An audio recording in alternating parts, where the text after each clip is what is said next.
The story begins in an incredibly ordinary room. The computer screen displayed the words, "Game over." Park Hyun-myung, the man who had been controlling the character, irritably muttered to himself. "Ha, what kind of garbage is this? Seriously." Sitting in his room surrounded by gaming gear, he mocked his own life. My life really isn't smart at all. He played games not just on weekends, but all day during the week, too. Ever since he quit his job a few months ago, he had been holed up in his room living like a gaming addict. Well, I've been doing this since before I quit, so I guess it's been 5 years now. 5 years just glued to a single game. He saw his life as legendary in the worst possible way. The game was called Pangenia, which had been all the rage 5 years ago. The developer had advertised it with a lure that was both ridiculous and sweet. "If you beat the game, we will grant you a dream." Idle people rushed to try, but everyone ended up failing. 5 years passed, and not a single person had cleared it. The player base plummeted drastically. If he didn't log in now, the number of online players would be 0. Pangenia was famous for its brutal difficulty right from the day it launched. When it first debuted, Pangenia was relentlessly criticized for being a crazy game with brutal difficulty. It had bosses that made you wonder if they were even designed to be defeated. It featured villains you thought were allies, only for them to stab you in the back. And even high-profile NPCs would hunt you down and deal with you if you had a bounty on your head. The most frustrating thing about this game was the fact that the moment your character died, everything was wiped out instantly. If you died, you had to start over from the very beginning, literally. It was a crazy game. Perhaps because of this insane difficulty, its fleeting popularity vanished in an instant. At this point, it felt like someone was intentionally trying to prevent anyone from beating it. This was a character that possessed 8 out of the 15 unique grade items ever discovered in Pangenia. So, was all his 5 years of hard work going down the drain like this? Just as he sank into despair, a system notification rang out, pulling him back. "Ding, your character has been deleted due to the death penalty. You have received 1,600,000 soul points." Soul points were received when a character died. He was stunned. 1.6 million points? Unique items really do give a lot of points. He realized that the hundreds of characters deleted so far didn't even add up to 80,000. Pangenia had a system called SB. Simply put, it converted the value of a dead character into points. You could use these SB to invest in optional talents during character creation, and depending on the amount of points invested, you could achieve extremely fast growth. He remembered a character he had created previously.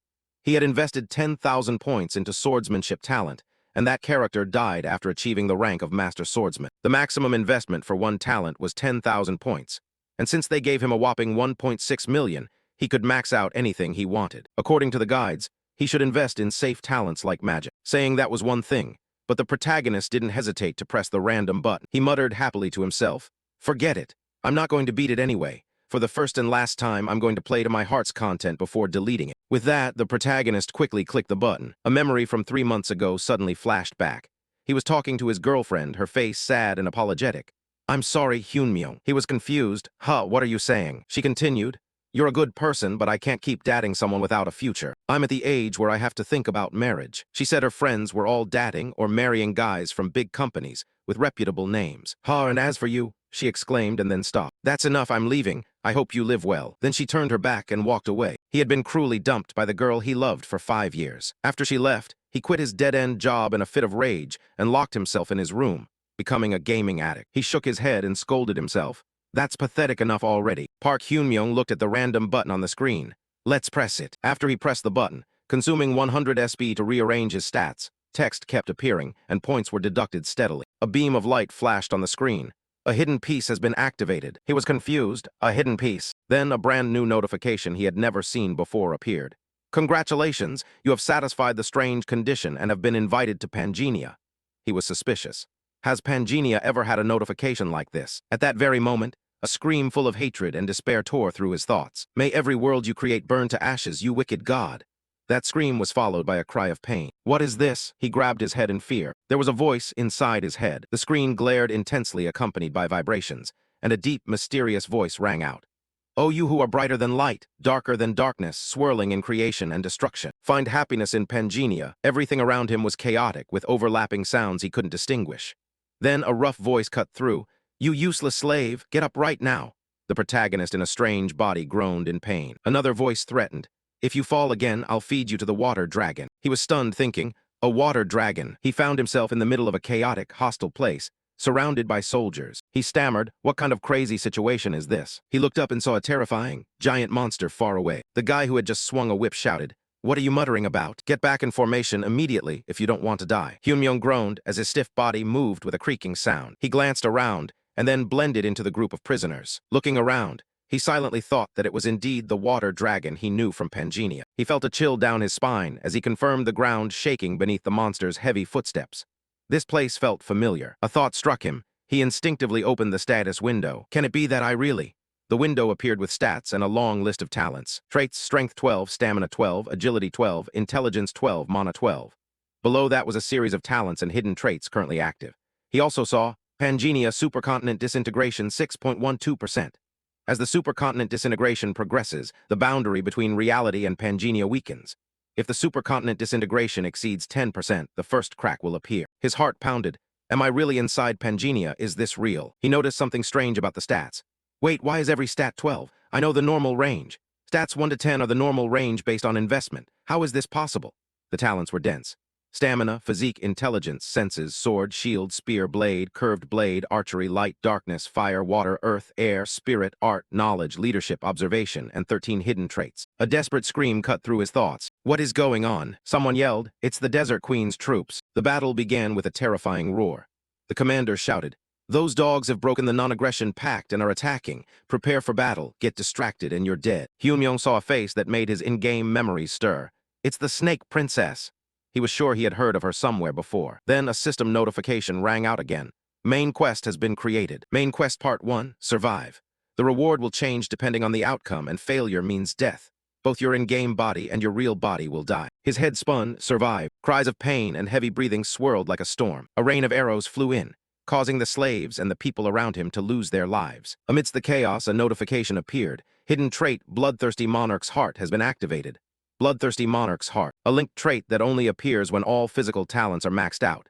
It prevents exhaustion, reduces the chance of being ambushed, and helps grasp the situation extremely quickly. He looked at the screaming and the clashes of battle. The truth hit him as clearly as it was cruel. If I just stand here, I will die. If I want to live, I have to move now. As he bent down, someone from behind lunged at him, intending to strike. At that very moment, he grabbed a sword. A blinding blue light radiated from the blade, seemingly enchanted by his trait. The enemy swung down, and he raised his sword to block. Swoosh, they slid past each other. The enemy's entire body was soaked in blood as he collapsed. Another hidden trait activated. Weapon Master has been activated. At the same time, another group rushed over with weapons. You damn slave. Just as a soldier thrust his spear forward, the protagonist's sword sliced the spear in half. The protagonist gripped the weapon tightly, both surprised and excited that he was naturally using it with such proficiency. Even though it was his first time using this weapon, he used it like a master. Moreover, he could even see the enemy's sword trajectory. He dodged, focusing to the limit. It felt like he could predict the attack direction before it even happened. After snatching the enemy's axe, he didn't hesitate. He immediately swung down. Fresh blood stained the ground around him. Seeing this, an enemy soldier covered his mouth in horror. Is this guy a monster? The soldier next to him replied. I thought the whole expeditionary force was down because they were wounded. A system window popped up. Hidden trait. Thanks to the skilled hands effect, your weapon proficiency will increase faster. Sword proficiency has reached level 6. Spear proficiency has reached level 6. The max level is 10, and I've already reached level 6. Level 6 means I can use it like a famous knight. Is this the power of a hidden trait? The protagonist was stunned, feeling both disbelieving and beginning to understand. Just surviving until now with his level was already overexerting himself. Without the hidden trait, this would have been impossible. But even a miracle couldn't last forever. At least 500 soldiers were gathered here, and he had to survive among them. Oh God, what kind of quest is this? It was truly absurd. He looked at the thick encirclement around him in despair, his heart feeling bitter and maddened by the nearly zero survival rate. The scene shifted to another place, a vast and gloomy hall. A woman's voice rang out. The expeditionary force to the demon realm failed. Is that true? The Snake Princess in the shadows replied. That is correct. Then the woman sitting on the throne added. If it gets out that the desert city of Feiselmer didn't participate in the expedition, the idiots on the same continent will blame us for the failure. We must stop that at all costs. Snake Princess, you must go to the Kaltzman Desert immediately and kill every survivor of the expedition. You must erase all evidence showing that Feiselmer didn't send troops and everything that could connect us to this failure. If you do well this time, I promise to lift the curse for you. The Snake Princess gritted her teeth and accepted the order. Her expression was both determined and haunted by the reward. I understand. Then the woman on the throne added, remember, you must not fail. Back at the battlefield, the dust gradually settled. It's all done. There's one slave holding out. The Snake Princess asked back. One slave. Around the scattered corpses, Blood was spilled everywhere. The protagonist stood tall, holding his sword, breathing heavily. Then a system notification popped up. Your level has increased to level 2. The protagonist stood there, bruised all over but still alive. His blood and mana had recovered and his fatigue was gone. His body felt refreshed, even though his spirit remained heavy. The soldiers were about to rush into attack, then the Snake Princess's voice rang out. "Clear the way for me." The soldiers exclaimed, "Yes, Princess." They were startled because her request was so sudden. The protagonist glanced over and realized instantly, his eyes full of bitterness. So she had finally come. The character profile window appeared. Isabella von Dersian, level 8. She could not leave this area due to an abnormal status from the Desert Queen's curse. Your knowledge of this character's stats, talents, skills, and level is too low to confirm. The protagonist evaluated silently. Level 8. Even if I try countless times, I can't win because the max level in Pangea is 10, so the benchmark for the strong is level 7. From level 7 onwards, the true gap becomes apparent, and the level difference is almost impossible to overturn. Level 8 means she is basically among the strongest anywhere. To put it bluntly, she is at the boss tier of famous powers. Facing her like this is no different from disaster. He analyzed quickly, his brain racing because the reality was too dire. The Snake Princess looked down at him. She tilted her head slightly with curiosity. Your performance is quite interesting, but you must die." Her voice was ice cold, as final as a sentencing. The protagonist stood his ground, a glimmer of resistance flashing in his eyes. The reason he played Pangea, a game criticized for being extremely difficult, was that no matter how hard it was, he always found a way to beat it. That's right, he was a freak among freaks. And if he guessed correctly, memories of being a hardcore gamer flooded back, bringing a surge of tactical clarity that overpowered his fear. And just as the Snake Princess lunged to attack, he spoke straight to her face. "Don't you want to lift the Desert Queen's curse?" The Snake Princess's eyes widened. The calm on her face shattered due to surprise and suspicion. She gritted her teeth and asked, "Who are you?" The protagonist donned a mysterious, confident appearance, as if he knew everything. "I have studied the Star Lords and led humanity to the stars. I am the Star Holder. I can help you lift the Queen's curse so you can leave this desert."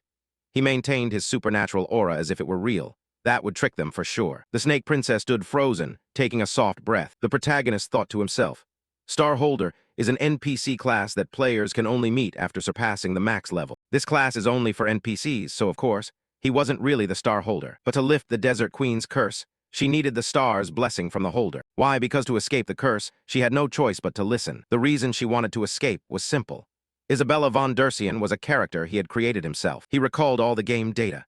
Alongside those thoughts, her in-game profile became clearly visible. LV8 Isabella von Dersian was a pitiable character he had abandoned due to choosing the wrong starting point.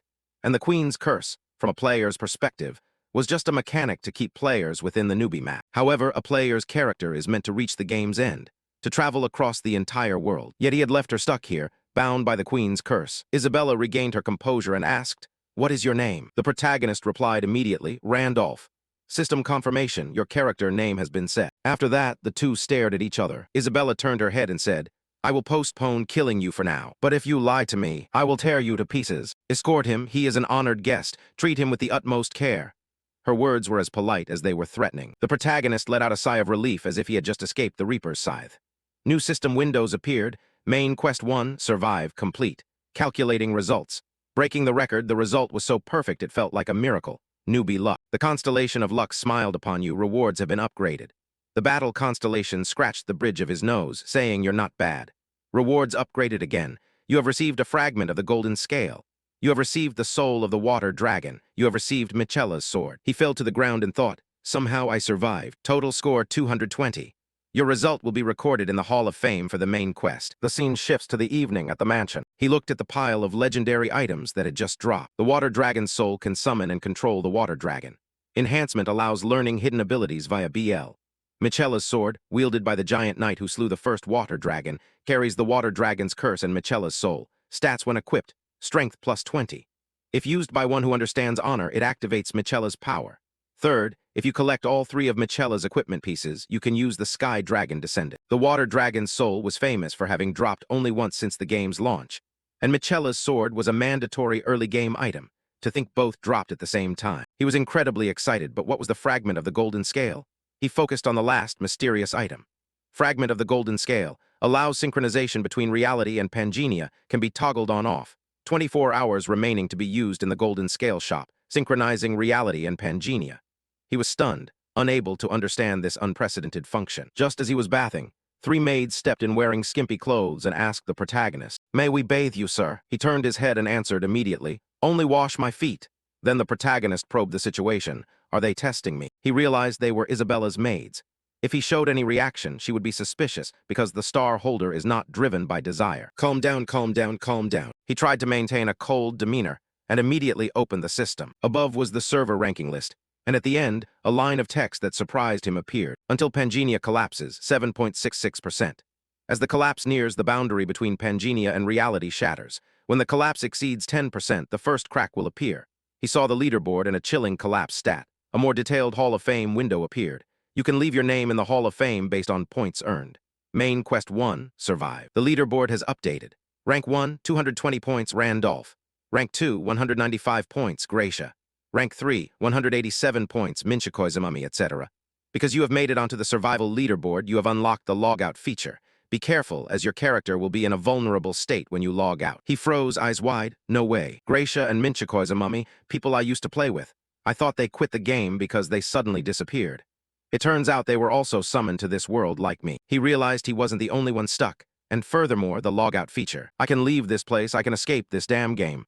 Hope flared up intensely. To be left alone, he said quickly to the maids, "Stop, everyone get out immediately. It is time for me to commune with the stars." One maid looked puzzled. "Yes, but the Snake Princess told us to take care of you." Randolph interrupted, his voice urgent. "If I don't commune in time, I will lose all my power. Go ask the princess if she wants that to happen. Tell the princess I will meet her after I finish communing." He used the cover of the star holder to chase them away. The maids bowed and retreated, saying, "May you have a comfortable communion." The protagonist exhaled sharply. "Phew, thank goodness that nonsense excuse still works. I was afraid of being stuck here forever. But now I'm really leaving. I'm escaping this stupid game." He reached out to press, logging out. "Please keep the character in a safe place. Proceed. If the character dies, you will die in real life." Logout complete. He returned to the real world. Immediately there were explosions and blinding flashes of light. "Help, save me." People were screaming in chaos. An emergency loudspeaker blared. "Emergency disaster announcement. An attack of unknown origin at 1432. An alert message was sent to the protagonist's phone. "All citizens of Seoul, Busan, Daegu, and Gyeonggi must evacuate to the nearest underground shelter." He looked around in a daze. Scenes of chaos and ruin replaced all relief. What is this? Oh my God, why are there monsters from Pangea in real life? He stood frozen in horror as he saw the monsters devastating reality. At the same time, the golden fragment fell from his person. In reality, the protagonist thought, "This is my room. Did I fall asleep while playing the game?" His eyes widened when he saw a strange object on the table, a bizarre broken scale fragment. What the hell? Since when was this thing in my room? A wave of panic swept over him, the reality of the game hitting him hard. It can't be right. Does that mean everything is real? He quickly put it in his pants pocket and looked at the screen. And what about the game? The screen showed an error, page not found. He stared at it, his face turning pale. The game homepage is gone. It was fine just a moment ago. Since when? Right at that moment, screams echoed from outside. The street was in chaos and a small figure screamed frantically. "Save me, monster!" Running and screaming, "Run away!" The sound of gunfire echoed through the air as police struggled with the monsters. "Emergency! Emergency!" Many unidentified monsters have appeared, requesting reinforcements. Emergency alerts appeared across the sky. Attack reports in major cities. Attacks have occurred in Seoul, Busan, Daegu, Gyeonggi, and nationwide. Please evacuate to the nearest underground shelter. The protagonist looked at the chaos, completely bewildered and terrified. Why? What is happening? Why are Pangea monsters in real life? Don't tell me it's the boundary between reality and Pangea. He remembered the system that had appeared like a timer earlier, until Pangea collapses 7.66%. As the collapse progresses, the boundary between reality and Pangea will disintegrate. When the collapse exceeds 10%, the first crack will appear. He looked around. What should I do? If game monsters are roaming in real life, then maybe I can use game items in real life too. He tried to summon the items. A glowing sword and a light vortex resembling a soul appeared. Michela's sword, water dragon's soul. Damn it, how do I use them? In the game, you just double-click. Then he looked back at the system. Fragment of the golden rule destroyed. The fragment of the golden rule destroyed allows synchronization between reality and Pangea can be toggled on and off. Time remaining, 24 hours, can be used at the golden rule shop. He clenched his fist, realizing his own limitations. His real-life self couldn't do anything against those monsters. With a strained groan, he activated the fragment, blinding light engulfed him, and a system notification confirmed. Synchronization with the stage complete. The remaining time for the golden rule destroyed is 24 hours. The scene cuts to a tense moment for a family, a mother holding her young daughter. The little girl asked innocently, "Mom, where is Dad? Why hasn't he come yet?" The mother tried to stay calm and replied, "Dad will come soon, Yoonjae, we have to." But a loud noise interrupted. She froze in horror as the debris was collapsing right in front of them. The mother screamed, and the child just stood frozen outside watching her mother being buried under the debris, exclaiming, "Mom." Her bloodied body still offered comfort. "Yoonjae, I'm okay. I'm fine. Run away, honey." At the same time, a kind stranger rushed over and asked, "Are you okay?" The injured mother still tried to answer, "I'm fine. Please take the child away from me." Yoonjae cried out, "Mom." The woman hugged the child and said, "I'm sorry, dear. I promise I'll help you." From behind, a monster's shadow appeared close by. She turned her head to look, and as the monster prepared to strike, she closed her eyes in despair. "Am I going to die like this?" Just as death was imminent, a sharp slash echoed out. The monster's entire body was easily sliced in two. The sharp, murderous gaze of the protagonist appeared. He dealt dozens more strikes, completely finishing off the monster. She opened her eyes in astonishment, thinking to herself, "I'm still alive." She looked at the protagonist's back and wondered, who is this person? The protagonist, after synchronizing his power, had rushed out to eliminate the monsters. Just then, a shadow lunged from behind. A monster appeared behind him. She screamed in panic, warning him, "Watch out behind you." The protagonist didn't flinch at all. Just as it got close to the protagonist, the dragon from the game appeared and bit the monster to death. The dragons appeared as if they were his pets. She hugged the little girl and exclaimed. He stepped onto the dragon's head, but didn't forget to remind her, "Stay still." The monster was both majestic and terrifying. She witnessed it and was completely overwhelmed. "Am I dreaming?" She looked up at her benefactor, trembling as she asked in amazement, "Who is that man?" A global disaster. Monsters appeared simultaneously not just in Korea but all over the world. Upon arrival, they slaughtered humans and destroyed civilization. But it wasn't just monsters that appeared. There were also warriors who could cut through bulletproof monsters as easily as cutting radishes. A burly man holding a shield yelled at the panicking crowd, "Listen to me. Don't worry, everyone. I will protect you. The era of monsters is here. The world is changing rapidly. We must all unite." A man looked at them with contempt. "Idiots, they're wasting pieces of the Golden Rule fragment. This player is slaughter. Reality and Pangea are being thoroughly invaded. Eventually, Pangea and reality may become one. In the chaotic era to come, everyone is an opponent. Whoever possesses more broken Golden Rule fragments has more power and will become the protagonist of this era. Furthermore, the leaderboard, which had been silent for 2 years, had just been updated. The board appeared, Main Quest 1, Survive. Leaderboard updated. He looked at the impossible number with that insane score of 220. Who is this person at the top? Randolph. Is this guy Phantom, or Ghost? Because no one knew his name, everyone called him that. He was the first to organize an NPC expeditionary force called the Demon World Grand Expedition and had advanced to the brink of beating the game. Memories of the expedition's disastrous end returned. Naturally, the expedition ended in a crushing defeat. The #1 player of Pangea, no need to discuss. He must have been summoned into Pangea at the exact moment the expedition failed. Because when you die, you are summoned with your strongest character. When summoned, appearance changes and equipment resets. But the character's innate talent remains. The only person who could achieve such a high score is. Then the scene shifts to the protagonist. He is deep in thought. Monsters and summoned players have appeared in reality, and all of them are in their Pangea character forms. I'm starting to get the situation. The Demon World Expedition, where I nearly beat the game with my final character. The closer to the finish, the more the mercenary NPCs I hired started to sabotage the progress. Then even the close NPC allies betrayed me, even though I accounted for every possibility. That sabotage went far beyond the game's normal mechanics. But what if those saboteurs were all summoned players like me? Those who didn't want the game to end or considered me a rival. The danger is clear. Those guys might be targeting me now just like before. In that case, with the boundary between reality and Pangea shattered, I can't keep hiding in logout mode anymore. To ensure safety for both sides, I must get stronger as fast as I can. The protagonist stepped forward to face the Snake Princess. She looked at him and asked, "Have you finished communing with the stars?" He maintained the star holder cover and replied, "I have. I came to keep my promise to you, but I have one condition." She narrowed her eyes, both curious and wary. "A condition." Then the protagonist's voice rang out, "Take me to the Holy Land." She paused, then asked, "Do you want to enter the Holy Land? Are you crazy?" The protagonist was resolute and thought, if the first main quest was to survive, then the second quest is to obtain a class. I can get it right here. Then he said loudly, "There is a star there."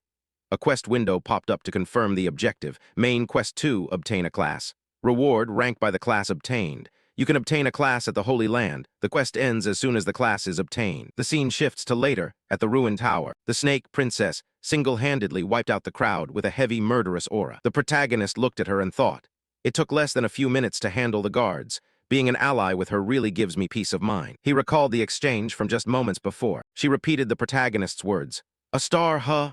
The protagonist narrowed his eyes, explaining with certainty. Yes, even though it's been well hidden. The protagonist sank into thought. The fourth star that I accidentally found while raising my character before. I must be the only player who knows the exact location. Then he delivered the finishing blow, striking directly at her deepest desire. Only by obtaining a star can the curse be lifted through the protection of the stars. The scene shifts to the present. The protagonist looked down, smiling self-deprecatingly, realizing he was risking his life. If he had failed to persuade her back then, that head rolling on the ground would surely have been his own. He turned his head and said to her, "We're here. This is the Holy Sanctuary." The system window flashed. Side quest, explore the Holy Sanctuary. Rewards are received according to the exploration rate. Warning, recommended level 8 to explore the Holy Land not reached. This place is full of poison and magic power. If magic power is low, it is advised not to enter. The protagonist muttered to himself. It's a place that a level 2 newbie is not allowed to enter, guarded by a giant dragon. If not for my hidden trait, I wouldn't even be able to step in here. He reminded himself of the ultimate goal. With the Snake Princess as she is now, if I complete the exploration of the sanctuary as a side quest, the rewards will be huge.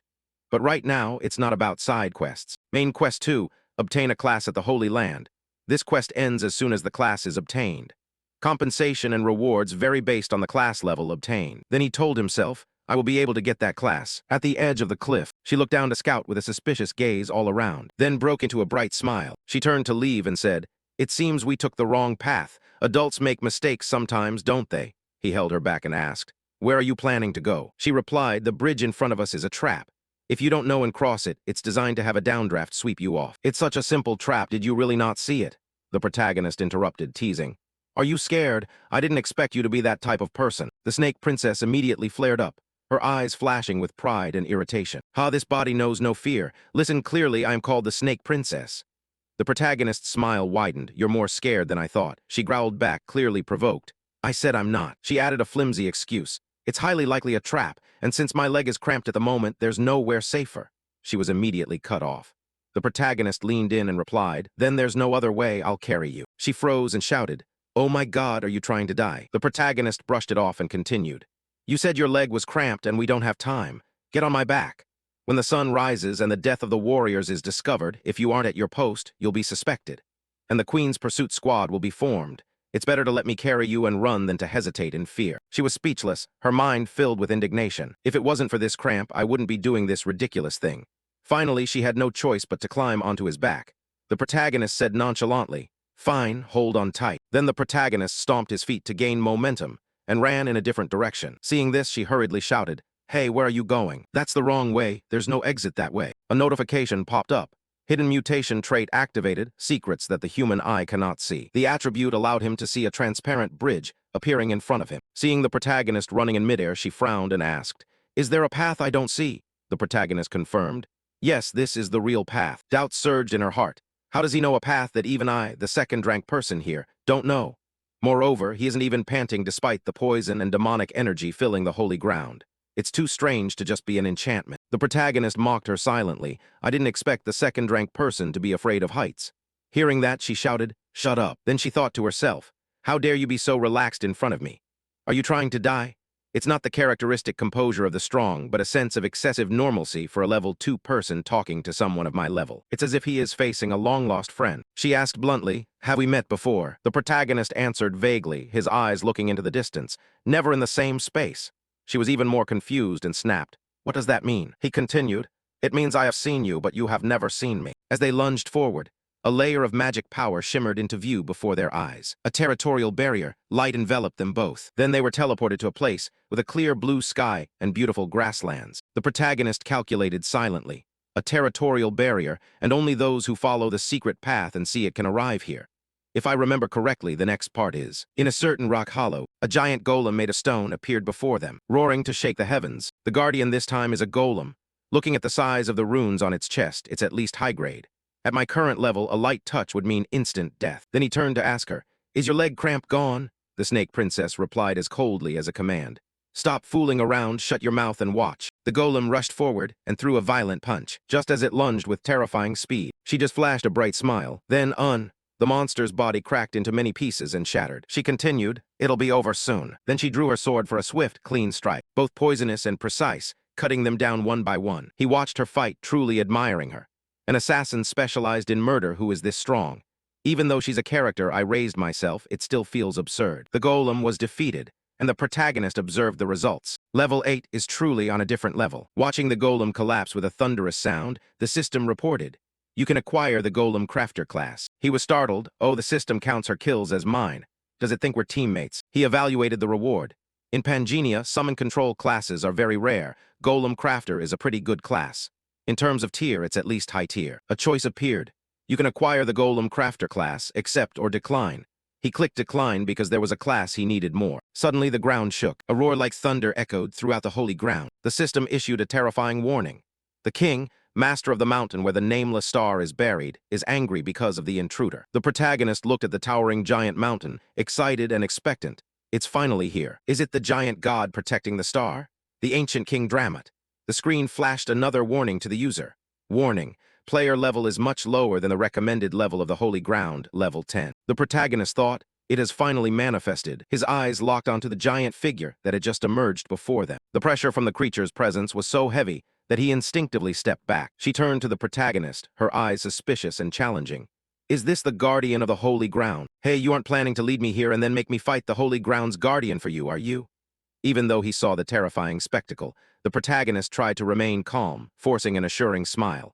Don't worry, it looks like that, but it's quite gentle, it won't strike first. But at that very moment, his memories did not match reality. It lunged forward, opening its huge mouth for a bite. The snake princess luckily dodged it and fell to her knees. The protagonist looked at her and smiled lightly. She glared at him with murderous intent. Then he looked at the azure serpent. Strange, I remember it being a friendly guardian. She screamed. You call this gentle? Her voice strained with disbelief. The giant guardian, its voice echoing like thunder. Challenger of the holy ground, prove that you are worthy to defeat me. She froze, realizing the situation had completely changed. Wait, I'm not the one who wants to challenge. The guardian ignored her, looking down with disdain.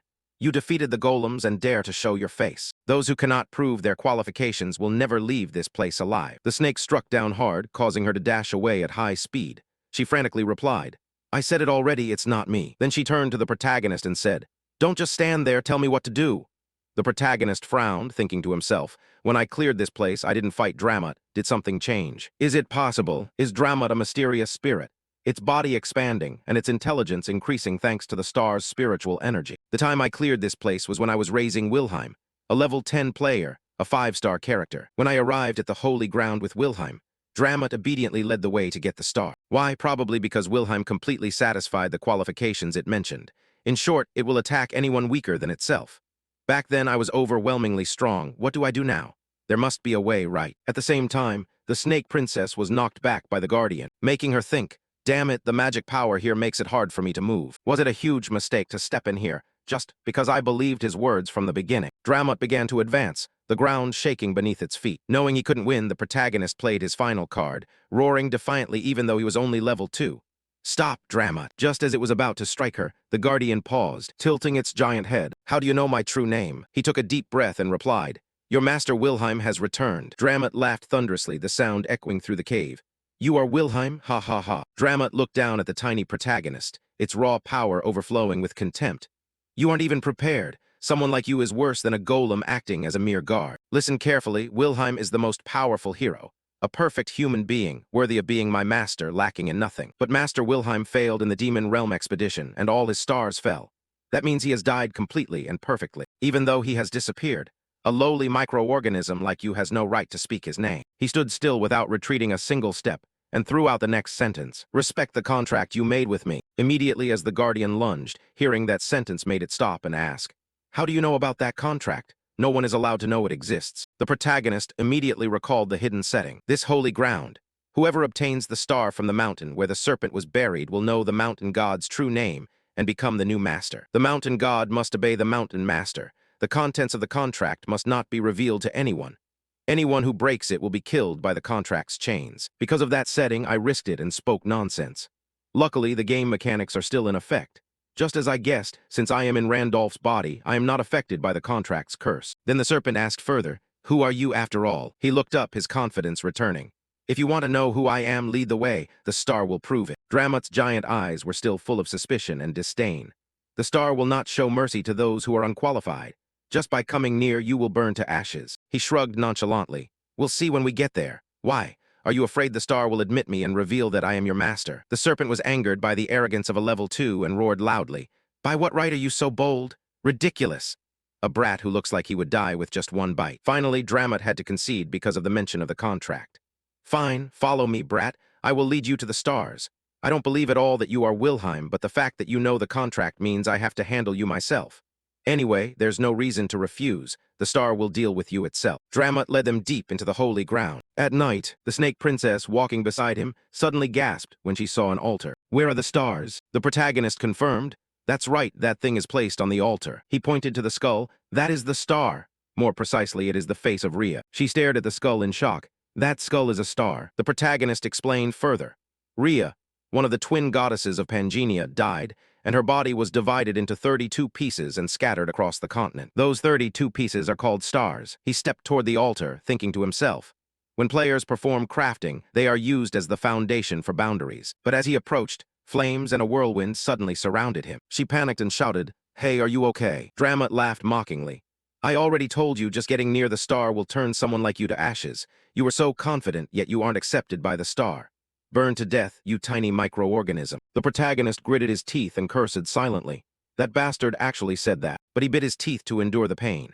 In the game, the only case where the star kills a player is when using a bug to bypass Dramat and take the star directly. No matter how I got here, I passed through Dramat first, so I know I'll be fine. The real question is, will I receive the class I want? The information says that if you take the star without a class, you will receive that class. I've never tried it myself, only heard about it by chance. Please don't miss, he focused. Suddenly, a series of potential class names flashed.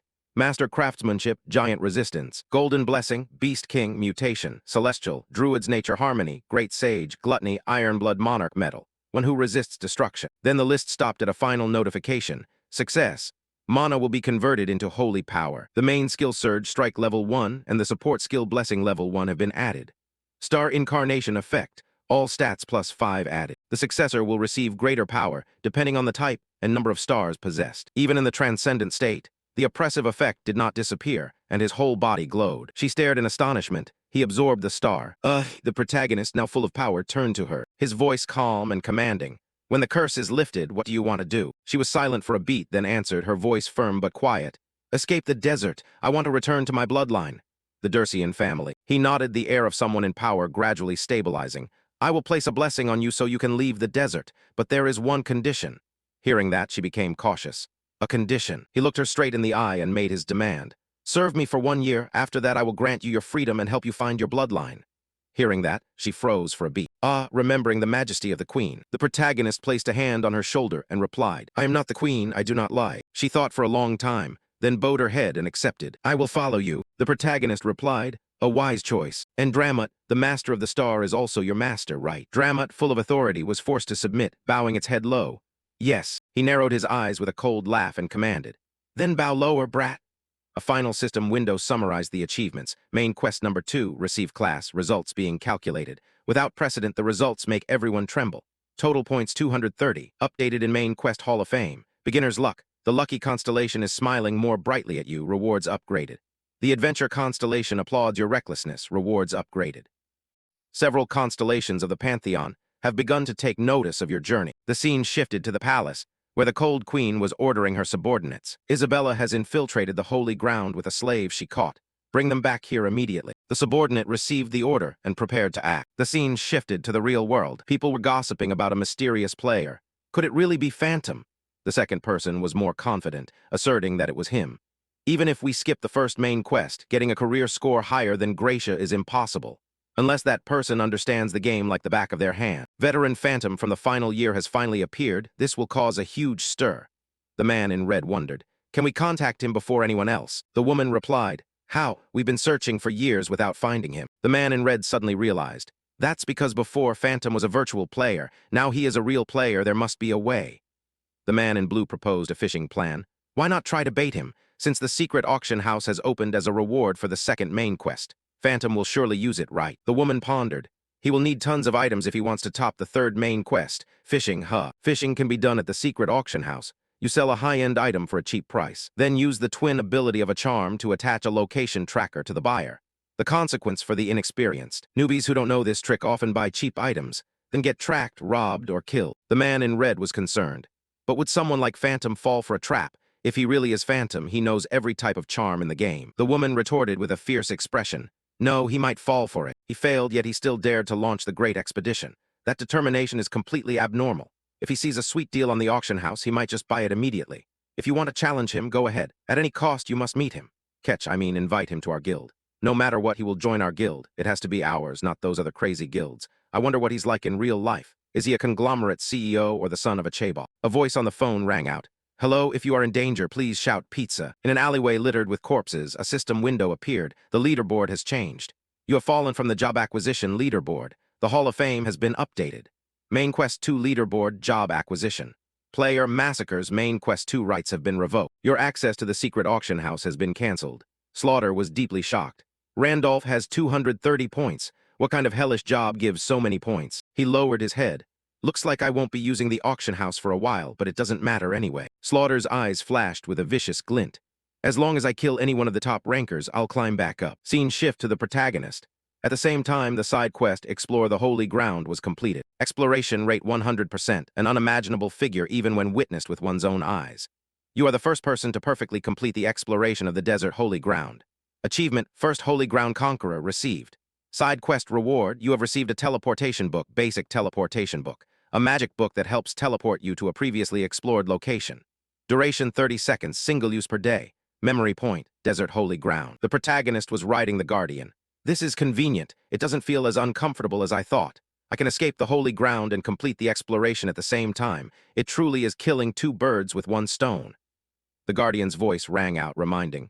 Turning right soon, a 100-meter-long slope ahead. A notification appeared, experience accumulated, level up. He exclaimed. Oh, finally level 3, it's truly slower than regular characters. Status window appeared, class star successor. Level 3. Strength 36 plus 5, stamina 36 plus 5, agility 36 plus 5, intelligence 36 plus 5, star energy 36 plus 5. Both many and in one system table, everyone. Star application, all stats plus 5. He sighed, looking at the sparse stat list.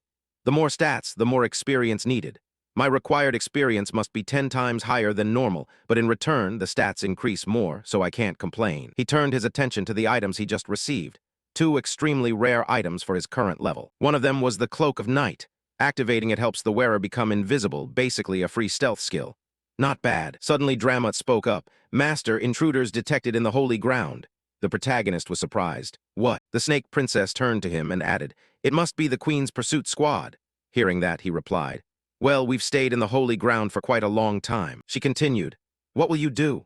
The Queen won't come personally, but the pursuit squad has a very large number of troops. Even with the Guardian, I'm afraid we can't take them all on. The protagonist replied calmly, Dramat is the Guardian, why do we have to fight? Hearing that, she understood and clapped her hands in surprise. A moment later, the protagonist hugged her and ran away, then said, Dramat, I'm counting on you, get to work. The serpent heard that and broke into a sweat. A while later, a panicked scream rang out from within.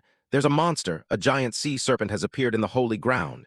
Leaving the gate, she then asked, Is it really okay that only we left? The protagonist answered immediately. Didn't you say the Queen wouldn't come? Then it will be fine. There's no way the entire pursuit squad has arrived in time. This is likely just the vanguard. If we are held up until the main army arrives and surrounds the Holy Ground, we won't be able to escape. Their goal is us, so it's best to retreat early. She looked at him and added, So you didn't abandon Dramat because he was useless, he explained. You almost misunderstood. The Guardian cannot leave the Holy Ground, so only we can run. After that, he thought to himself, To escape from here, we must use the teleportation gate at the edge of the desert. I've lifted Isabella's curse thanks to the blessing, so using the gate is no problem. The real problem is that the gate needs time to activate. She looked at the giant golden gate in front of her and blurted out, When we cross this. Finished with his words, the protagonist replied, That's right. Crossing this means getting out of the desert, but it takes half a day to activate the gate. During that time, I need to communicate with the stars. He thought to himself, This place is important, but I need to check what is happening in reality.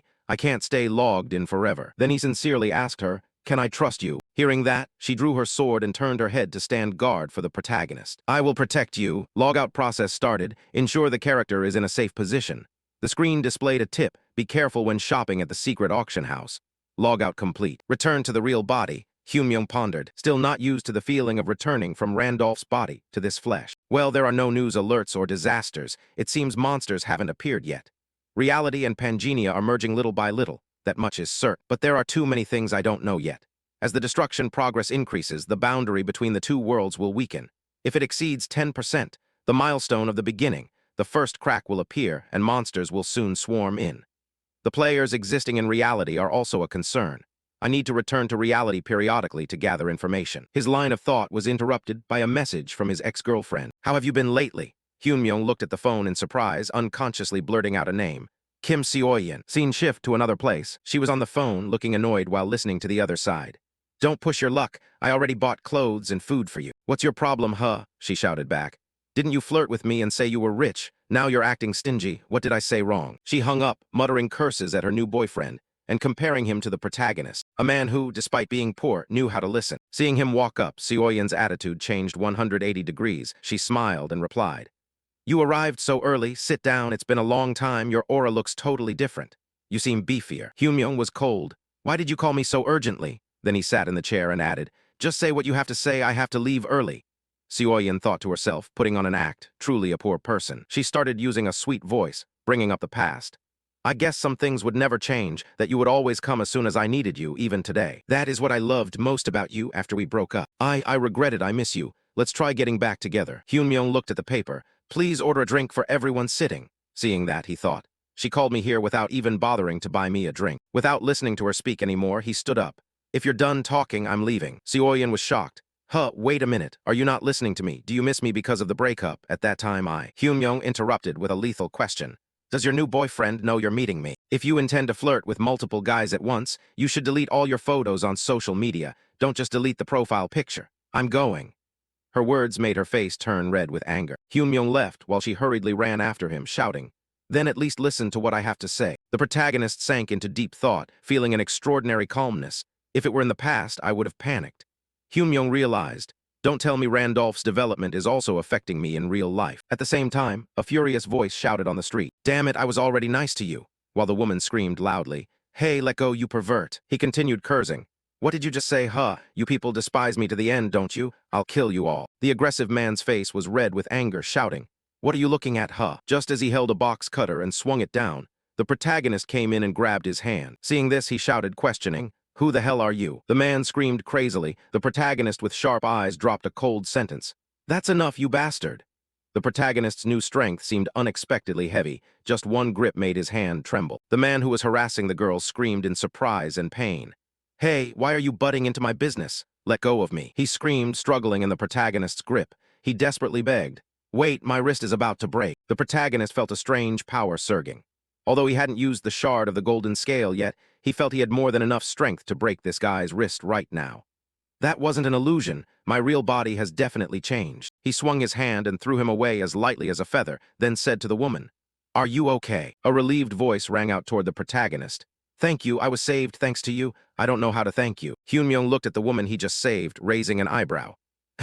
She also looked at him and replied, Why are you looking at me like that? The protagonist thought to himself. No wonder she looks familiar. She is that woman from before. She hesitantly asked, Is there anything you want to say? Hyun quickly avoided her gaze, answering in a slightly distant voice.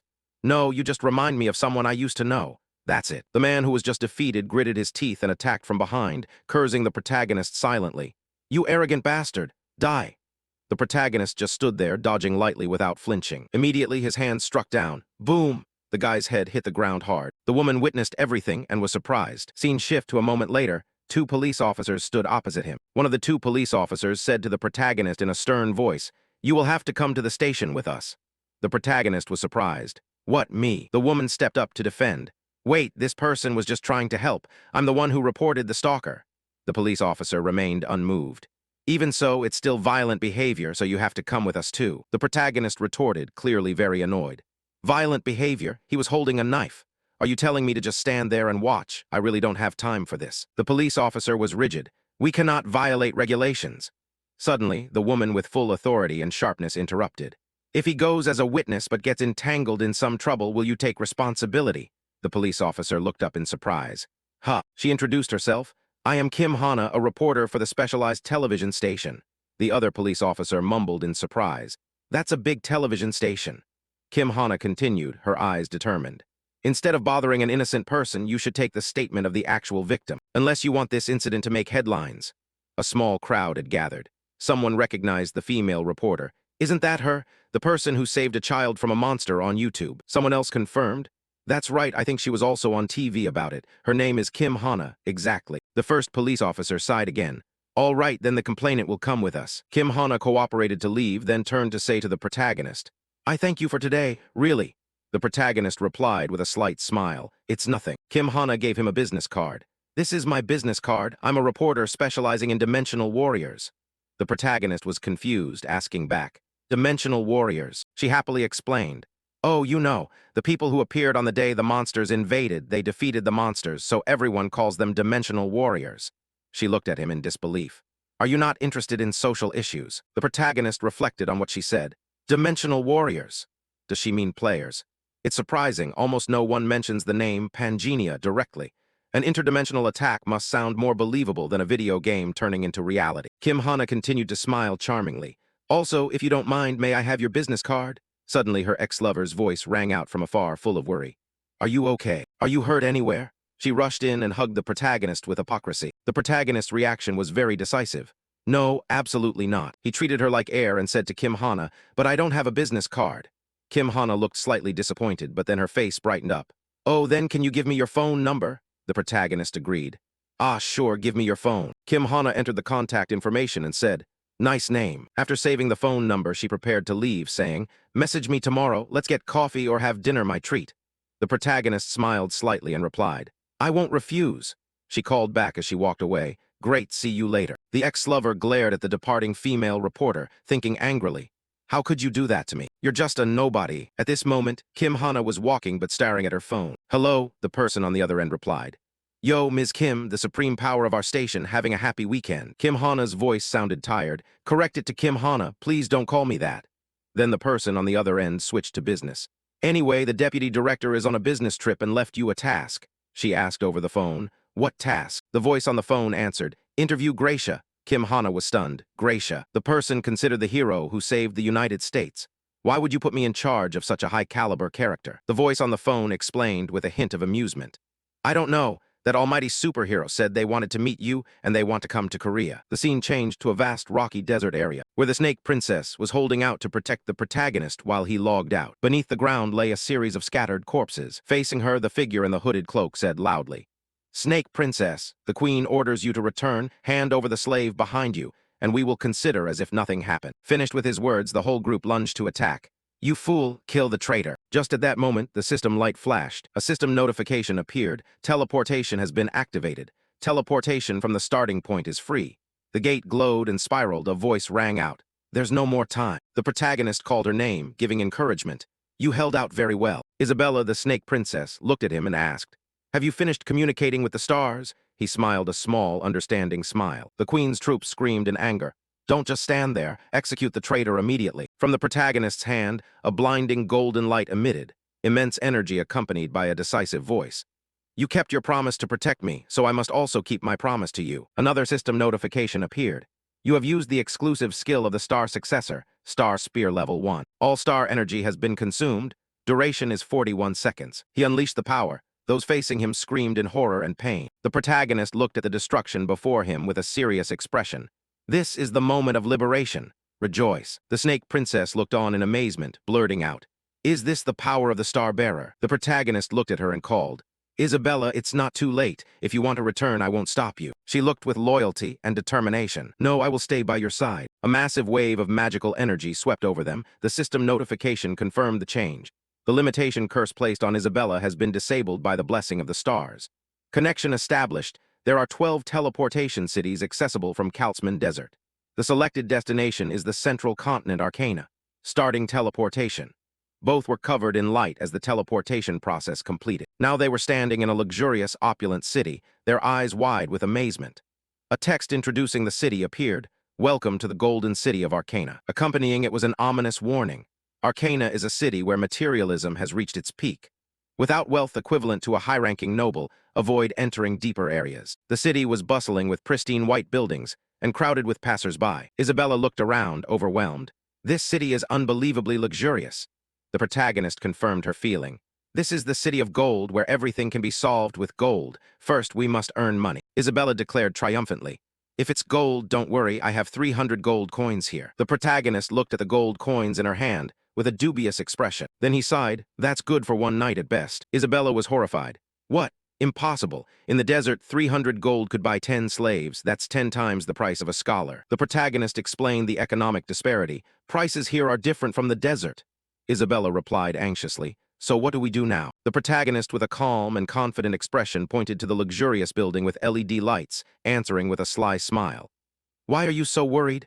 Money is scattered everywhere, she asked in confusion. What? Money is scattered everywhere. He stood outside the casino looking extremely confident. Don't worry, I'm quite lucky. A system notification appeared confirming his words. Hidden attribute, gold blessing has been activated. As known, the golden city of Arcana, also called the city of depravity, in Pangenia, where each major city is a separate kingdom. The laws of this place, the city of depravity, only have one. For this place, only money decides everything. Among them, especially more noticeable than all, and the place concentrating all the money of this depraved city is the Hudson Casino. She hurriedly whispered to Hyunmyung, why didn't you mention the deposit money? After bathing and buying clothes, I only have 100 gold left. You were indifferent. Anyway, the amount of money I have isn't enough, but clothes were necessary. The bodyguard glanced and understood. If there's no deposit money, then please step back. People around scolded. If you don't have any, then hurry up and leave. Don't you see everyone is lining up? Beggars only know how to kill time. The bodyguard lost patience. You are disturbing other guests, sir. Hyunmyung calmly replied. I don't have the deposit money, but instead I will use this to mortgage. He hesitated to examine. This should be enough. In Hyunmyung's hand was exactly the tier of the Queen of Fairies, Raid, Immortal, crystallized from the first tier of the Queen of Fairies.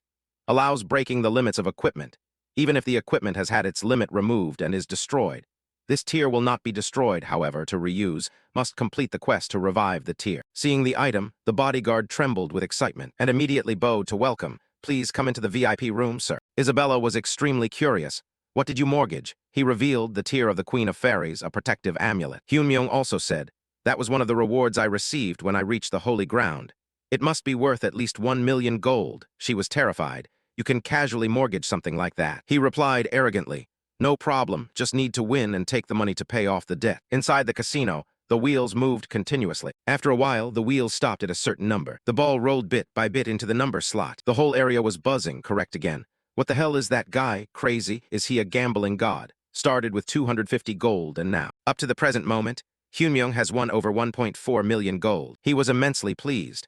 It really was the golden grace, as there is no better trait for money-related gambling. Standing beside him, Isabella was also feeling very excited. We're rich, Hyunmyung, my money.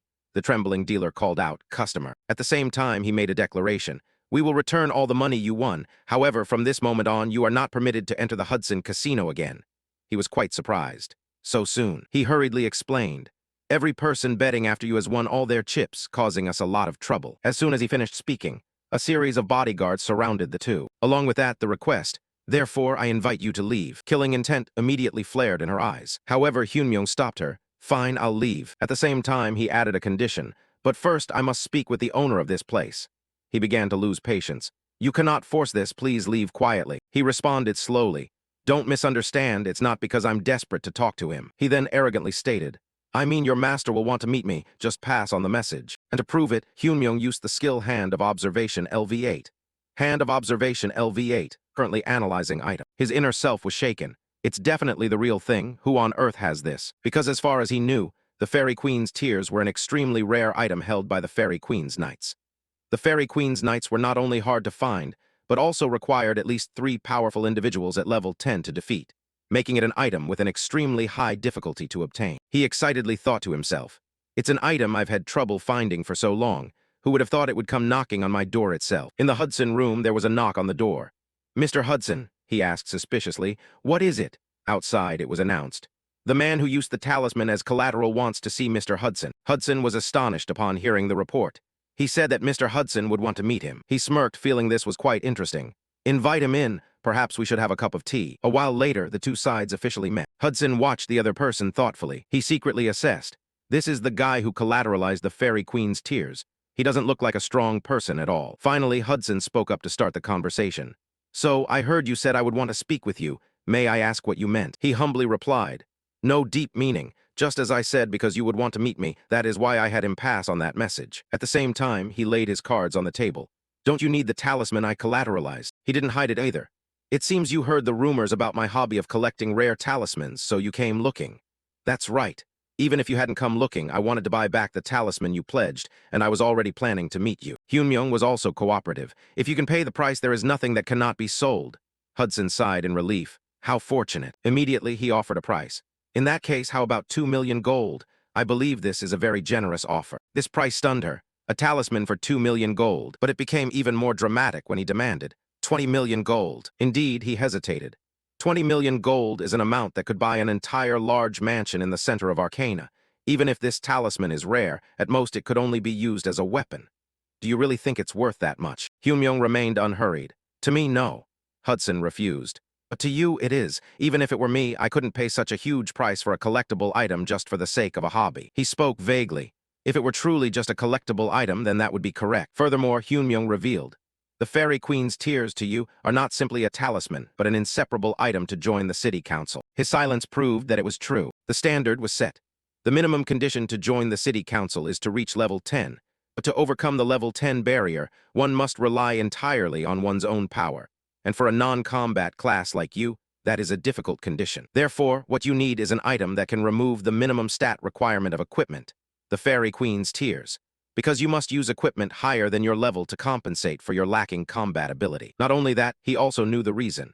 Moreover, for a merchant who only knows how to run a casino, the reason for wanting to join the city council isn't it to be recognized by the family of your fiancée, Serengeti. Hudson became pensive when he heard that name. The girl named Serengeti, the only daughter of the Marquis Weiser family of the Valen Kingdom. In the past, Serengeti was known as the Silver Knight, who led a 500-knight division and was the one who entered the Great Demon Expedition with me. However, in the chaotic battle to save me, she sacrificed her legs to the Demon King, my right arm. When I read that, I only thought Serengeti's action was a surprise event.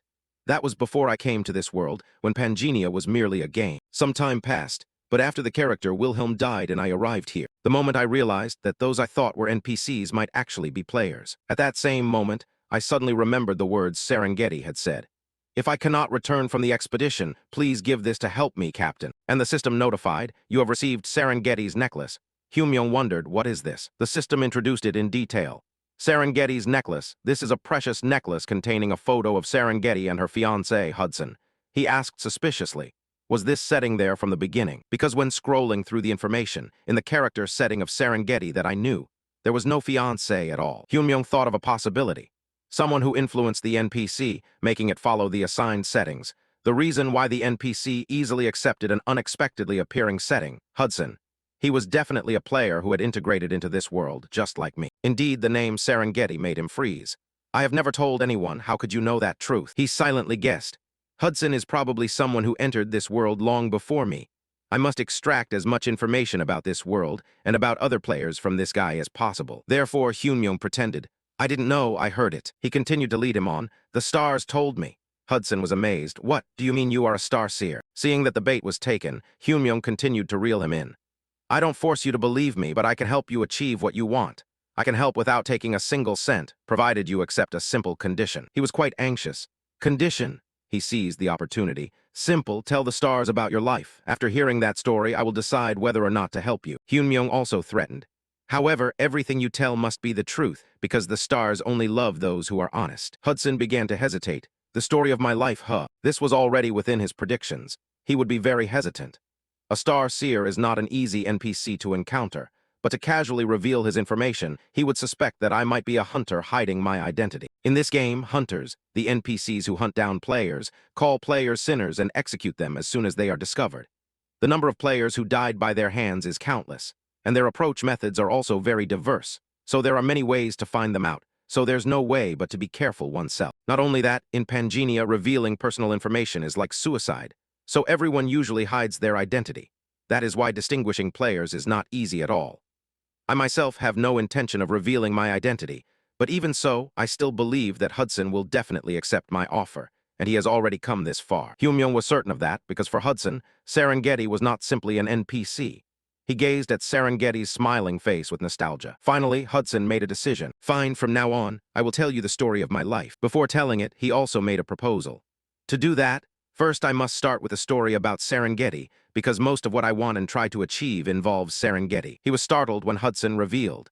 Serengeti was a brave knight who participated in the Demon World expedition led by the 8 heroes. Hyunmyung couldn't help but exclaim, 8 heroes? What is that? The Demon World expedition was led by Wilhelm, wasn't it? He confirmed. Yes, Wilhelm being the most famous is true, but as far as I know, the Demon World expedition was carried out by the 8 heroes together. Not only that, Hudson also revealed. And the story that the expedition failed due to internal strife among the 8 heroes is also quite famous. His heart was in a tangle, internal strife. What kind of pointless story is this? Hyunmyung asked back. Do you know who those 8 heroes are? He answered immediately. Of course, because they are all very famous figures. One of them is. There is one person who makes everyone wary. The strongest after Wilhelm, Gracia. He appeared densely in the newspapers, exclusive news. The man riding the monster, who is he? Before that man appeared, we all thought we were definitely going to die. Around 2 p.m. today, a giant unidentified creature, a giant mantis, appeared in the center of Seoul, causing an unprecedented tragedy that left dozens of citizens dead. At that moment, the appearance of a man riding a beast that tore the sky made the whole scene fall into silence, said a witness at the scene. Mr. A, the author of that article, was reporter Kim Hana. In a room, the secretary entered to report. Mr. Gracia, I have arranged an appointment with reporter Kim Hana from Korea as you requested. Gracia was polite. Thank you. The secretary asked awkwardly. Excuse me, but may I know the reason you are personally going to Korea at this time? If necessary, I will invite that reporter Kim Hana here. The government wants Mr. Gracia to stay in the U.S. to prepare for the monster attacks. He refused immediately. No need, I must personally go there to confirm one thing, perhaps this man. Because Gracia believed that. It is the friend I am looking for. He was pensive, looking forward to the next news. Hudson said, making Hyunmyung freeze. Serengeti was a brave knight who participated in the Demon World expedition under the leadership of the 8 heroes. He asked in astonishment, 8 heroes? What are you talking about? Wilhelm was the one who led the Demon World expedition. Hudson replied immediately.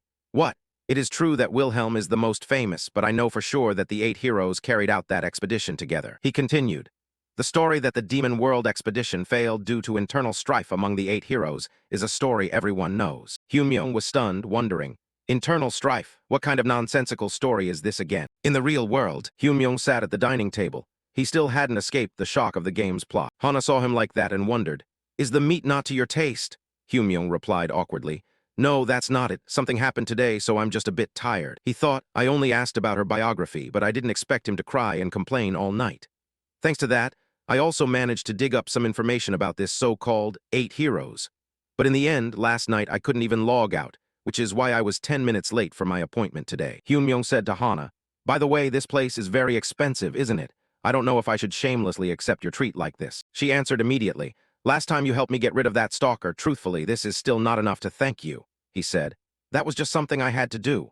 Hana immediately retorted. No, that is something only someone truly brave could do. Hana suddenly fell silent and stared at him. Hyunmyung asked, what's the matter? She turned towards a girl in a pink dress and a man sitting behind Hyunmyung. Hana whispered. Isn't the girl in the back seat the one who went with you back then? She keeps glancing over here. He turned around and saw Seoyeon. He sighed. What a coincidence. The guy going with her seems to be Kim Seoyeon's social media boyfriend, right? Hyunmyung remembered his version when he spoke to her. Seoyeon, does your current boyfriend know you're meeting me? If you've decided to manage your aquarium, you shouldn't just remove your profile picture. You should have removed all the photos on your social media as well. He thought, I think his name is Young Jinwoo, right? Hana asked in a low voice.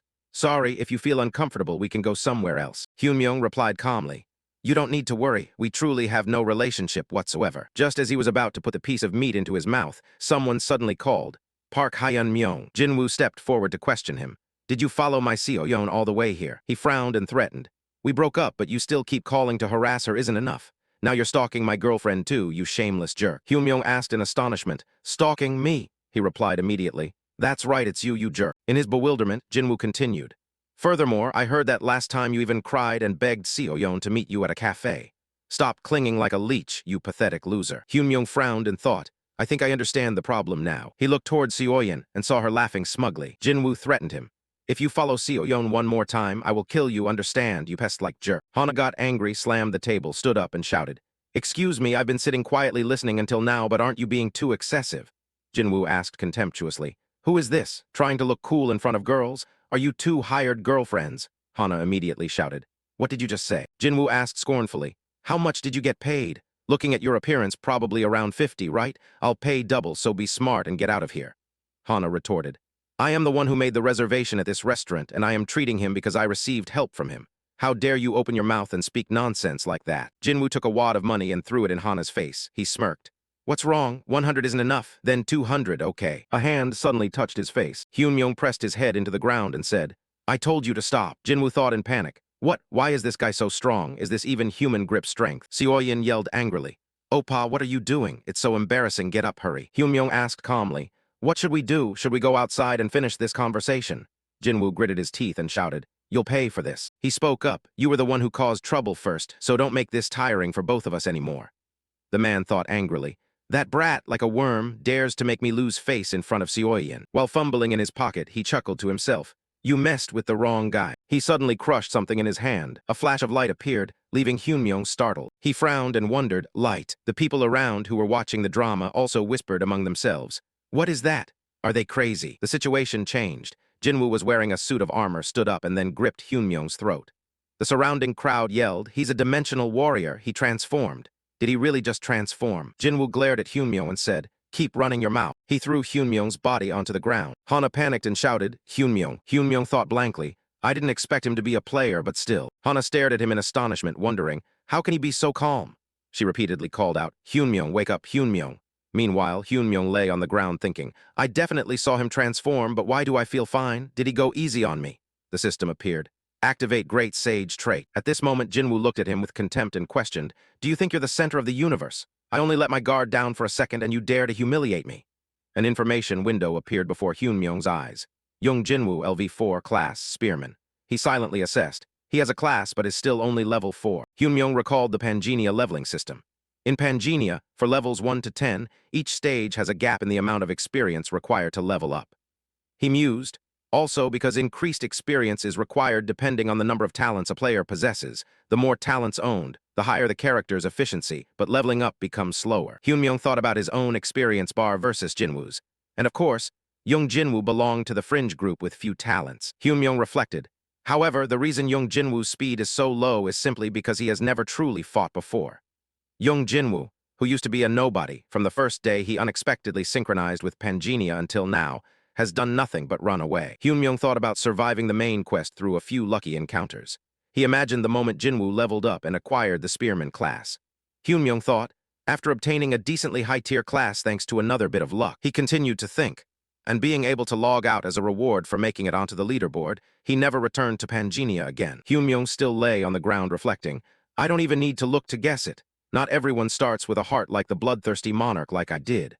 Adapting certainly isn't easy. Seoyin rushed toward Jinwoo, hugged his arm, and said, Oppa, that's enough, let's go, everyone is watching.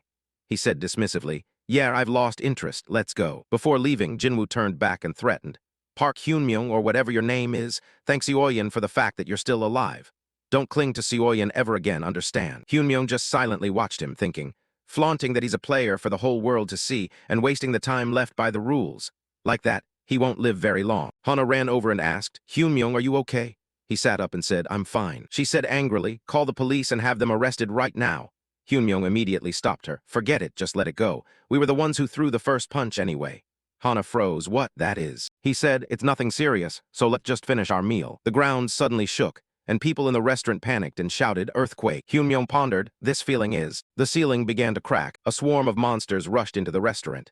Hyunmyong wondered, has the invasion started again? Hana screamed in astonishment. Monsters. She yelled in panic, run! Hyunmyong rushed over, covering her mouth while saying, wait a second. He looked at the monsters destroying everything around, along with the citizens who were frantically running out of the restaurant. After a moment of silence, Hana realized, they aren't attacking people. Hyunmyong frowned and thought, should I call it lucky that the cheed worms appeared? At best, they are just scavengers around here.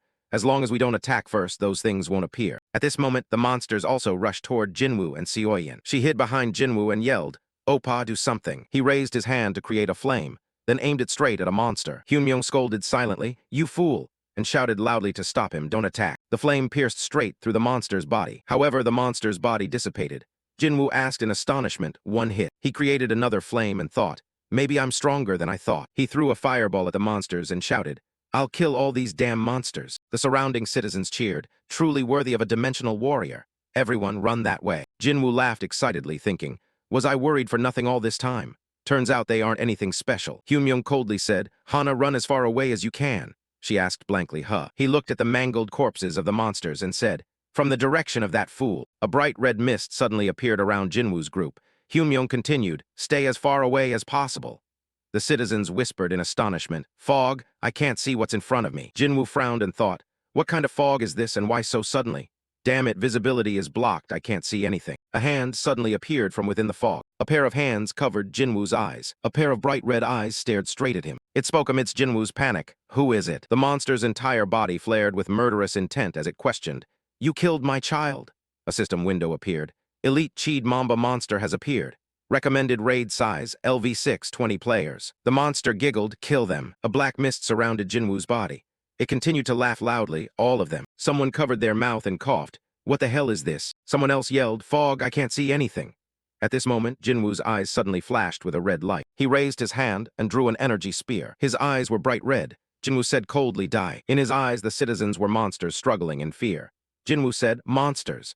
The system table appeared. Effect of Cheed worm blood activated abnormal status, hallucination. The spearhead struck straight into the man's body. He screamed in terror. Why are you doing this? Bright red liquid immediately splattered everywhere. Before Jinwoo's spear could reach the man, Hyunmyoung appeared in front of him.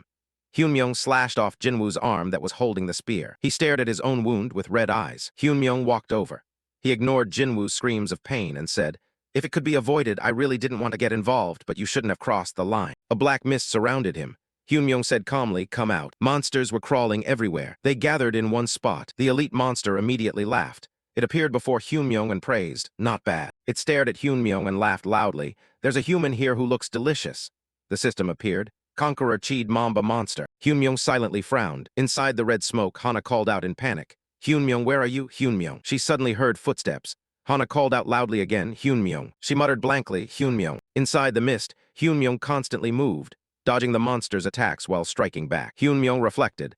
It's a good thing the Cheed Mamba's mist blocked their vision. It gave me the chance to transform. But just because I transformed doesn't mean this will be an easy fight. He frowned and thought, if I didn't know its attack patterns in advance. Hyunmyoung frowned, looking at the monster's body, and whispered, I would have been turned into mincemeat by now. The monster roared in horror. That's strange. Your physical stats clearly aren't that high, so how can you dodge all of my attacks? It looked toward Hyunmyoung, who was lunging at it, and yelled, you move as if you already knew my strikes. He gritted his teeth and ran toward it. The monster's body changed. It sneered loudly, useless. Hyunmyoung leaped high into the air. He swung his sword, hacking away a series of the monster's tentacles. He landed on the ground. Hyunmyoung thought, after the Cheed Mamba's dodging chain, next will be. He gritted his teeth and spun around. A rain of strange liquid struck straight at him. Hyunmyoung thought, blood spray. He quickly grabbed a nearby table. Hyunmyoung used it to block the entire rain of liquid, then mused, if that stuff touches me, I'll be afflicted with an abnormal status. At the very moment the rain stopped, Hyunmyoung hacked the table into pieces and lunged toward the monster. A tentacle suddenly attacked him. Hyunmyoung tilted his head and dodged. The tentacle retracted. The monster marveled, I didn't expect you to remember even that move. It didn't hold back its praise. Amazing. Your dodging skills are truly extraordinary. The monster declared confidently. However, what's the point if your attacks can't reach me? Hyunmyoung said, don't worry. He pulled out a stone and said, I'll pierce your head soon. The system appeared. Use Tear of the Queen of Fairies charm. His feet were wrapped in a pair of boots. A notification appeared. Equipping Hermes boots. Stats are lower than requirements. Tear of the Queen of Fairies reduces Hermes boots requirements by 20%. Agility +3. Acceleration activated. A suit of armor wrapped around his body. The system appeared again. Equipped Michela armor. Equipped Michela helmet. Hyunmyoung gripped the sword tightly and entered a defensive stance. The system reported. Activated Michela Heavenly Dragon Seal Set attribute. Activated Hermes Boots Acceleration attribute. Hyunmyoung reflected. It's lucky I bought these at the secret auction earlier. And sorry about this, Hudson. If I could avoid it, I really wouldn't want to use the Tear of the Queen of Fairies. The attribute table appeared. Hermes Boots Epic. Boots modeled after the feet of Hermes, the god of wind, rumored to be from the Temple of Gold. The wearer can run as fast as the wind, but cannot enter the Temple of Wind while equipped. Requirement, all stats 40+. Tear of the Queen of Fairies charm reduces all stat requirements by 20%. Agility +3. Acceleration activated. Hyunmyoung quickly lunged toward the monster. He thought, even so, I will keep my promise no matter what happens.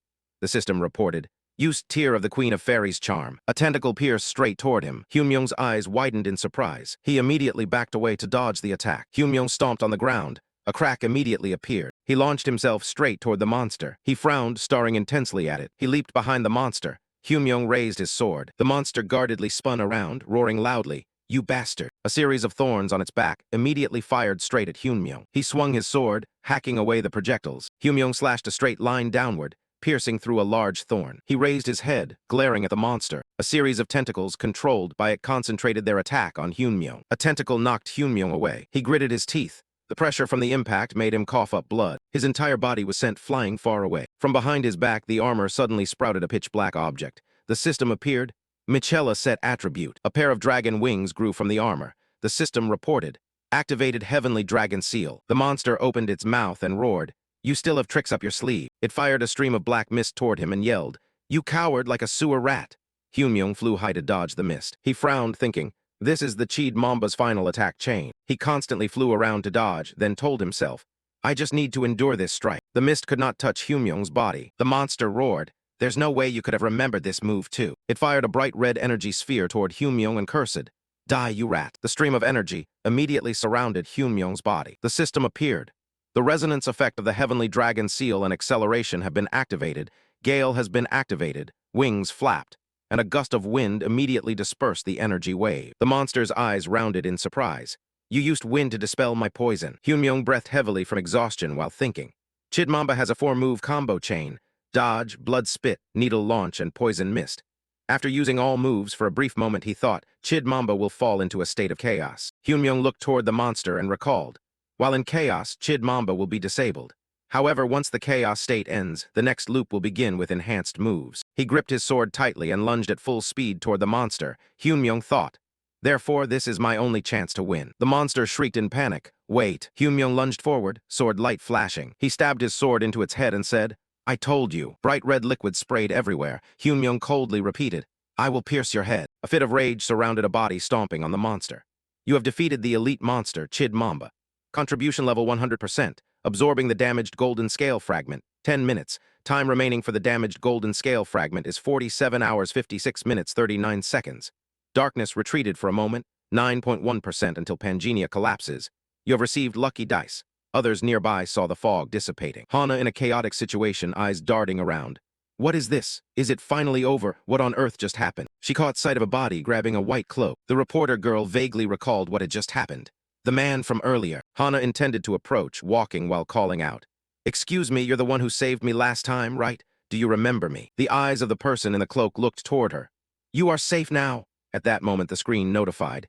Invisibility cloak effect has been activated. The reporter girl reached out her arm, wanting to hold on for a moment, but that spot immediately teleported.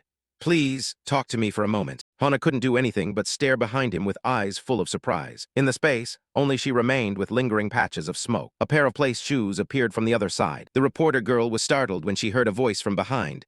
Hana. Hyunmyung appeared from behind with his cloak taken off and a radiant face. Hyunmyung, scratching his head, spoke up. I finally found you after we got separated in that chaos. Hyunmyung shyly approached and asked, Are you hurt anywhere? Hana didn't think twice and replied happily, No, I'm fine. Suddenly, her eyes widened as if they were sparkling. Meanwhile, he was still talking while using a blood-stained finger to scratch his cheek, relieved to see her safe. I didn't expect us to get caught up in something like this. I guess today just isn't our day. Hana perceptively noticed and pointed to his finger. Hyunmyung, are you hurt? Hyunmyung only then realized but replied vaguely. It seems like a bit of monster blood splattered on me, don't worry. Internally, he also slightly forgot. Damn it, I didn't even notice the blood had gotten on my fingernails. Hana, on the other hand, suddenly became silent and sullen because she felt something strange. His clothes were perfectly clean, but only his fingernails were stained with blood. It was very unusual. She didn't hesitate to speak up clearly and decisively. Hyunmyung, when the monsters first appeared, you were also extremely calm. Could it be you already knew what that was? For the first few moments, he remained silent, not knowing how to respond. But then he put on a thoughtful expression, rubbing his chin. I was calm. Everything was so chaotic that I think I just blurted out whatever came to mind. The reporter girl immediately caught him and angrily, What? You liar, you were completely calm. But he still tried to put on an innocent face as if nothing had happened. No way, actually I was scared to death. Hana had no evidence, so she couldn't refute and retreated. He is very suspicious. Hyunmyung was put in her crosshairs as she kept thinking. Acting as if nothing happened, and appearing right after the man who saved me disappeared, could it be that he is? A new day with sunshine and white clouds. The next day, sunlight shone through the iron bars of the closed window. Not long after the first dimensional war occurred, another dimensional war broke out again. In front of that door, there was also a notice. Some members of the Dimensional Warriors warned that these attacks will continue in the future, temporarily closed, and expressed the view that long-term cooperation with the government is needed. That peaceful neighborhood also lacked the hustle and bustle of people passing by. As countless citizens stayed indoors out of anxiety, the streets became truly empty. On the online screen at that time, the host was seriously talking about the issue. In response, some citizens expressed dissatisfaction, claiming the government's subjective reaction when declaring there would be no tragedy like the previous incident, and that the government is deliberately downplaying the level of damage, could lead to a large number of secondary victims in the second dimensional war event. The image shifted to the representatives, sitting seriously at a meeting table. A man with a shaved head glanced in one direction. They were too indifferent during the first invasion, and now they are making a fuss. Another man in a suit with scars was much calmer. Back then, those not directly affected perhaps couldn't feel it clearly. An attack by monsters is something completely contrary to common sense. Another girl, while focusing on her phone, grasped the story from the outside. Because it is something that exceeds common sense, no one knows how to respond, so perhaps initially the government tried to maintain a state of normality. A voice that was both cold and deep echoed in the room. But with this event, everyone must have realized that an invasion can happen again and again, and right now. A young man who looked talented, wearing a light blue shirt. This is the perfect time for us to announce the launch of the Alliance. His true identity was the president of the Hero Player Alliance, Park Taewoo. His voice still dominated the meeting. Other alliances must be thinking the same, so we need to quickly recruit talent. From the side of the girl looking at her phone, there was also an opinion. We are checking the recording you mentioned earlier, a sword being stabbed deep into flesh, blood splattering. It is footage from CCTV, so it is very difficult to see clearly. But if he really killed Chid Mamba alone, this man might be Randolph, who took the first position in the new main quest. Everyone turned their eyes to someone sitting at the end of the row who had just spoken. But didn't people say Randolph only just completed main quest 2? If so, he is at most level 4 or 5, how could he be equipped with Hermes' shoes? A hand gently rubbed the chair, pressing on it for a long time. It is very likely that he used some kind of spell. Ignore those details, he is definitely the person we need. The stout man glanced over while listening. And after the phantom disappeared, this man appeared. We cannot be sure, but it is very likely that Randolph is the Phantom. Taewoo lowered his eyebrows, his face serious. We cannot trust other player alliances. Whatever happens, we must recruit him. A voice like a nail driven into his head made the man's face turn pale.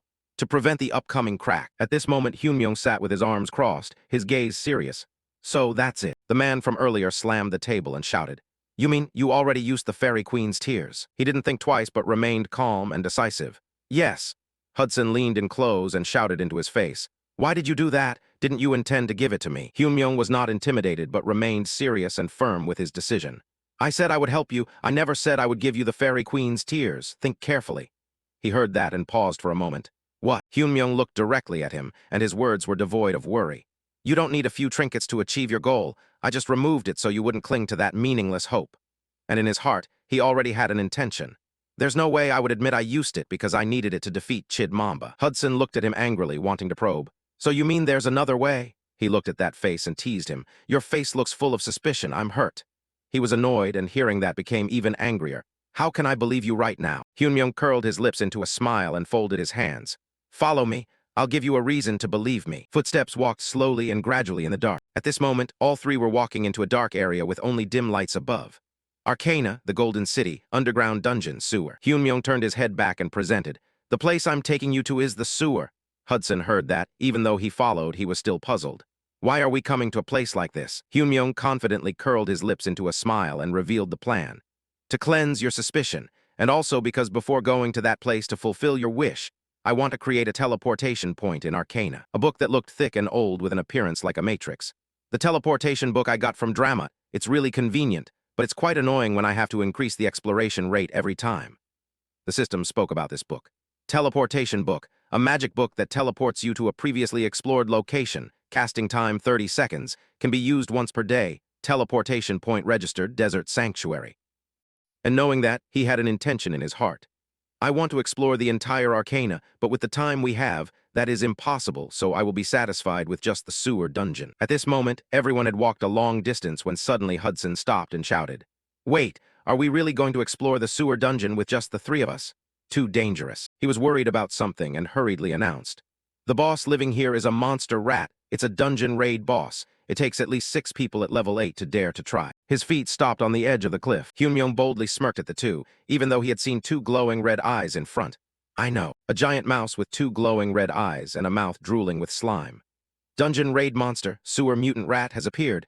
Recommended raid party LV8, 6 people. The deep black eye sockets of the monster flashed a bright spark. Its multi-toed feet stomped hard on the ground, causing it to crack. A source of green energy blew strongly towards them. All 3 had different expressions when seeing the energy sources clashing right above their heads. Hudson was worried and retreated a bit every time he saw it. The monster rat is a type of monster that uses speed as an attack weapon. Usually, the basic strategy is a full 6-person squad, slowly cornering it to hunt it. But we came in here without any preparation at all. That mouse used its sharp gaze to lunge with rapid speed. What the hell is he thinking, doing something so reckless? Hyunmyung was still very calm, turned around and whispered, Isabella. Isabella didn't need to respond with words, but her face turned dark, and she quickly lunged toward the mouse.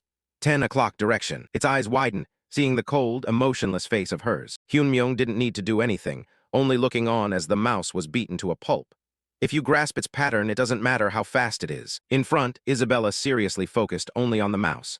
Of course, that is only possible because Isabella is a combat-capable character who has been raised to a level completely different from ordinary characters. At this moment, Hudson was the only one sweating, eyes widening in disbelief at this scene. He was startled when he heard him call his name, Hudson. Hyunmyung looked him straight in the eyes while clenching his hands tightly. I will keep my promise to you. Whatever happens, don't doubt me. The corners of his mouth curled into a smile, and his gaze was firm. If I say I can do it, then I will definitely do it. Hudson, after hearing those words, could only be stunned and surprised. Scene shift to another place. A subordinate stepped forward to report to the man standing there. Captain, I checked all the CCTV around, but there was absolutely no trace. It seems like the people in the building at that time were also completely unaware. The man was the Alliance captain, hero player Sion Jang. He scratched his head and sighed. This really is unpredictable. The subordinate asked silently, Sion, should we go meet Young Jinwoo again? He heard that and replied seriously. Forget it, he seems to have lost his mind. He went crazy because of the shock of having both his arms severed. Looking for him again would only be a waste of time. Indeed, Young Jinwoo was now like a lost soul, his mental state completely unstable. The two slowly walked away. The subordinate following behind asked curiously, What about Kim Hana? She seems to know something, doesn't she? Sion replied lazily. So you mean we should storm the CK broadcasting station? The subordinate quickly corrected his words. Not like that, but we could wait at the door. Sion seriously reminded his subordinate, Don't mess with her, she's trouble. The subordinate, faced with this warning, became even more curious and asked, Does Kim Hana have a backer? Sion turned his head to look at him and asked in return, Do you know about Gracia coming to Korea? The subordinate obediently nodded. Yes, that's driving all the Korean players crazy right now. Sion nodded in response to his subordinate's curiosity. That person will be doing a one-on-one interview directly with Kim Hana. The scene shifted to another location, where Kim Hana stood opposite Gracia amidst a barrage of camera flashes. He towered over her, looking down for a long moment before finally speaking. It's Gracia. Kim Hana, sweating and looking tense, began. It's a great honor to meet you. I am Kim Hana, a reporter from Korea. Back at Sion's location, the subordinate foolishly asked, Why? Did he fall in love with her at first sight? Without turning his head, Sion leisurely replied, Who knows, you fool? In short, don't poke a hornet's nest. Sion walked forward while thinking. Gracia, when the Phantom isn't around, is the undisputed strongest player. For a figure of that caliber to personally come to Korea for an interview with a small-time reporter. Honestly, I'm curious too, but if it involves Gracia, it's best to stay as far away as possible. Just offending him even slightly would crush this entire alliance. Sion didn't even dare to think a blasphemous thought. Returning to the dungeon, the scene was stained with fresh blood. A young man was slumped against the wall with long trails of blood behind him. A cold voice rang out from above. Is it over? The young man gritted his teeth and said, What are you trying to do? PK between players is forbidden in the real world. The cold voice sounded again. Forbidden? Who says so? The man on the ground screamed. Gracia himself prepared for the invasion and announced that PK between players is forbidden in reality. If Gracia found out that? He hadn't finished speaking before a cold, firm hand from the person in front reached out and clamped tightly over his mouth. The person in front stabbed him straight through the neck and growled. Then, tell Gracia to come and save you, you fool. In an instant, blood once again dyed a large patch of ground red. The person finished the job and turned away, leaving trails of bloody footprints stretching across the floor. At the same time, the system sounded a notification. Rank changed, registered on the character class ranking. Congratulations, the player killer has obtained secret auction house privileges. The man walked away while removing his disguise, thinking, Randolph, he must be the Phantom. If it's not him, there's no way to explain the points he's accumulated. He definitely won't hesitate to challenge the main quest soon. I'll be waiting there. We'll meet again soon, Phantom. You will definitely die by my hands. The more he thought, the more his expression twisted, the long scar on his face tightening with hatred. Scene shift to another location. Something happened, and a vast patch of empty land was filled with swirling dust. Before the sand could even settle, it was shaken again by a strange, large foot with sharp claws. After the tremor, a monster with multiple heads and blood-red eyes emerged from the dust. Behind that monster, two blurry figures appeared in the thick smoke. Park Hyun-myung crossed his arms and frowned at the monster, thinking, talk about bad luck. The original plan was just to go to the sewer dungeon to register a teleportation point. Earlier, his group had finished off a giant mouse monster. Its blood splattered everywhere. Park Hyun-myung extracted a bright, blindingly sparkling stone from the mouse monster. Information about the sparkling stone quickly appeared. Mutated mouse monster core. Material, an unidentified core that caused the mutation in the mouse monster. If fed to beasts, it causes mutation, sometimes used as material for special tools or equipment. Hidden trait. Lord of Beasts can strengthen the soul of beast's own. He looked at the stone's information and couldn't help but exclaim internally, I didn't expect to find material for the water dragon's evolution. Thanks to this, we will arrive sooner than expected. After pondering, he turned and asked the person opposite him, Hudson, have you cleaned up the casino properly? The man replied immediately, Yes, I have resolved everything as you instructed, sir. He lowered his head, his voice level. It's quite a shame about the casino, but if I have to leave for a long time, it can't be helped. Compared to the marriage with Serengeti, that small matter is nothing. Besides, if I weren't there, the people around wouldn't have left the casino alone anyway. Furthermore, I've decided to trust and follow the Starfate user. As he said these words, a glimmer of deep emotion flashed in his eyes. Hudson mused. And above all, the girl named Isabella who hunted the mouse monster alone is also very capable. But his actions are as if he has foreseen everything. He is definitely an extraordinary person. If I miss this opportunity, I don't know when I'll ever have such a stroke of good fortune again. Hyun-myung curled the corner of his lips into a faint smile, then said, Is that so? Now we don't have to worry about money anymore. Internally, he applauded. Good thinking. Now I can fully focus on reaching level 10 and stepping onto the path of the Starfate user. Isabella sat on the side, deep in thought, and reminded, I can hear your inner thoughts, sir. Hudson broke into a cold sweat and hesitantly asked, So where are we going? Hyun-myung was surprised and asked, Didn't I tell you? Hudson shook his head. No, I don't recall hearing it. Hyun-myung answered solemnly, A masterpiece that will realize your wish. A masterpiece. A masterpiece to fulfill Hudson's request, and also the starting point for main quest number 3. We are going to the Spirit Tower. Time passed quickly, and the lush green forest began to replace the sunny and windy desert. Hyun-myung's group stepped off the carriage, looking around at the lush green forest. Hudson looked around, puzzled. Is this the place? To an ignorant person like me, it just looks like a regular forest. Hyun-myung stood in front of a tree and said solemnly, It's not just a regular forest. This is the entrance to the Spirit Tower, the rustling forest where the spirit tree grows. This is the entrance to the Spirit Tower, the rustling forest where the spirit tree grows. He stood in front of a tall, healthy-looking tree and thought, The spirit tree is the species from which spirits are born. The tree where spirits are born has the ability to open a portal to the spirit world for a certain period. And only by entering that path can we reach the Spirit Tower. He stepped closer and placed his hand on the giant trunk, discovering, however, this tree has been dead for a long time. In Hyun-myung's perception, this tall trunk was actually just an empty shell. Inside, it was cracked and broken with nothing left. But this didn't seem strange to him. Hyun-myung stood there silently, thinking, No, not just this tree, but the entire forest is dying. It seems it's been a long time since any new spirits were born in this forest. It's not a great method, but it can't be helped.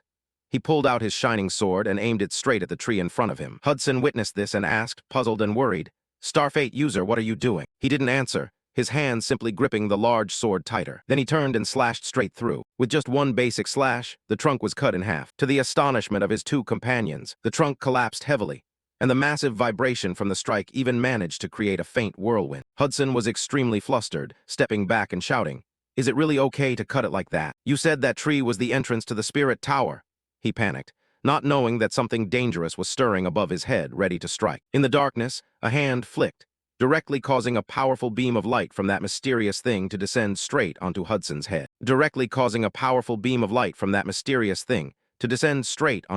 head. However, Isabella reacted extremely quickly, drawing her sword and rushing over, protecting him while blocking that lethal attack with her hand. But things didn't stop there, Because the attack was too strong, her hand was severely injured, and the enemy ahead showed no sign of easing up. A cold but powerful voice sounded from the high branches. To think you could block that, not bad. The human woman.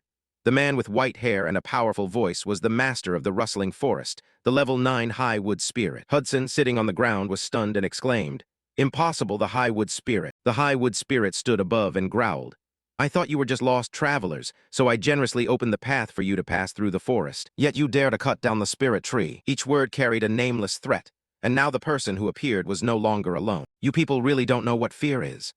As the words finished, the forest guards, level 7 dryad wood spirits, appeared to fill the area around the spirit tree. Hyunmyung's group quickly assessed the situation. 40.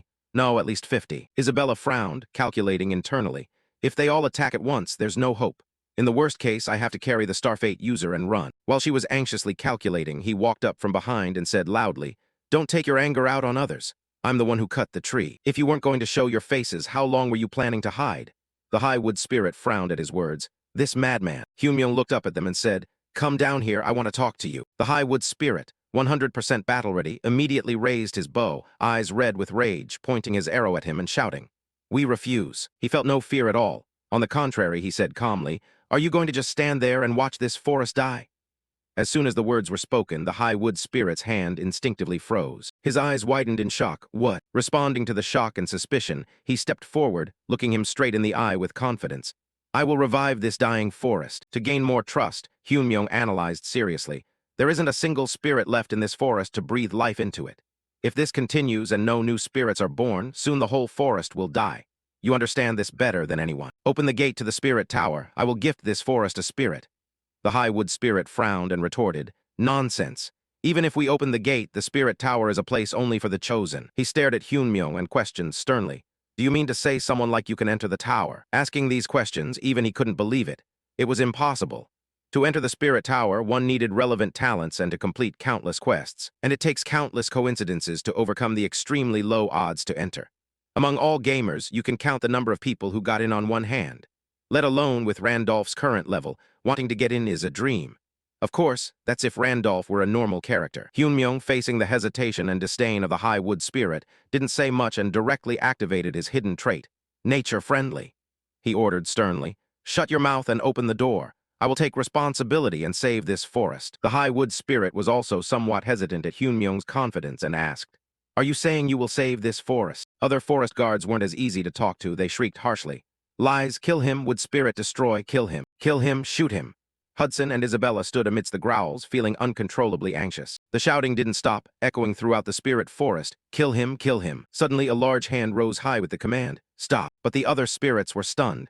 They didn't understand what their leader was trying to do. The high wood spirit didn't stand still anymore, but jumped directly down from the high branch. He walked up to Hyunmyung, stared at him for a while, and then finally spoke. "Those words, you must make them a reality." Trusted by the high wood spirit, he didn't flinch, curling his lips into a smile as he replied, "Don't worry. Since I always keep my promises, I will bring the spirits back to this forest." The high wood spirit was still half skeptical. "I don't expect you to do it.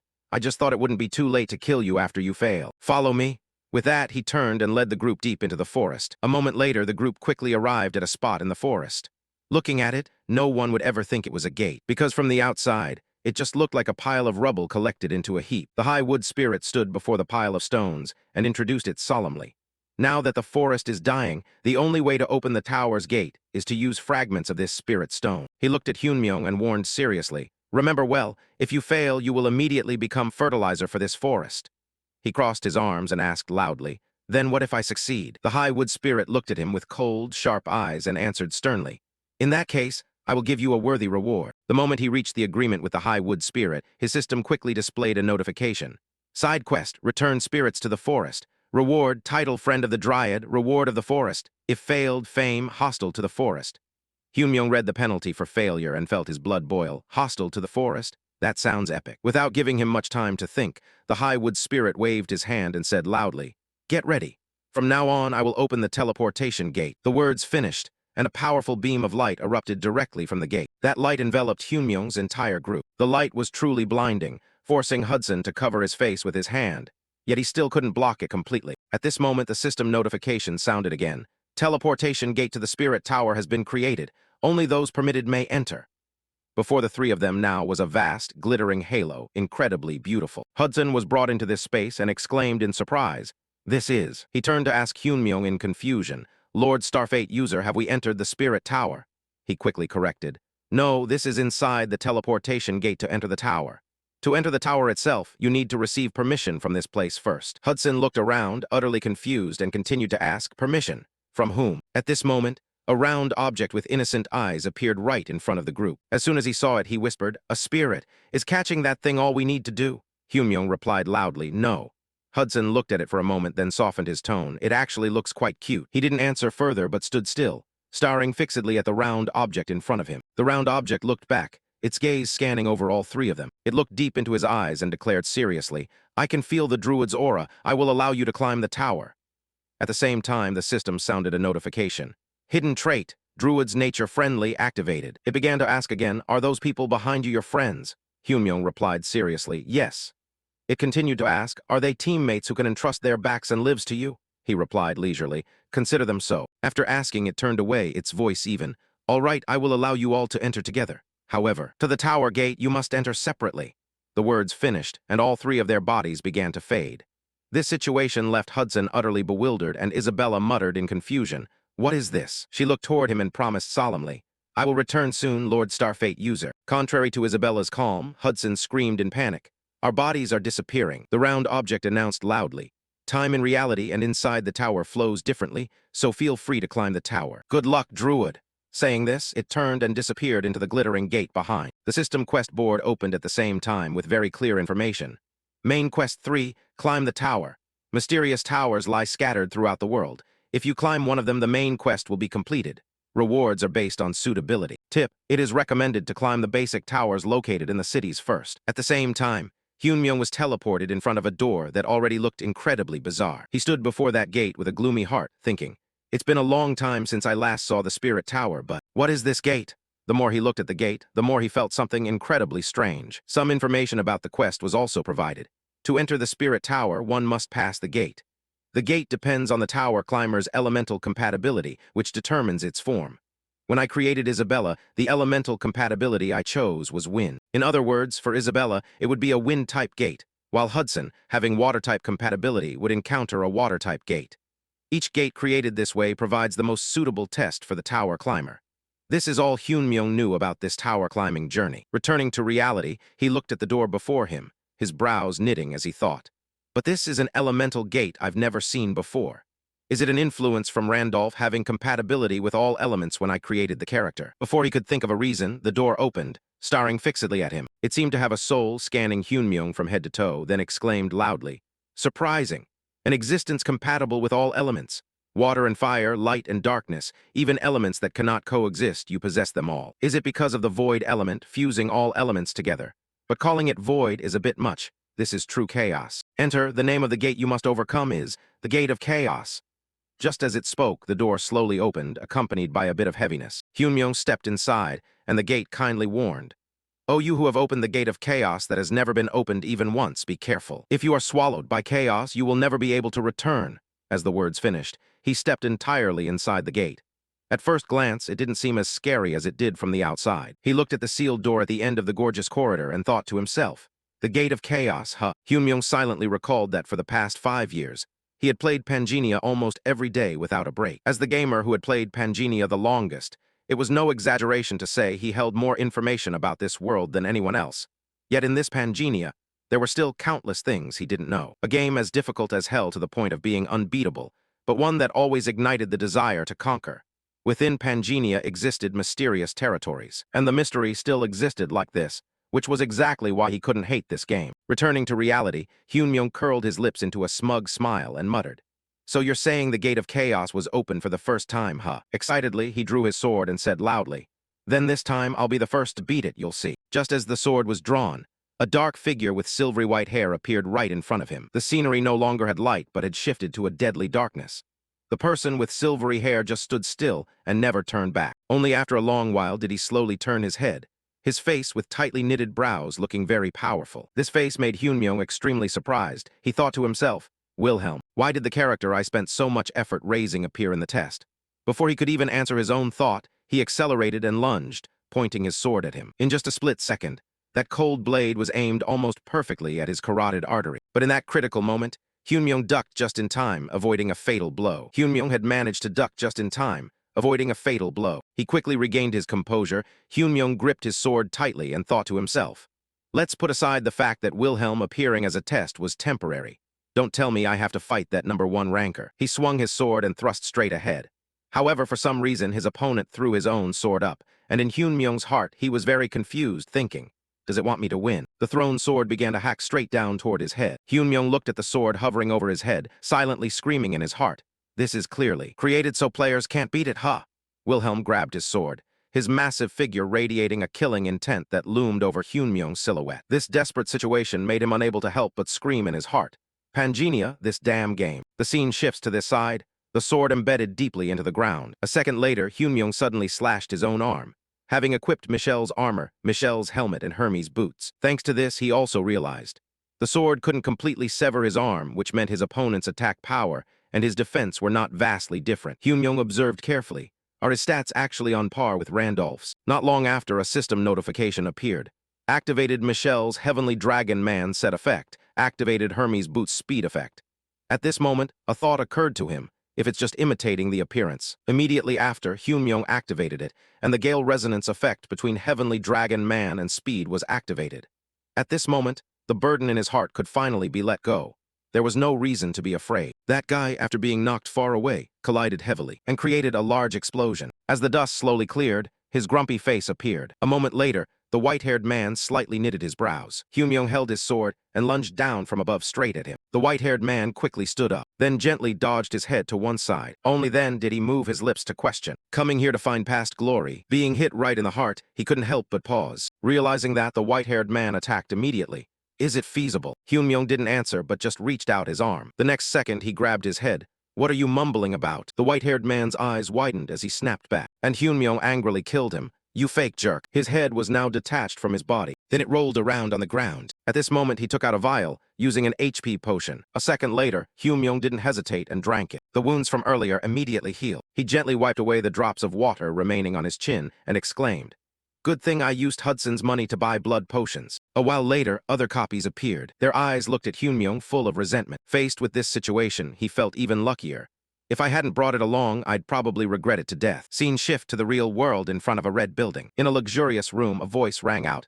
The interview ends here. Hana bowed and said in a low voice, thank you for not minding the long distance to come here, Mr. Gracia. At this moment, Gracia replied politely, you're welcome. He slightly knitted his brows.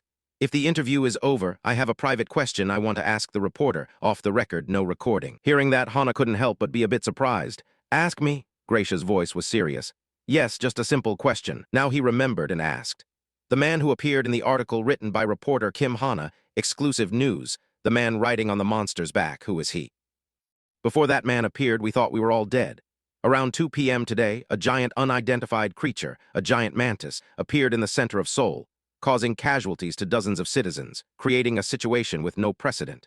Right then, the appearance of a man riding a beast that tore the sky made the scene fall into silence for a moment. Witness present at the scene said, reporter Kim Hana. Gracia's eyes clearly showed curiosity when asking this.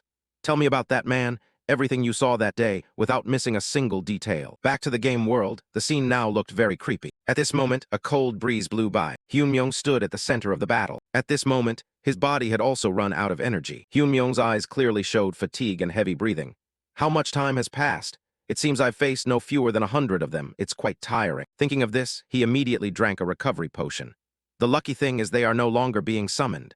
Furthermore, I don't see a way up. Maybe this is already the highest floor. A second later, Hyunmyoung threw the vial hard to the ground. Now there are no more blood potions left. I hope that's enough to pass the stage. A while later, the corpses on the ground began to vanish. Witnessing this scene, he couldn't help but be startled and panicked. At this moment, they turned into shadows. Then they flew above Hyunmyoung's head. Chaos power has no effect, huh? What on earth are you? Not a human, a druid, huh? That's right, who would have thought you could climb up to here? He realized it as soon as he looked.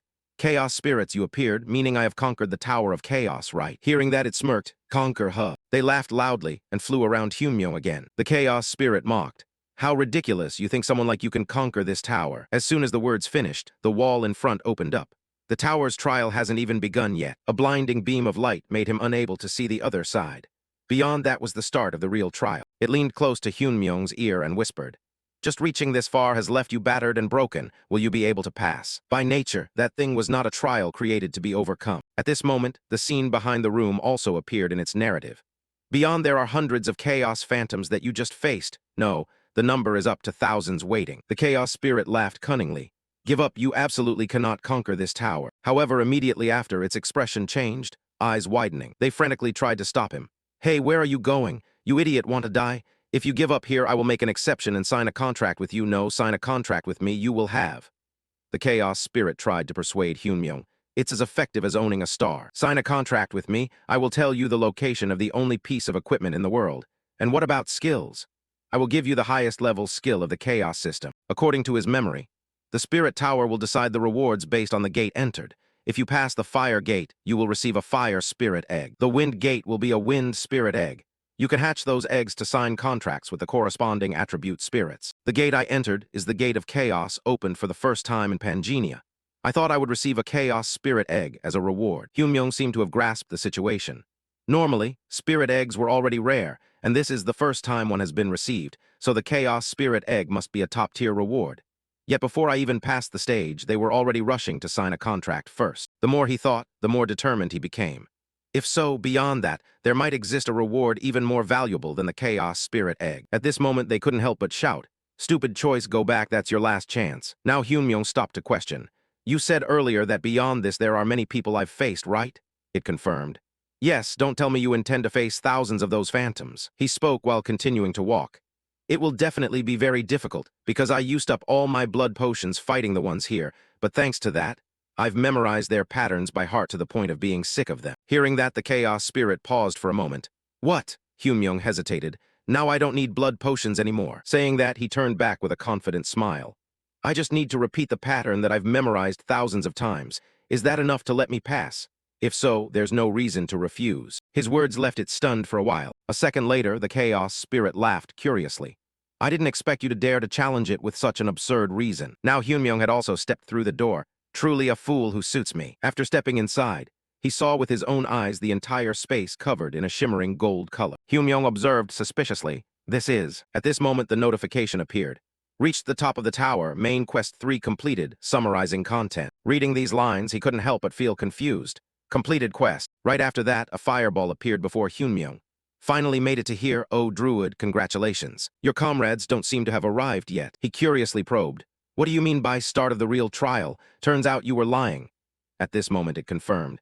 "That's right, if a player chose to sign a contract with a chaos spirit, you would never be able to escape that place." Hyunmyung slowly drew his sword. They were very good at lying. The fireball explained, "Spirits of chaos naturally love deception." Saying that, it asked, "But you must have received a hint when stepping through the gate, right?"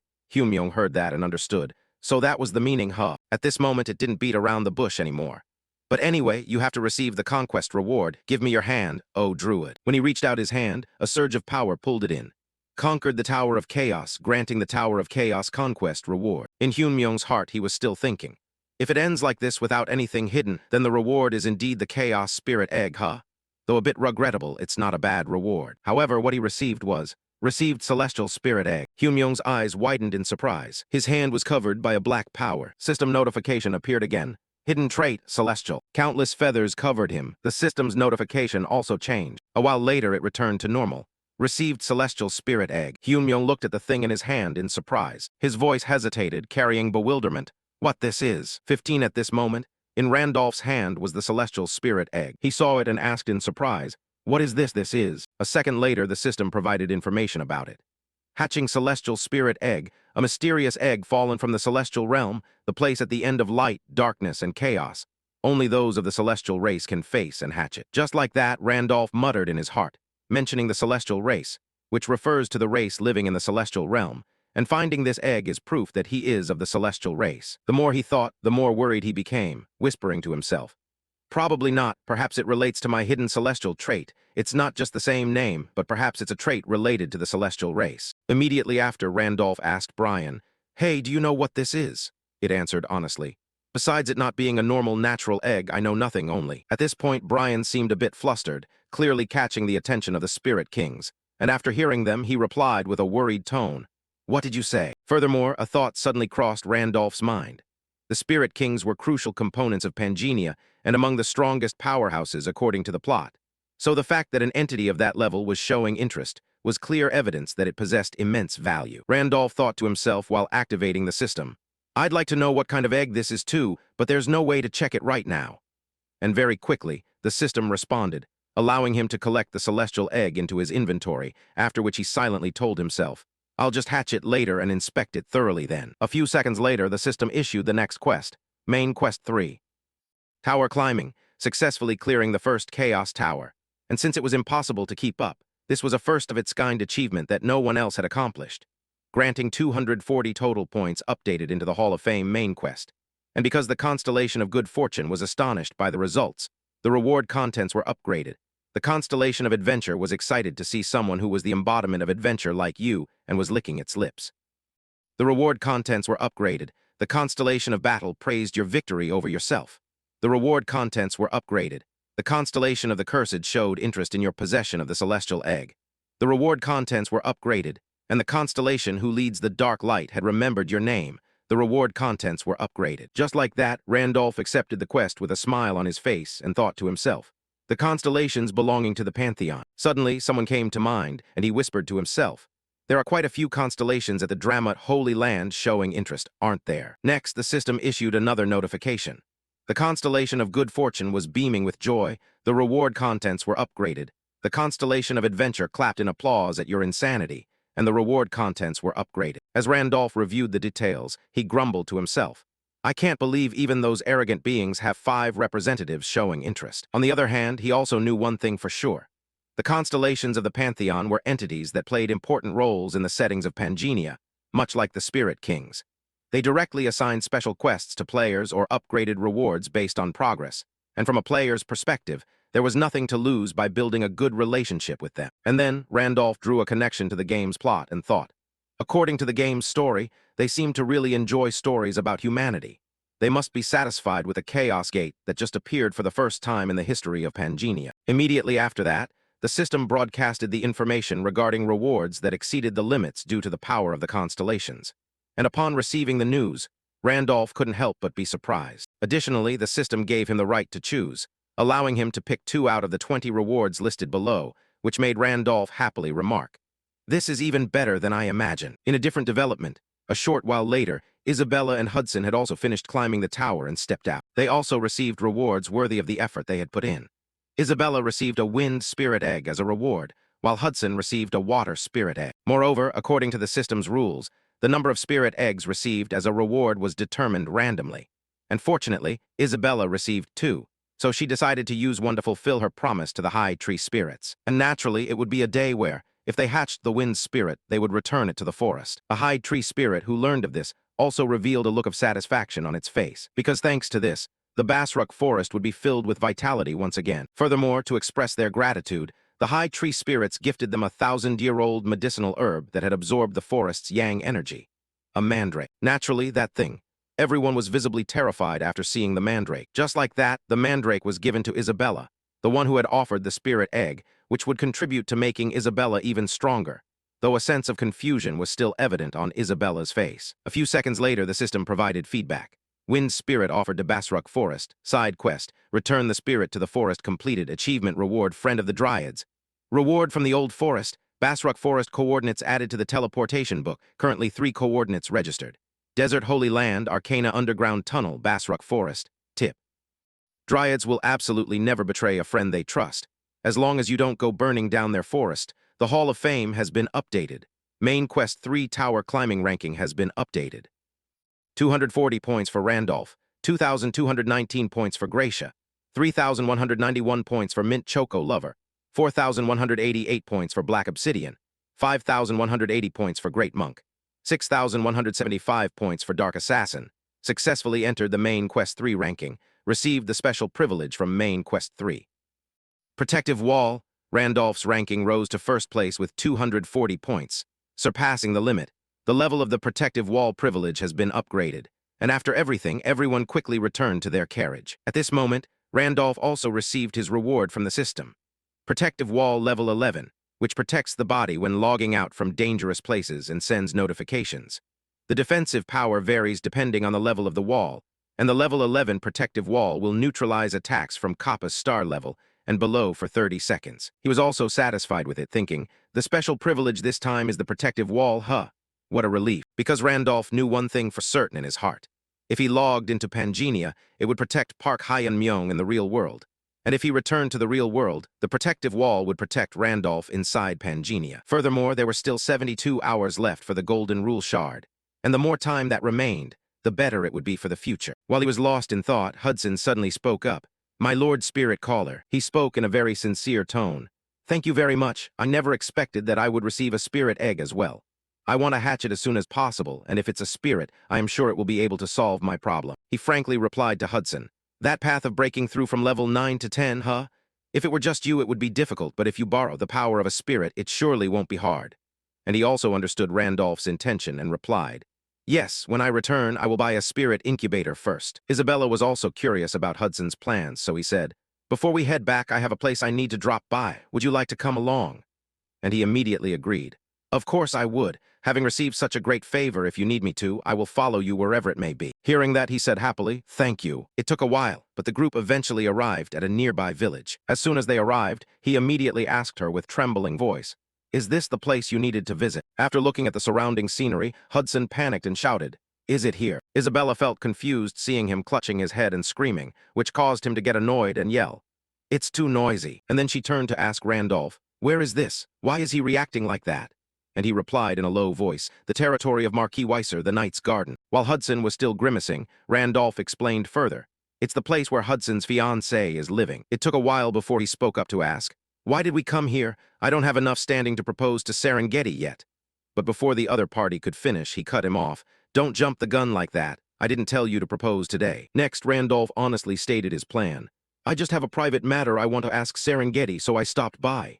And hearing that, Hudson asked back in surprise, The matter you want to ask is, walking a bit further, they accidentally saw a shattered window along with peeling paint on the walls. Randolph felt a bit confused seeing so many beggars here. Immediately, they turned down a different path, where there were more people passing by. And then they arrived at the square, only to see the townspeople praying there. Isabella made her guess in an astonished voice.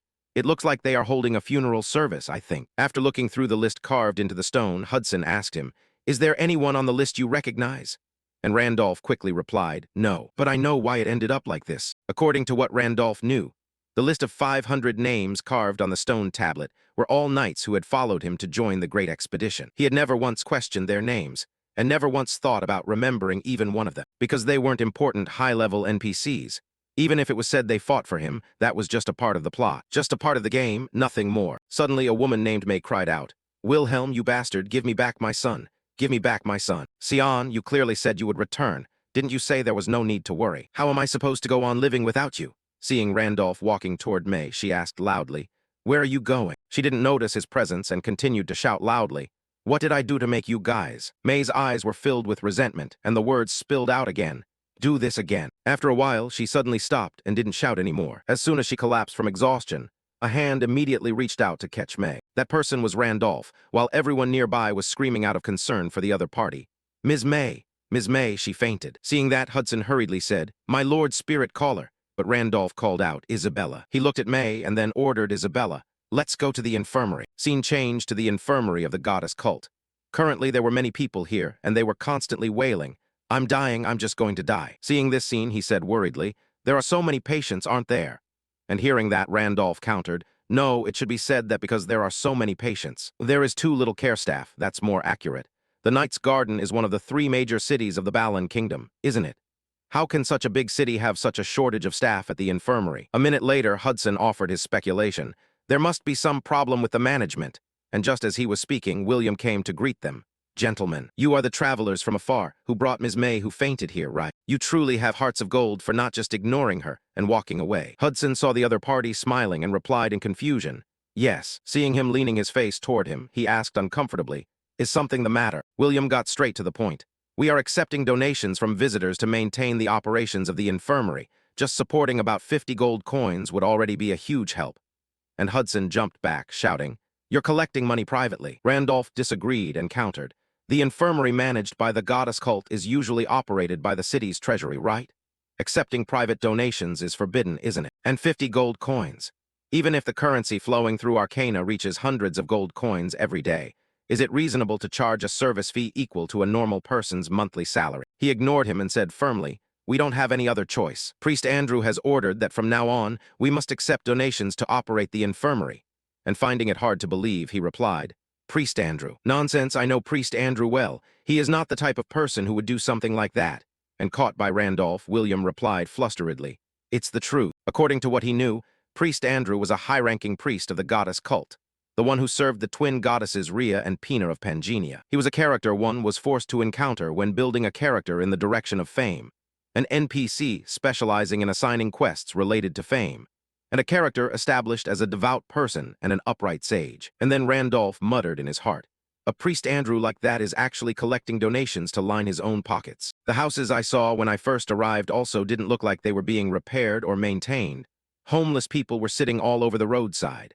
And on top of that, the infirmary isn't operating at full capacity. Even if it's not comparable to Arcana, this place should still be a fairly wealthy city. What on earth is happening to this city? Scene changed to the Lord's palace, where a lot of fine wine was laid out. Seeing Marquis Weiser drinking too much, Eric shouted to stop him. "My lord, you are drinking too much." He angrily threw the wine bottle toward him and scolded, "Stop it." Weiser pointed at Eric and screamed, "Shut your mouth. Go get more wine." Marquis Weiser was currently the master of the Knight's Garden City. Randolph thought for a moment before speaking. A second later, he ordered loudly, "I need to speak directly with Priest Andrew. Lead the way." And William replied flusteredly, "Yes, I am afraid that is a bit difficult. There are so many people waiting for the priest to heal them." But before he could finish, Randolph called out loudly, "Hudson," which made the other party jump slightly. He brought out a money bag and handed it to William, making him say in a panic, "Yes, is something the matter?" Hudson gritted his teeth and whispered into his ear, "Donation money, 50 gold," which made William feel both fearful and confused. Not stopping there, he added, "If you let us meet right now, I'll double it," which made him extremely terrified. Hearing that, William's eyes lit up again and he said, "Huh." Immediately after, he said loudly, "Please come this way." And William's voice was so loud that people outside could hear it, making them feel confused. Scene change. William brought them to a room nearby, and Andrew truly came out to meet them. "It is a pleasure to meet you. I am Priest Andrew." He politely invited Randolph inside. "Please sit down and let's talk." And he quickly agreed, "Very well." Andrew quickly went straight to the main point. "I heard you made a large donation to our orphanage." And Randolph replied indifferently, "It wasn't a small amount either. I heard that donating 50 gold coins is enough, so I thought if I donated less than that, I probably wouldn't be able to meet you." And this remark from Randolph left him momentarily speechless. Andrew read his thoughts and asked, "Are you disappointed? Seeing an old priest who is greedy for money, it is so shameful that there are no words to defend it." Randolph also said seriously, "I was just wondering, why is the orphanage in such a big city as this, falling into such a state of financial need?" He was genuinely flustered as he clenched his hands and replied, "I heard you brought Ms. May who fainted here, right?" And Randolph hurriedly replied, "That's correct." And he recounted the story of what happened at the square to Andrew. May's only son joined the great expedition and did not return. Ever since then, she has always been sorrowful, blaming herself for thinking she should have stopped her son, but not doing so. "It's not just the carriage, sir. Many people have lost their families and friends. Many knights joined the great expedition to push back the Demon King, following in the footsteps of the Knight King Wilhelm, and all of them were unable to return to this place." Regarding this, he did not refute anything. The Knight's Garden has lost countless talents, and massive resources have been consumed for war expenses. But because it is a prosperous city, despite the heavy losses, it should be able to recover as time passes. The real problem began when Lady Serengeti, the Lord's heir, returned. And hearing that, Randolph couldn't help but be surprised. He told him the current situation of her. Lady Serengeti returned here in a state of having lost both of her legs. But for some reason, ever since she returned, she has been in a coma and has not woken up. I and other priests have tried to help her wake up, but it was in vain. The Lord has tried to find ways to heal her with every kind of precious medicine, but also without success. Because of that, the city's already meager treasury was drained even further. The Lord, out of desperation, lost his reason and was taken advantage of by scammers. And before long, he reached the point of having to mortgage the territory to borrow a huge debt. After that, the Lord sank into despair and completely collapsed. The funding for the city was cut entirely. Currently, only this orphanage is left, and if this place also disappears, the patients in the city will all be abandoned. That is why I had to be thick-skinned and ask for donations from you, the ones who saved Ms. May, because we are lacking staff, hospital beds, and food for the patients. After listening, Randolph also empathized with Andrew. "I understand the story now.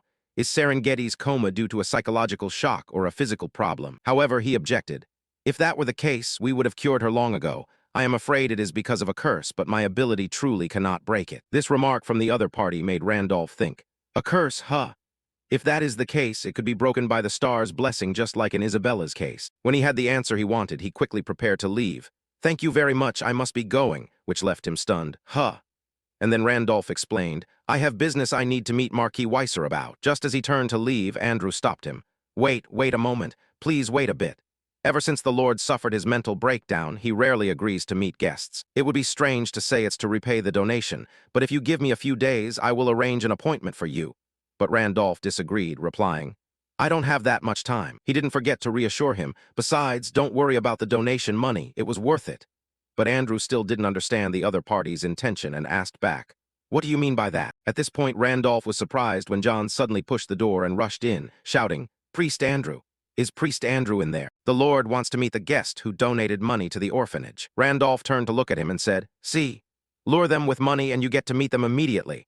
And Andrew felt confused and stammered, unable to finish his sentence. Saying that, he started walking while speaking. So I'm off. But he still tried to stop Randolph. Wait, sir. Whatever the reason, thank you for your help. And he advised the other party in a low voice. I told you not to worry about the donation. It wasn't my money to begin with. And then Andrew's following words made Randolph look at him with a surprised gaze. I don't mean the donation. I mean the fact that you saved Ms. May. After contemplating for a moment, he smiled at him. Before leaving, Randolph happily said goodbye to the other party. It was a pleasure meeting you again, Andrew. He didn't understand his intention and stared, asking, Meeting again. Scene change, afterward at Marquis Weiser's palace. Outside the drawing room, Hudson, Isabella, Eric, and John were waiting for orders from their superiors. Inside the drawing room, besides the two knights, there were only he and him. Weiser was drinking tea, while secretly observing Randolph's attitude. He was using a wary gaze to observe the other party. While he was leisurely enjoying his tea, Weiser whispered to himself, That man donated 100,000 gold to the orphanage. Is he a nomadic merchant? He doesn't look like a goods transporter. He might even be a wealthy young master out traveling. A few seconds later, he took the initiative to speak first. I'm sorry for the sudden invitation. Please forgive me. I am Weiser, the Lord of the Knight's Garden here. Randolph didn't speak, but said to himself, Weiser, his appearance has certainly changed a lot. He thought that way because, according to his own memories, Marquis Weiser was a knight famous throughout the continent for his outstanding talent in his youth. His daughter, Serengeti, was once helped by me, when I was Wilhelm.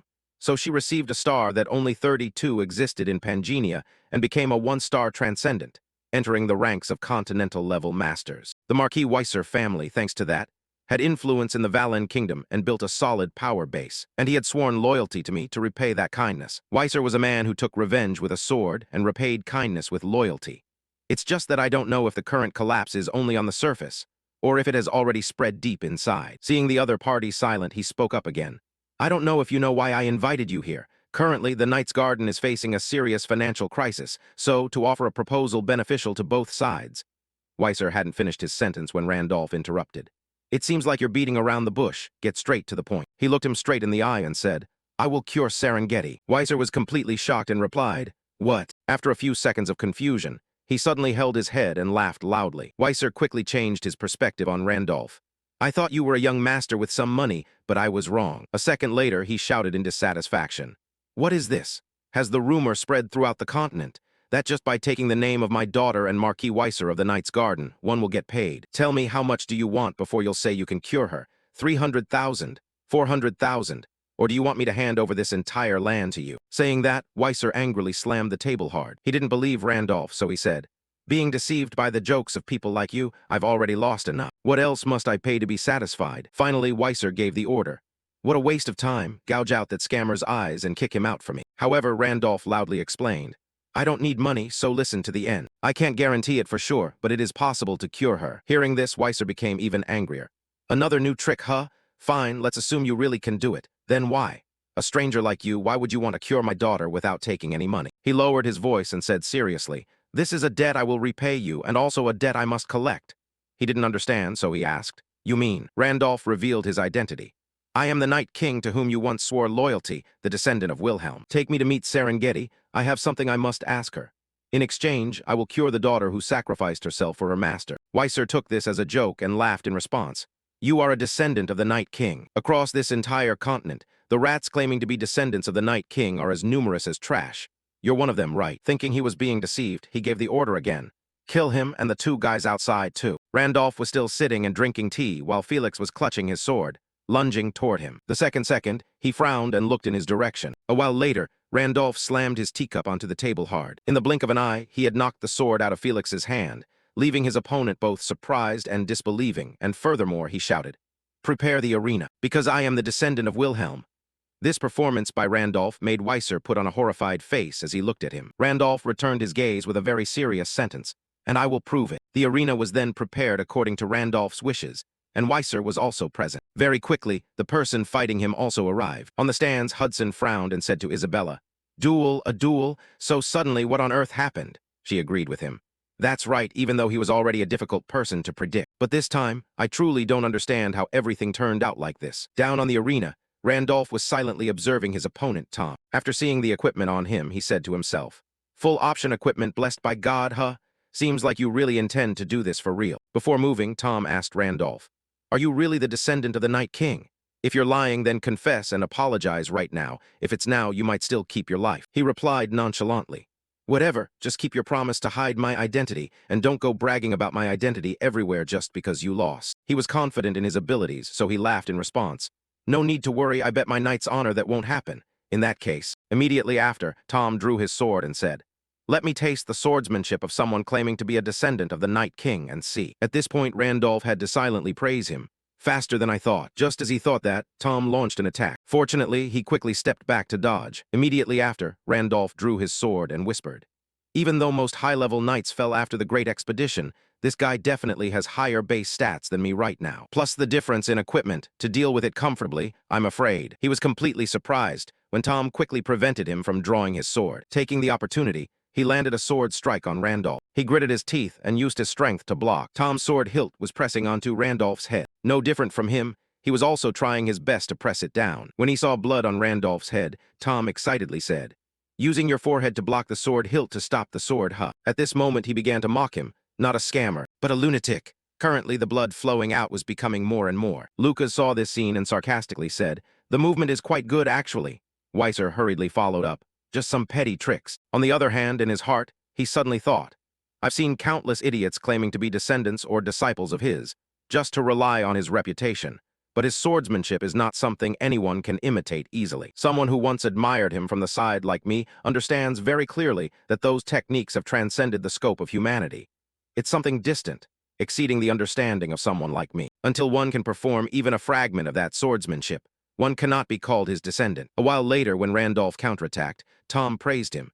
"Different from the scammers I've met before, you truly have talent. Confess that you're lying right now, then come under my command. If you do that, I'll ask the Lord to pardon you." Randolph, while blocking the sword, replied, "Wearing full option to fight level 3 and you're still smug, huh?" Tom explained loudly to him, "Understand me, this is the Lord's order. I'm also reluctantly doing this." "I don't feel comfortable either," Randolph said gently. "Good, huh? You have a lot of good stuff." As soon as he finished speaking, he successfully wounded his opponent, and Tom felt confused and shouted, "Huh." Randolph quickly stepped back to gain momentum and said, "I'll show you what the true power of an item is." At this, his sword lunged toward his opponent's chest. This attack made Tom extremely terrified. On the other hand, his sword also stabbed into the ground after that. At this point, the system suddenly issued a notification. "Equipped extreme iron sword, followed by Randolph gaining 2 swords. Lucas saw that and startledly asked, "Dual swords?" Even Weiser felt both surprised and disbelieving. Where did he get that kind of weapon? Just like that, he continuously launched attacks toward Tom. He couldn't stop retreating and whispered to himself, "The attack tempo is shorter. Does he intend to use speed to decide the outcome?" But Randolph attacked continuously, but because Tom's armor was too perfect, he couldn't wound his opponent at all. Randolph's sword glided over the armor without leaving a mark. After hitting for a while, he felt annoyed and thought to himself, "It's too light. If it were a two-handed heavy sword, although slow, it would have great destructive power and could pierce through this armor a little. On the contrary, dual swords are fast but have low damage. There's no way to create even a scratch on my armor. Just protecting the vital points is enough to fear nothing." With fewer points to defend, it made dealing with him even easier. Thinking that, Randolph quickly threw away the 2 swords and snatched Tom's sword to strike back at his opponent. Right when he was wounded, he was extremely dissatisfied. After a while, Randolph changed weapons again. Seeing him take back his 2 swords, Tom puzzledly asked himself, switching weapons. As the battle was ending, Randolph looked straight at him and firmly said, Watch closely. From now on, I will show you what the Night King's true swordsmanship is like. Scene shift. The system was continuously providing him with information. The content the system provided included: you can choose 2 from the 20 rewards below: katana, true sword, horse-laying blade, extreme iron helmet, destructive gauntlets, true HP potion, extreme scepter. This system notification surprised Randolph, and then he muttered in his heart, compensate proficiency. A few seconds later, the system provided information. Extreme Iron Sword, the iron sword that has reached the realm of the extreme. Originally an ordinary iron sword, but it has been enhanced and exceeded its maximum limit by some crazy transcendental entity. Power +3, sword proficiency +1 LV, cannot be identified, locked. When equipped with other items with the extreme title, the extreme effect will be activated. Randolph also understood this and said to himself, since I used a normal weapon to exceed the limit, the stats are a bit regrettable. But the other effects are truly a game-breaking glitch. I get to choose 2 rewards, then I'll just take the extreme effect. His question was quickly answered by the system. When equipped with other items with the extreme title, the extreme effect will be activated. Extreme increases stats based on the number of extreme title items equipped. At this point, Randolph was still not satisfied and grumbled in his head. As for armor, I already have the Michelle set. If only I could choose the same reward twice. The system complied with his wish. Received extreme iron sword, received extreme iron sword, accepted by the system. Randolph excitedly said, nice. Next, the system provided more information. Thanks to the hidden Master of Weapons trait effect, weapon proficiency +5 LV. Thanks to the hidden two-handed technique trait effect, all proficiencies +1 LV. Thanks to the extreme iron sword item effect, weapon proficiency +1 LV. Thanks to the extreme effect, weapon proficiency +2 LV. The Star Descendant class can read the memories of previous owners located within the stars possessed if specific conditions are met. Sword proficiency reached LV 10, reading memories of the possessed star. Finishing the notification, Randolph grabbed the 2 swords in his hands with a confused mood. Scene shift, returning to the arena, he was still fighting with all his might. Until now, Tom still had the strength to resist Randolph. Just like the old method, he changed weapons once again to wound his opponent. Randolph's weapon-switching action happened very quickly. Tom saw it, frowned, and muttered to himself, what is this? What is this unimaginable swordsmanship? The initiative has been completely stolen. I must disrupt the rhythm of this match. I must create distance and get out of his attack range. That was the right thing to do, but how? However, Tom's plan was discovered by Randolph, so just as he intended to create distance, he was held back by the high-speed dual swords, and when he tried to use his strength to break free, his balance was broken by the 1,000-pound heavy sword. Seeing this, he was startled and shouted in his heart, does such a style of swordsmanship exist in this world? It doesn't just feel like my movements are locked by normal attacks, it's like the entire space has been occupied by that guy. Furthermore, everything happening right now was within Randolph's predictions, so he was thinking, as humans, when faced with things that go far beyond perception or things that cannot be explained, we become as silly as fools, falling into a state of helplessness, unable to do anything but stand there dumbfounded and stare. Everyone gathering in the arena at this moment was the same, including Hudson and Isabella, including Marquis Weiser, and even the knight who was directly facing him was the same. The swordsmanship of the Night King Wilhelm and the decisive move that Randolph unleashed was severing shadow of the blessed land. Tom was still standing firm, but dust was rising up around him. Even so, the sword in Tom's hand had fallen out. It dropped right at his feet with a loud thud. When a bloodstain appeared on his neck, Tom shouted in defeat, I lost. As soon as he finished speaking, he fell to the ground. Randolph bowed his head and looked at Tom contemplatively. After that, he shouted loudly, do you still need me to show you any more performances? These words made Weiser panic. A few seconds later, Lucas hesitantly called him, Sir, my lord. Weiser called out to him distractedly. Lucas, he quickly replied. Yes. He bowed, clasped his hands, and ordered Lucas, invite that person here in the most respectful way possible. He is truly the descendant of the great Night King. Sir Wilhelm, at this same moment, Randolph was turning his head to look at Weiser. Weiser then invited Randolph to Serengeti's room. Currently, she looked incredibly haggard, and he said sadly, since returning from the Grand Army, the child has always been in this condition. I've done everything to wake Serengeti up, from good medicine to famous doctors. Everything was useless. I even invited a saintess, but because the curse is too strong, she said that even she was powerless. After observing for a while, his face showed signs of tension. To find out Serengeti's illness, Randolph quickly relied on the system and was granted permission. Hidden trait, Great Sage, activated. Upon learning the truth, he whispered to himself, as expected, Serengeti is currently suffering from the Demon King's curse. If it's the Demon King's curse, then even a saintess or saint emperor is useless. If I use the energy of the Star Protector to dispel the curse instead of magic, it might be effective. Weiser was still worried, so he asked Randolph, I have no more doubts about you now, but do you have a way to wake Serengeti up? He repeated his previous statement. I already said I can't be sure. I'm just going to give it a try. Randolph reached his hand toward her head. As he performed the healing, the system provided information, granting the blessing of the stars. The power Randolph released inadvertently surprised him. After a while, the system warned him, depleting all mental energy. Mental energy is insufficient to neutralize the Demon King's curse. And then, thanks to Randolph's determination, the matter was resolved, and at the same time the system confirmed.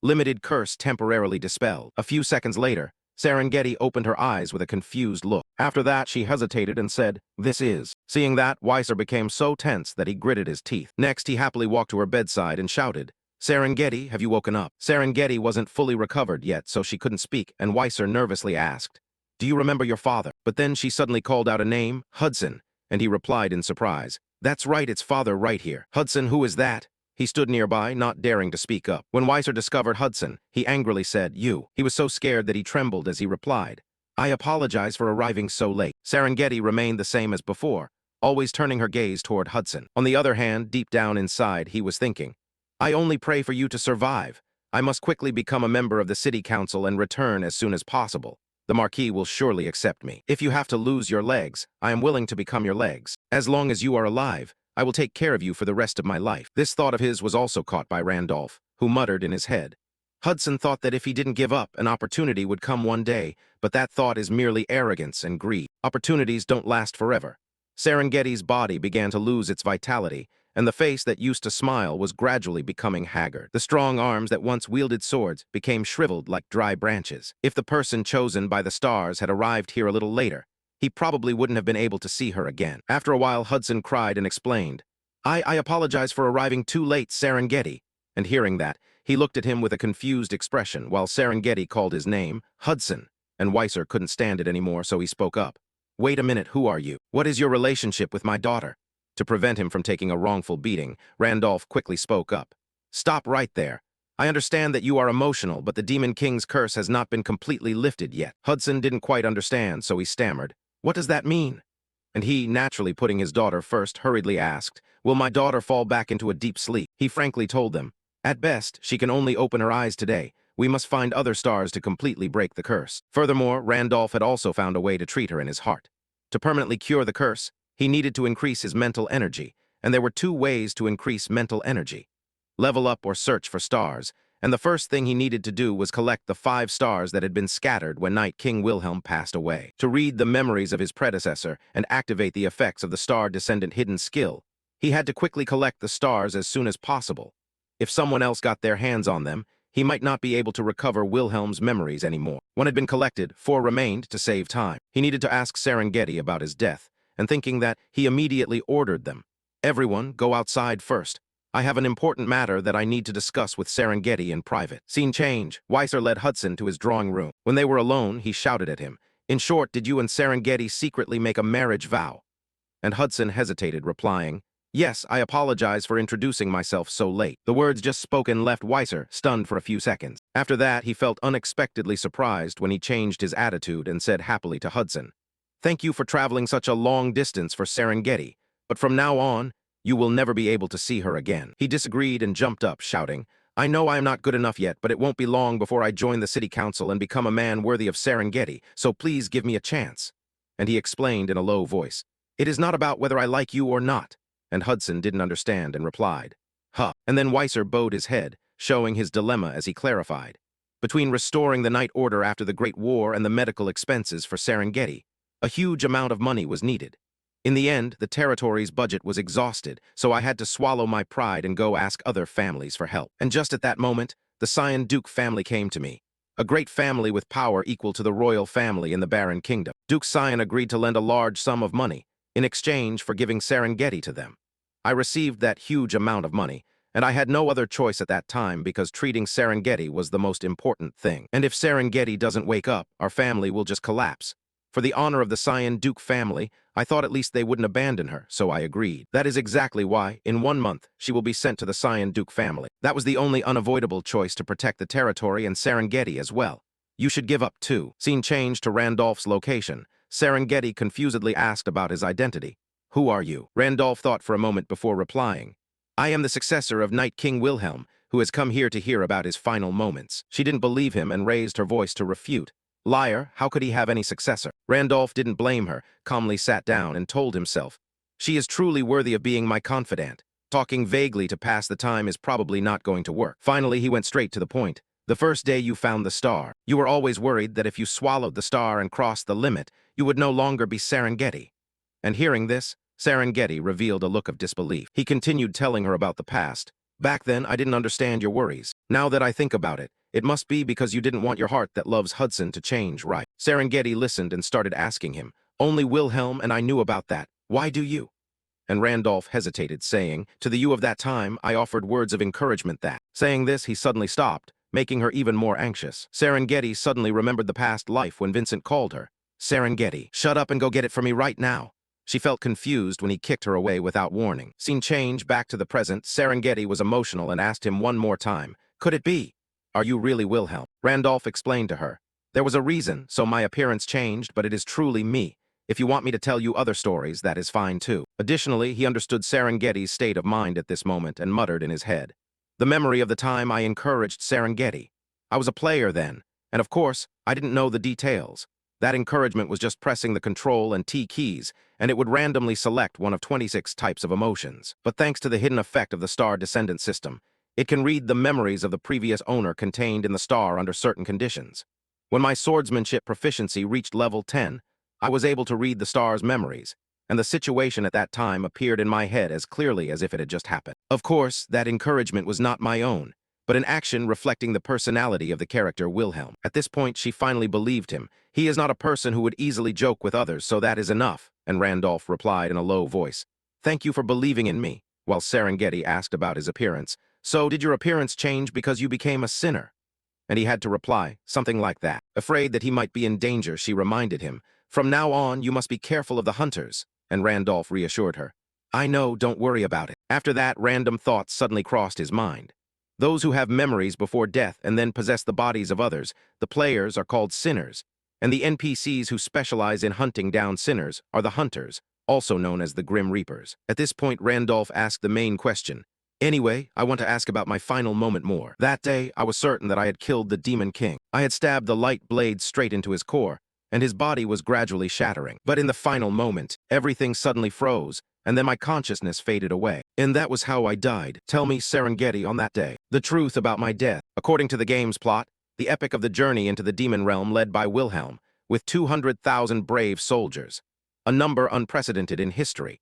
And their determination, once they became the protagonists in the first attack on the demon realm, soared to the skies. Careful preparation to deal with the demon realm, based on the information accumulated, along with a tight plan, without a single mistake, ready to respond to any situation. Everything was perfect. Clearly, everything was perfect. After that battle, Serengeti desperately knelt on the spot. She looked up at the high sky in frustration, asking for the reason for their failure. At that time, Rose, with a body full of injuries, still wanted to fight for Serengeti.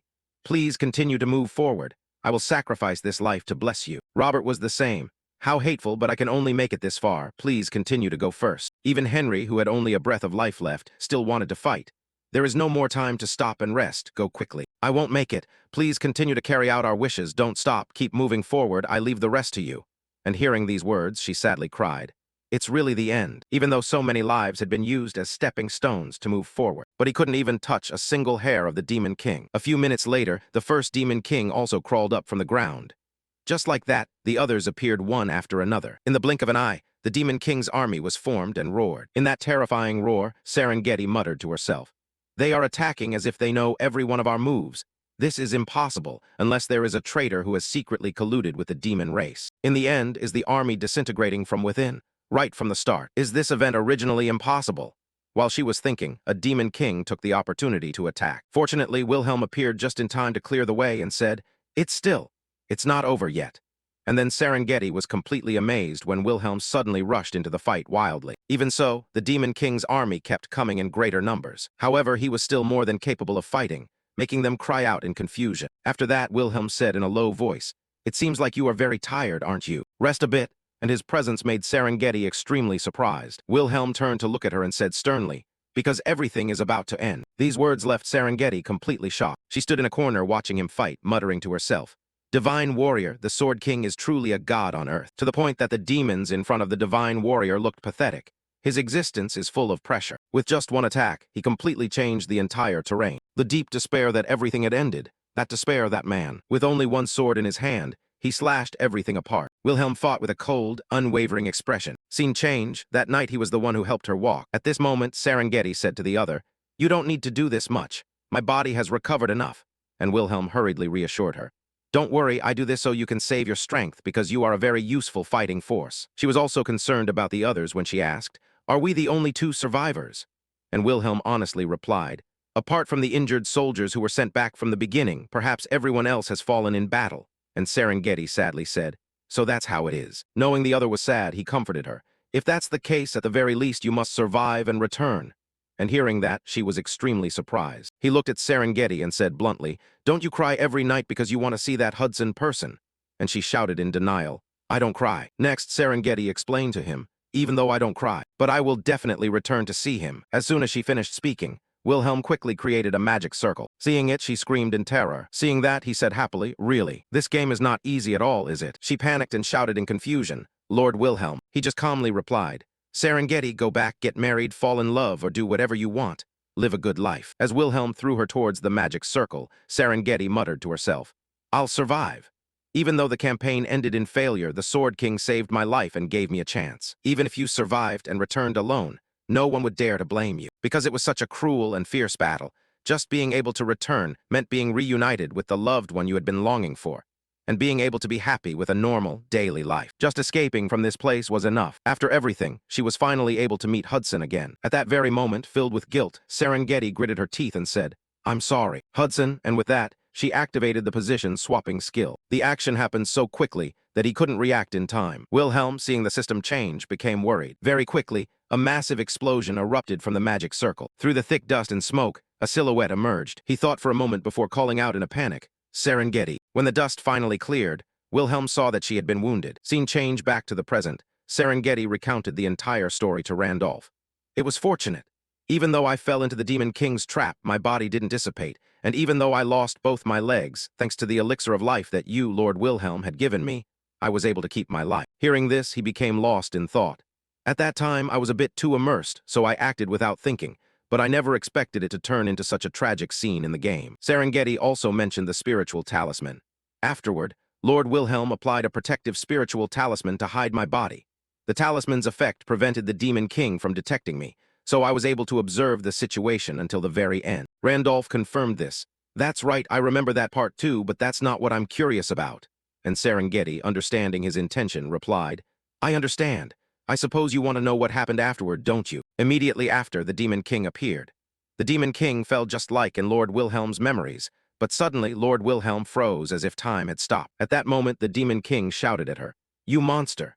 Even if you are a 5-star transcendental, how could you push me to this extent without the goddess's symbol? But that was your mistake. When lacking the goddess's power, you can destroy my mortal shell, but you can never destroy my core. I praise you, O Sword King. To compensate for this ruined mortal shell, I will use your body as my new vessel." The Demon King quickly created a magic vortex. Right after that, another power took over the Demon King's vortex. And when that power completely seized the vortex, the Demon King felt both surprised and confused as he shouted, "What is this light?" At that moment, Fina was channeling her power to Wilhelm. This infuriated the Demon King, who scolded, "You vile woman, don't tell me that because you didn't want the star to be stolen, you decided to take the life of the warrior loyal to you.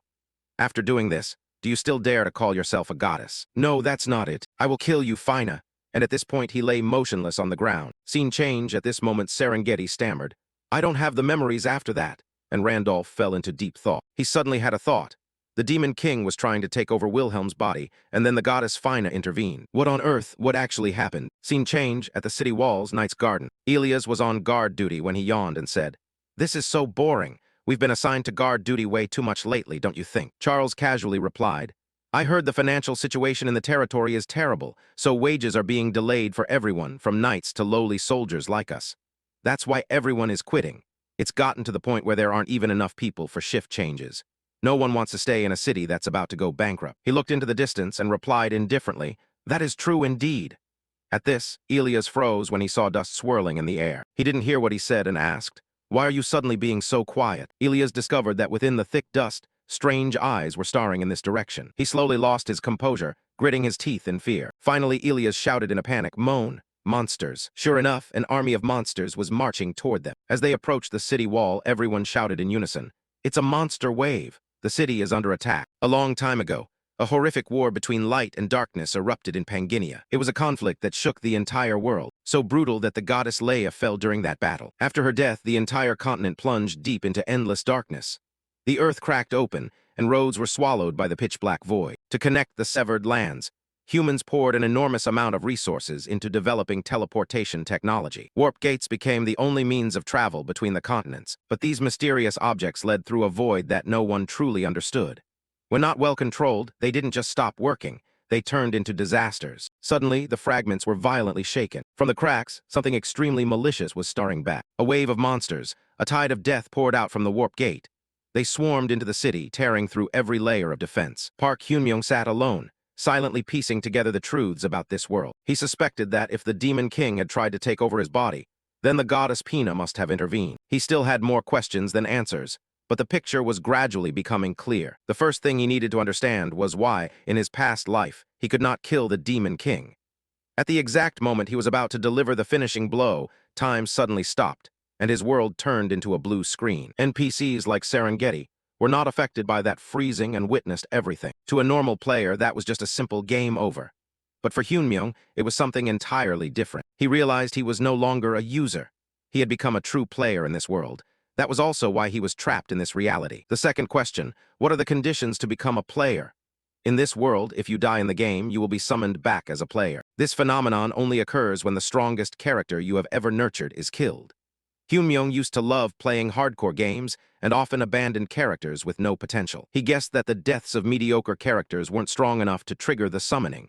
Only the death of a high-level character held significance. In any case, he now knew his next move. First, he had to hunt down the traitors who ruined his expedition.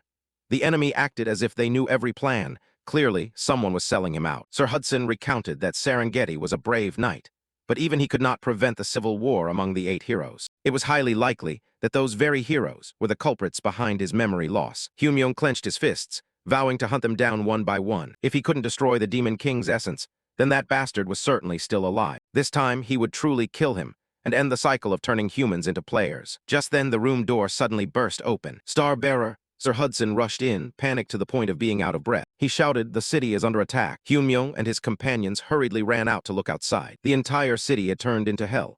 Fire filled the sky, black smoke billowed, and the streets were covered in ash. Civilians tried to resist with whatever they had in their hands, but the wave of monsters was too vicious and relentless. It was a terrifying slaughter scene. Park Hyun-myung stood silently witnessing the tragedy.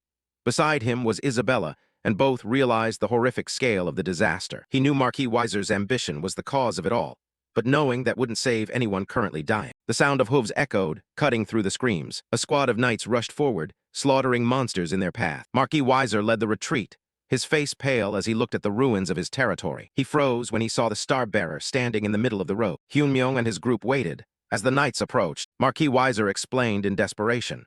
3 warp gates had malfunctioned simultaneously, releasing countless monster waves into the city. Old Hudson was panicking to the point of near insanity, while Hyun-myung coldly observed the scene before him, unable to believe this pathetic failure. Casting aside his remaining pride, Marquis Weiser begged the Star-bearer to intervene and save them. Just then a quest board appeared. Subquest: Defend the city rewards, fame plus 30 massive EXP penalty, loss of a large amount of fame if refused. Then the main quest officially appeared, Main Quest 4.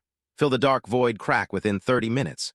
The rewards were extremely attractive, but the fine print below warned, an Abyss hybrid will appear every 10 minutes. Hyun-myung stared at Marquis Weiser, wondering if this guy was truly insane for daring to entrust him with this mission. This was an ultimate high-stakes gamble that allowed for no mistakes. Weiser begged with a look of despair.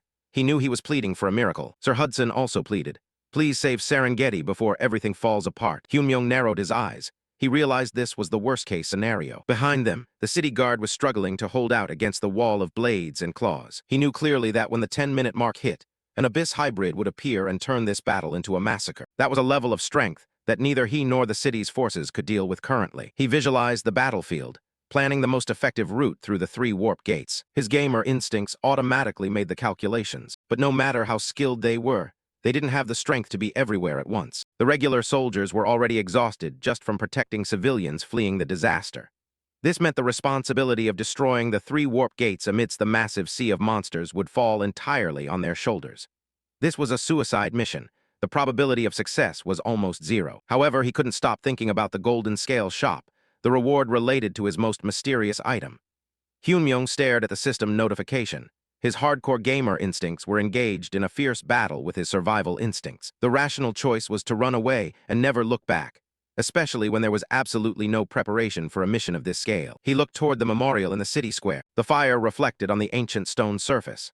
The glowing inscription seemed to be beating in rhythm with the city's dying heartbeat. He tried to tell himself he wasn't the type of person to be swayed by compassion, but the cries for help were growing louder, drowning out all logical calculations. Monsters were dragging civilians into the smoke and fire. The face of a man froze in his final moment of terror. The ground was soaked in blood, and corpses lay scattered everywhere. A child's scream cut through the roar of the fire, sharp and full of pain. Little Yoonji was trapped in the middle of the massacre, crying for her mother as the world around her collapsed. Park Hyunmyung stood frozen amidst the cries of "Mom, save me," echoing in the smoke and fire. He clenched his fists until they shook, a storm of anger and frustration roiling inside him. Sir Hudson watched the scene with a gloomy expression. Priest Andrew, exhausted, was being dragged along by a survivor in desperation. Marquis Weiser spurred his horse forward, roaring orders for the knights to charge in and save Priest Andrew. The sword whistled through the air with a sharp hiss, marking the start of a desperate counterattack. Blood splattered everywhere. He urgently told Priest Andrew to get on a horse, reminding him that he was the city's last high-level hope. But the tenacious priest refused to flee,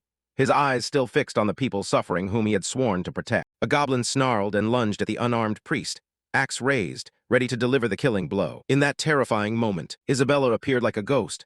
Her 2 daggers flashed, cleanly decapitating the goblin. Marquis Weiser pulled on his horse's reins, stunned to see the girl's sudden skill. Priest Andrew looked up at the mysterious nun who had just saved his life, his face full of skepticism. They stood amidst the ruins, the atmosphere heavy before the upcoming battle. Hyunmyung placed a hand on his sword hilt, giving his companions one last chance to abandon this suicide mission. Sir Hudson pulled out a stack of red potions, steadfastly saying he would fight to the end. Isabella smirked, reminding him that their adventures were never easy anyway. Hyunmyung looked out at the battlefield, admitting to himself, with this impossible mission, he truly needed their help. He thought about the absurdity of the situation, accepting a challenge no sane person would dare take, just to protect these half-dead NPCs. Images of dying civilians, especially little Yoonji crying for her mother, flashed through his mind. He told himself he wasn't doing this out of responsibility, or because he wanted to play the hero. He also wasn't doing it out of guilt for the people who had lost their families due to the chaos he had caused. He looked toward the ancient inscribed stele, the firelight flickering on its surface. A savage, insane smile appeared on his lips. He admitted, "I'm just a sicko who loves hardcore challenges." The 3 heroes stood as the final line of defense. Their resilient figures stood out against the backdrop of the burning city. A massive army of orcs and monsters roared before the city gate, their bloodshot eyes full of murderous intent. "We will carve a path through this wave of monsters," Hyunmyung roared, his voice full of steely determination, leading the charge straight into the heart of the enemy. The ground shook violently under the rapid clatter of hooves. Marquis Weiser led the knight squad, raising his sword high and roaring the order to charge. They lunged straight toward the city gate, which was besieged by a massive sea of monsters. A knight panicked and shouted to the Marquis, fearing this was a death trap. He feared they would be completely surrounded and wiped out before they could inflict even the slightest bit of damage. Marquis Weiser knew clearly that this was a suicide mission, but he still gritted his teeth and spurred his horse forward. He recalled the scene from moments ago. Park Hyunmyung stepped out, his voice cold. "Listen to my plan carefully," he pointed forward. "The real battle starts now. We will confront the enemy head-on." Marquis Weiser was astonished. "A frontal penetration at a time like this? My knight squad doesn't have the strength to survive a reckless charge like that." Hyunmyung looked him straight in the eye, his voice calm but sharp. "Do you have any other choice? As long as the warp gates are still operational, the monster waves will never stop." He emphasized, "There is no more viable plan. No matter what happens, I will break this siege at all costs." Persuaded by Hyunmyung's words, Marquis Weiser gripped his sword hilt, roaring his command. "Army, listen to my orders. Charge with full strength. No one is allowed to slow down." Horses neighed and bolted at maximum speed. Massive tentacles began to reach up near the city gate, but the knights did not stop. Marquis Weiser turned his head to look at Hyunmyung one more time, then decided to place his complete trust in this young man's strategy. Hyunmyung lunged straight into the heart of the enemy, carrying the legacy of his predecessor. A cold smile appeared on his lips, his eyes locked onto his target, absolutely not hesitating for even a second. A massive shadow covered the army as they approached the monsters. Suddenly, a spear roared through the air, piercing straight into the front line with horrific force. Its terrible power caused the tentacle to be shattered instantly. The giant octopus stared in shock at this scene. Hyunmyo immediately activated the teleportation book, summoning emergency reinforcements. From the top of the high wall, silent figures had been observing the entire battlefield. A massive dark space portal opened in the sky, connecting directly to the Basrock forest. The High Dryad stepped out with his warriors, ready to repay Hyunmyo. He called him a friend of the forest, then ordered his archers to prepare. A horrific rain of magical arrows tore through the monster horde surrounding the gate. Marquis Weiser was completely stunned. Both he and Priest Andrew could not believe it. The legendary Dryads had actually appeared to assist. Hyunmyo thought to himself, completing that subquest back then was indeed the best decision. He recalled the moment he returned the Wind Spirit to the Forest Tribe. That action had given him a permanent waypoint and a powerful ally for life. As long as you don't burn their home, the Dryad's loyalty is unbreakable. The High Dryad quickly spotted the monster blocking the entrance and calmly told Hyunmyo, "Don't worry, just keep moving forward." He took a deep breath and fired an arrow that blazed with soul energy. The green arrow shone like a beam of pure light, soaring across the battlefield, and slammed straight into the city gate, which was packed with monsters. A horrific explosion erupted, looking like a falling star. Orcs and debris went flying everywhere, the entire front line torn apart by the overwhelming magical pressure. The path was cleared. Dust and blood choked the entrance to the city. Through the thick smoke, Marquis Weiser and his knights launched one final desperate charge. The knights gritted their teeth, knowing this was their only chance to break the siege. Marquis Weiser was stunned to realize that the path ahead was actually clear. The knights roared and charged through the decimated enemy ranks as Isabella shouted to Hyunmyo, "We've made it through." Hyunmyo watched the chaos, secretly amazed by the raw power of a level 9 raid boss like the High Dryad. Marquis Weiser raised his sword, trying to keep his soldiers focused amidst the adrenaline. "Don't celebrate yet. The monster wave is still overwhelming. We only have 6 minutes before the Abyss Hybrid appears." The plan was to split into units and destroy all 3 remaining warp gates. Hyunmyo knew they had no other choice, but the math didn't look good for their dwindling forces. He analyzed, even with the Dryad's support, the warp gates are heavily guarded. We only have enough strength to split into 2 units. Trying to split into 3 is suicide. The Lord reacted to this. "I understand what you mean, but what about the other teleportation gate? There won't be enough time to destroy one and move on to the next." Hyunmyo narrowed his eyes, focusing on the only logical path. "I will handle the 3rd warp gate alone, along with Priest Andrew." He looked at everyone. "Trust me. This is the choice with the highest probability of success." Seeing the ironclad determination in Hyunmyo's eyes, Marquis Weiser decided to gamble the city's fate on the young man's plan. He led the knights away, leaving the final warp gate to the 2 unlikely companions. Sir Hudson turned back for one last look, praying his trust wasn't misplaced, while Isabella told him, "Just keep moving forward. Hyunmyo always manages to pull off the impossible. We have to believe he'll finish his part." Priest Andrew asked in a panic, "How can just the 2 of us destroy a warp gate?" Hyunmyo told him to be silent while he calculated. He quickly figured that Isabella, Hudson, and Weiser could handle their targets with the knight's support. Only 6 minutes left. Every second was extremely precious. The real problem was the Dark Warrior, the skeleton boss with the blue flame that would appear at the final gate. That was a whole different level, and Hyunmyo planned to use Star Pierce to force it into a one-on-one duel. He calculated, if everything goes smoothly, 30 seconds is enough to kill it.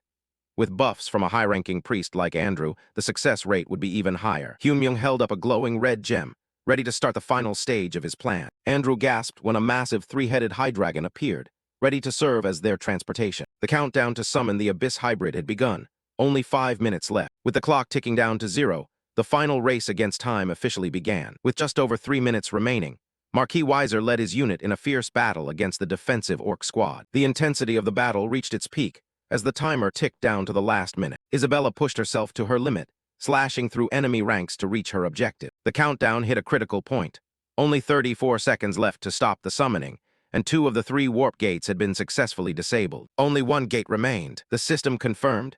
2 gates were destroyed, but a mutated monster was guarding the last one. Hyunmyo remained calm and nodded.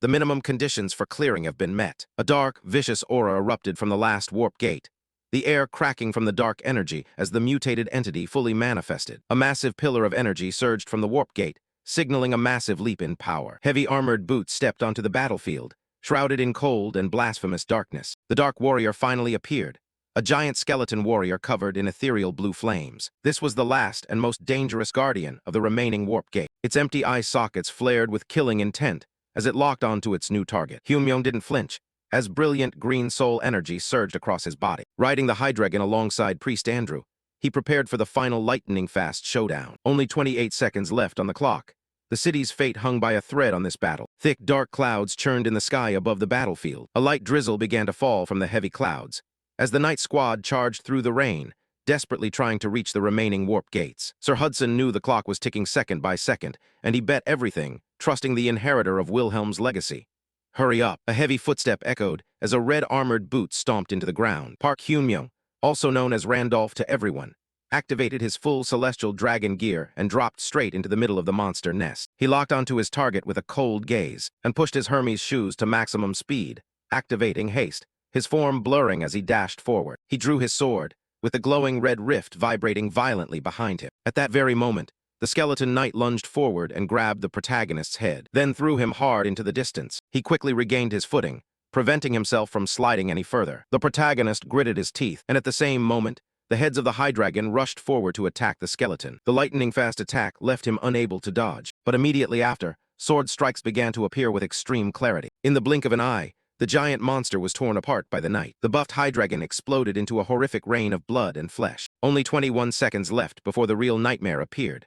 Blood dripped incessantly from the boss's armor. Hyun-myung had to make every single second count to deal with this powerful enemy, so he lunged back, stabbing straight at the skeleton knight. He thrust his sword toward its head, but the boss leaned and dodged by a hair's breadth. He drew 2 iron swords, preparing to double his damage, but the boss wasn't easily rattled. It stepped back in time, and in the blink of an eye, its blade flashed, severing Hyun-myung's arm. Suddenly, a surge of emerald energy poured through his body. The severed arm began to regenerate at an incredible speed, while behind him, Priest Andrew stood there, pouring everything into a powerful healing buff. Even though he was healed, that lag was enough for the boss to unleash a horrific slash that could tear the world apart. The protagonist's body was sent flying into the sky, and the priest watched in absolute horror. Taking advantage of that moment, the skeleton lunged to attack him. The old man's eyes widened, but there was nothing he could do. But just then, a figure fell like a meteor.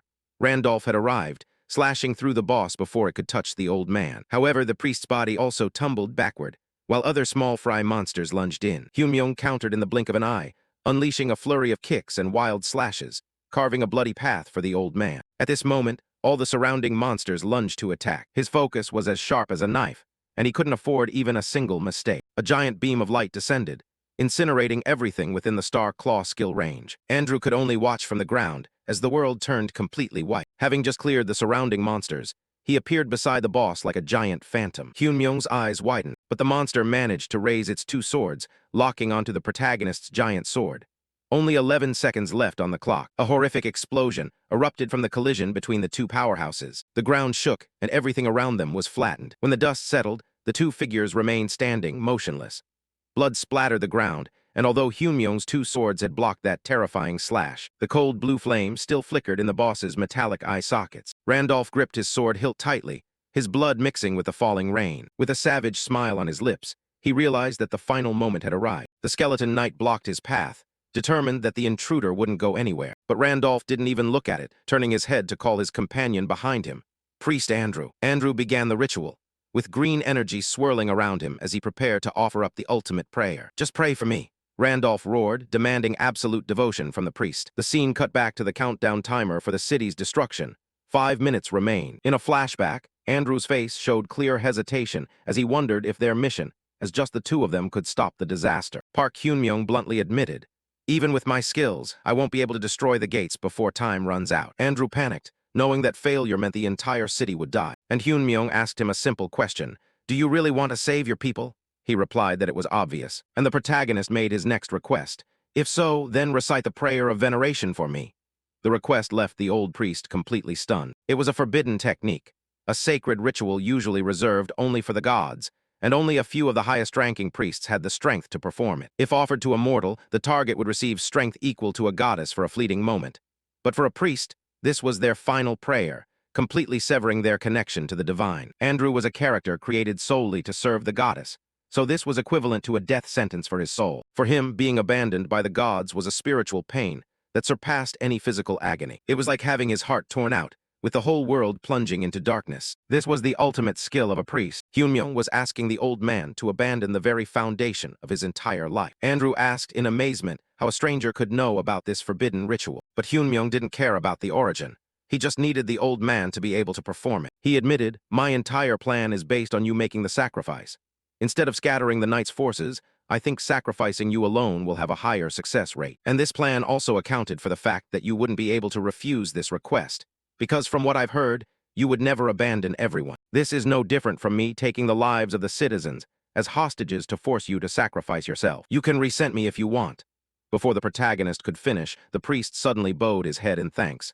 Thank you. If you hadn't brought it up first, I would never have dared to say it myself. I would have spent my whole life trapped in the agony of having to weigh my faith against the sacrifice of the people. From the bottom of my heart, thank you. He said this while tears streamed down his face. Hyunmyoung was stunned to witness the old man's determination. Returning to the present, the old priest of Panginia poured his entire soul into his prayer. Randolph watched the light grow stronger, inwardly admitting, "This is the most honorable person I have ever met." A series of system notifications flooded the air as all his stats hit their cap. The ultimate buff activated, but it only lasted for 2 fleeting seconds. With the terrifying surge of power flowing through his body, he prepared to summon the Night King Wilhelm himself. He looked straight at the skeleton knight and said coldly, "You should feel honored to witness this." He raised his sword high. The air seemed to crystallize as primal energy gathered around the blade. He spun his body to create a golden tornado, a perfect swordsmanship technique that defied gravity. The skeleton knight was swallowed up in the light of Wilhelm's heaven and earth splitting swordsmanship. A blinding, pure white pillar of light erupted from the battlefield, its power echoing like it was the dawn of creation. A shockwave spread across the city, piercing the sky, and causing the locals to stand frozen in awe. Priest Andrew was also left speechless by the sight. As the holy light faded, the system notified the end of the buff and disabled Randolph's main combat skills. Standing amidst the ruins in his dragon armor, Randolph acknowledged the old priest's sacrifice and declared, "The city has finally been saved." A barrage of rewards flooded before his eyes, confirming that the warp gates had been destroyed just 1 second before the terrifying boss would have appeared. The rift was sealed. The Shadow Army was pushed back into the abyss. Main quest complete. Years ago, Priest Andrew had come to Night King Wilhelm in absolute despair. With tears streaming down his face, he begged the old king, relying on their past relationship, hoping he would listen. He cried and begged for the life of his only daughter. His daughter, Andesar, had been turned into a wicked monster by a cruel curse. To protect the world from the darkness gnawing at her, Andrew had to chain his daughter in a secret underground dungeon. For many years, he searched for someone strong enough to cleanse her without letting the secret be revealed. This mission required someone of absolute honor, and the system finally found the right person. Wilhelm looked the old man straight in the eyes, weighing the request. Without a moment's hesitation, the king said, "Lead me to that place." They walked deep into the cold stone earth of the mysterious temple. The air was heavy with the scent of ancient magic and lingering regret. There they met Andesar, the little girl who, by this point, was barely recognizable as human anymore. Wilhelm confirmed the girl's identity before drawing his sword. He stepped close to the monster and gently promised, "I will bring you back from the darkness." Back to the present, Randolph had successfully prevented the Abyss hybrid summoning with only a second to spare. The Dark Army was pushed back into the Abyss, and the space portal collapsed completely. Priest Andrew was incredibly astonished and asked with a trembling voice, How are you able to use Wilhelm's legendary swordsmanship?" Randolph just smiled calmly and replied, "Because I am the successor to his legacy." The old priest was stunned. He had been saved by the master in the past, and now he had been saved by the disciple once again. But the immense joy and emotion were too much for his frail body to handle. Fresh blood gushed from his mouth, and his body began to collapse. Randolph immediately threw aside all his weapons and rushed to the old man's side. Andrew was in critical condition, his life force rapidly draining away. He explained that using up his remaining holy power had caused the suppressed illness to flare up again. And Randolph realized the old man was at death's door and needed a miracle. He decided to bet everything on a risky move he had never tried before. Andrew groaned and reminded him, "I still owe a great debt to your master." Randolph brought up the indulgence that Andrew had once granted to Wilhelm. The priest was startled in horror. That item could not be transferred to anyone else. A massive pillar of light erupted as Randolph officially granted absolution for the old man's sins. An indulgence is an extremely precious thing. A high-ranking priest only gets to bestow it 3 times in their entire life. It is a divine grace that erases all sins, except for the most grave ones. In the game world, players often used it to wipe their records clean after causing trouble. It has no physical form, but acts like a pure, fateful debt. The priest had to gamble his soul and honor for the absolution to take effect. Randolph had gambled that his ancient contract with the dragon Dramat operated on a similar principle. He clearly remembered using his willpower to force the dragon to respect the agreement. Dramat, at that time, was terrified, unable to understand how a human could know the secret of the binding curse. Currently, Andrew could feel holy power flowing back into his veins. Randolph breathed a sigh of relief. It was a move based entirely on chance, but it had succeeded perfectly. Andrew remained silent, unable to understand where this teenager had gotten such terrifying power. He asked Randolph in a panic how he had obtained the divine indulgence, immediately assuming it had been stolen, and begged Randolph to repent before the goddess. Randolph realized he was in a tight spot. He couldn't explain that he was the true owner of it. He remained silent, knowing that if he revealed his true identity as Wilhelm, it would cause far greater trouble. Before he could think of a cover story, the rapid sound of hooves echoed from afar. He nearly decided to knock the old man out to end the conversation, but Isabella appeared just in time. A smirk appeared on his lips. Her arrival was perfectly timed. He told the priest, "We will continue this conversation later," and turned to leave. Andrew tried to stop him, but Randolph just waved his hand. Consider this time a grace granted from the heavens. The system updated the main quest for leaderboard.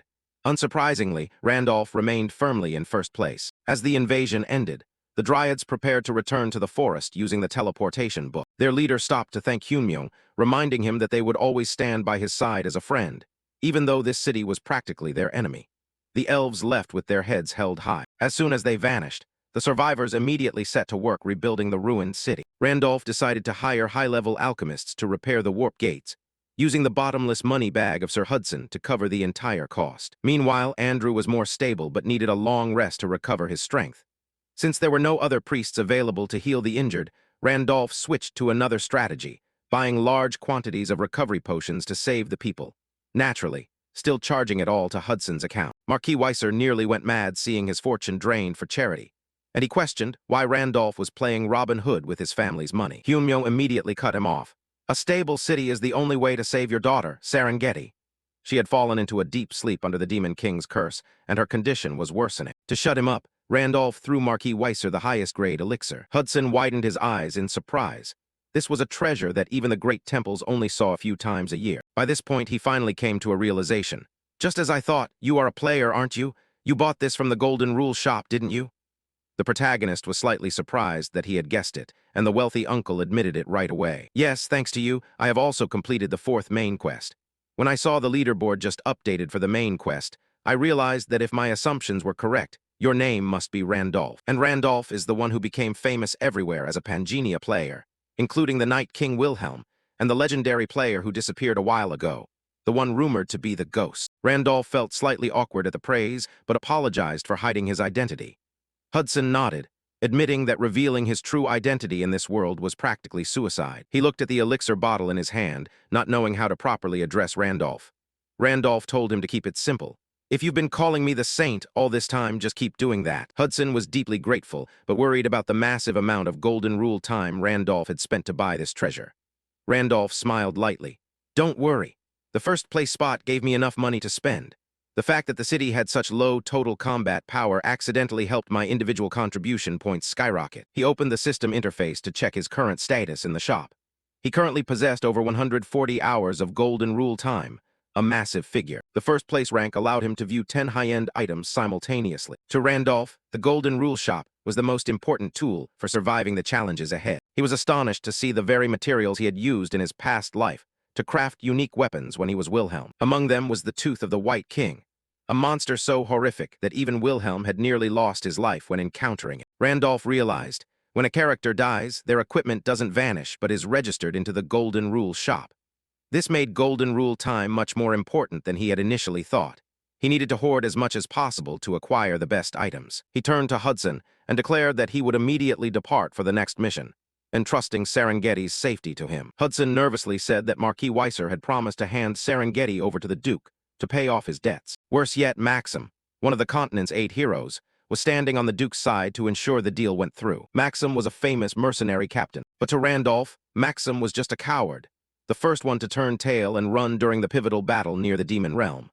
He realized his path would intersect with the 8 heroes sooner than expected, and he was ready for that confrontation. He told Hudson, "Just stall for time as long as you can. Mentioning the name Randolph is enough to create some breathing room." He promised to return as soon as possible, reminding Marquis Weiser not to let his daughter be taken away while he was gone. Hudson was clearly under pressure, but Randolph reminded him, "Even Serengeti believes that you are someone she can rely on." He left the city's defense in Hudson's hands, giving him one last encouraging look. Marquis Weiser stood frozen before the heavy responsibility. He gripped the elixir bottle in his hand, silently wishing the young man a safe journey. His respect for the saint had increased tenfold. Behind them, the city's ruins were a grim reminder of what they were betting on. Isabella walked up to Randolph, looking incredibly sharp in the high-end outfit that Marquis Weiser had given as a parting gift. She was quite satisfied with her new clothes. Marquis Weiser wished them both a safe and successful journey. As they left, Randolph reminded him about the rewards for the soldiers that the Marquis would have to pay on his behalf. They headed toward the city outskirts, under a vast, clear blue sky. The road led them past a giant stone tablet carved with names. Randolph stopped, looking at the list of those who had fallen during the invasion. He read the names of those who had sacrificed themselves, James, Noah, Lucas, and silently paid tribute to the heroes who had fought to their final breath. He placed his hand on the cold stone, silently praying for them to rest in peace. A faint golden light radiated from the tablet as he expressed his respect. He whispered a final thank you to the spirits of the knights, carrying deep gratitude for their sacrifice. The system chimed with a notification.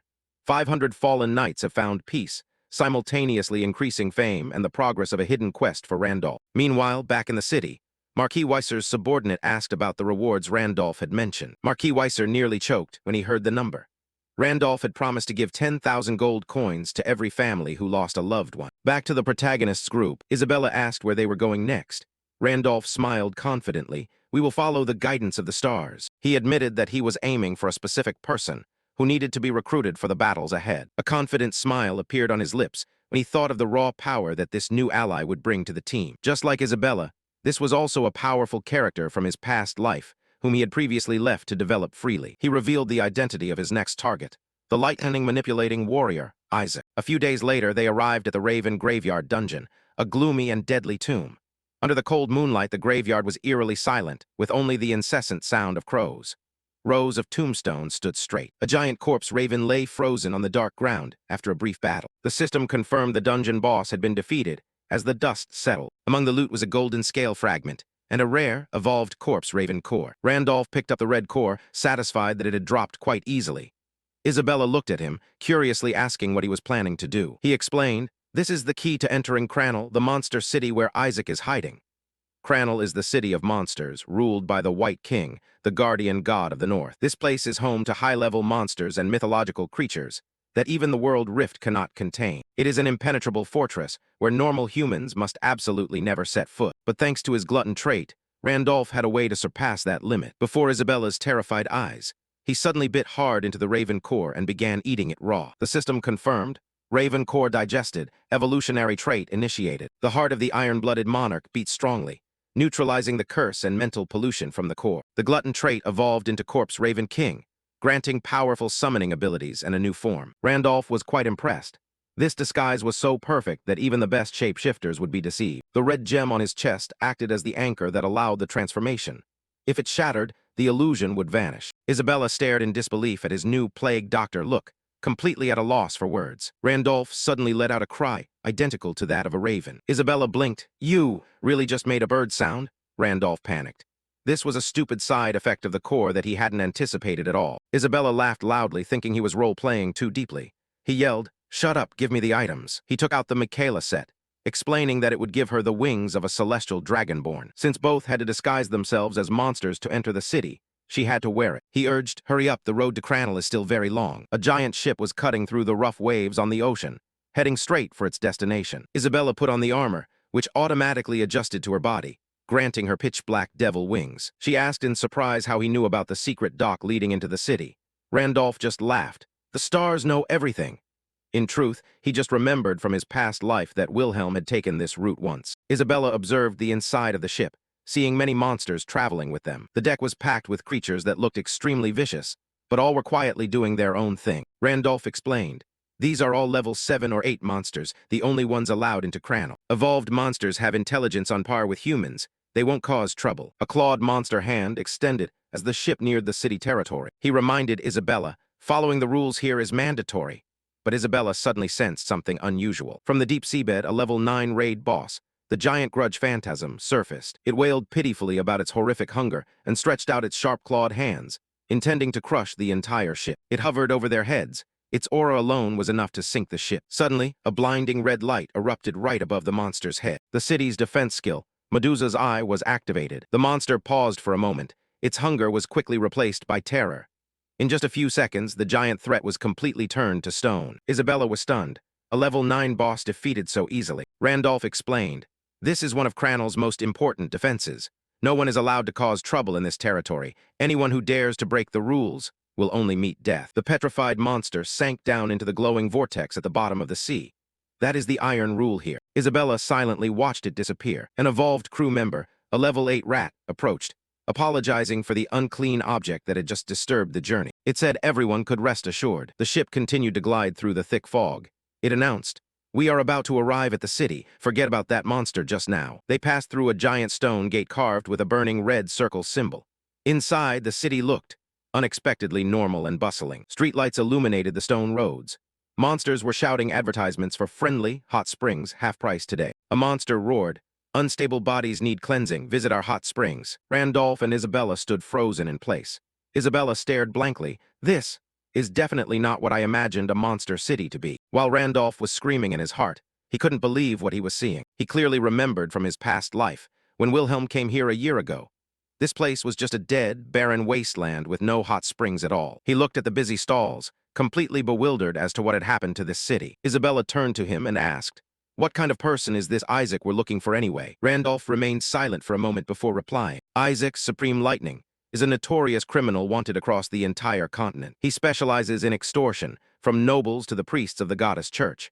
The type of person who steals allies while pretending to be a mercenary. But his greatest crime was destroying a mining city. He activated a monster warp gate, causing the whole city to freeze and die out." Randolph concluded coldly, "He is an unprecedented danger."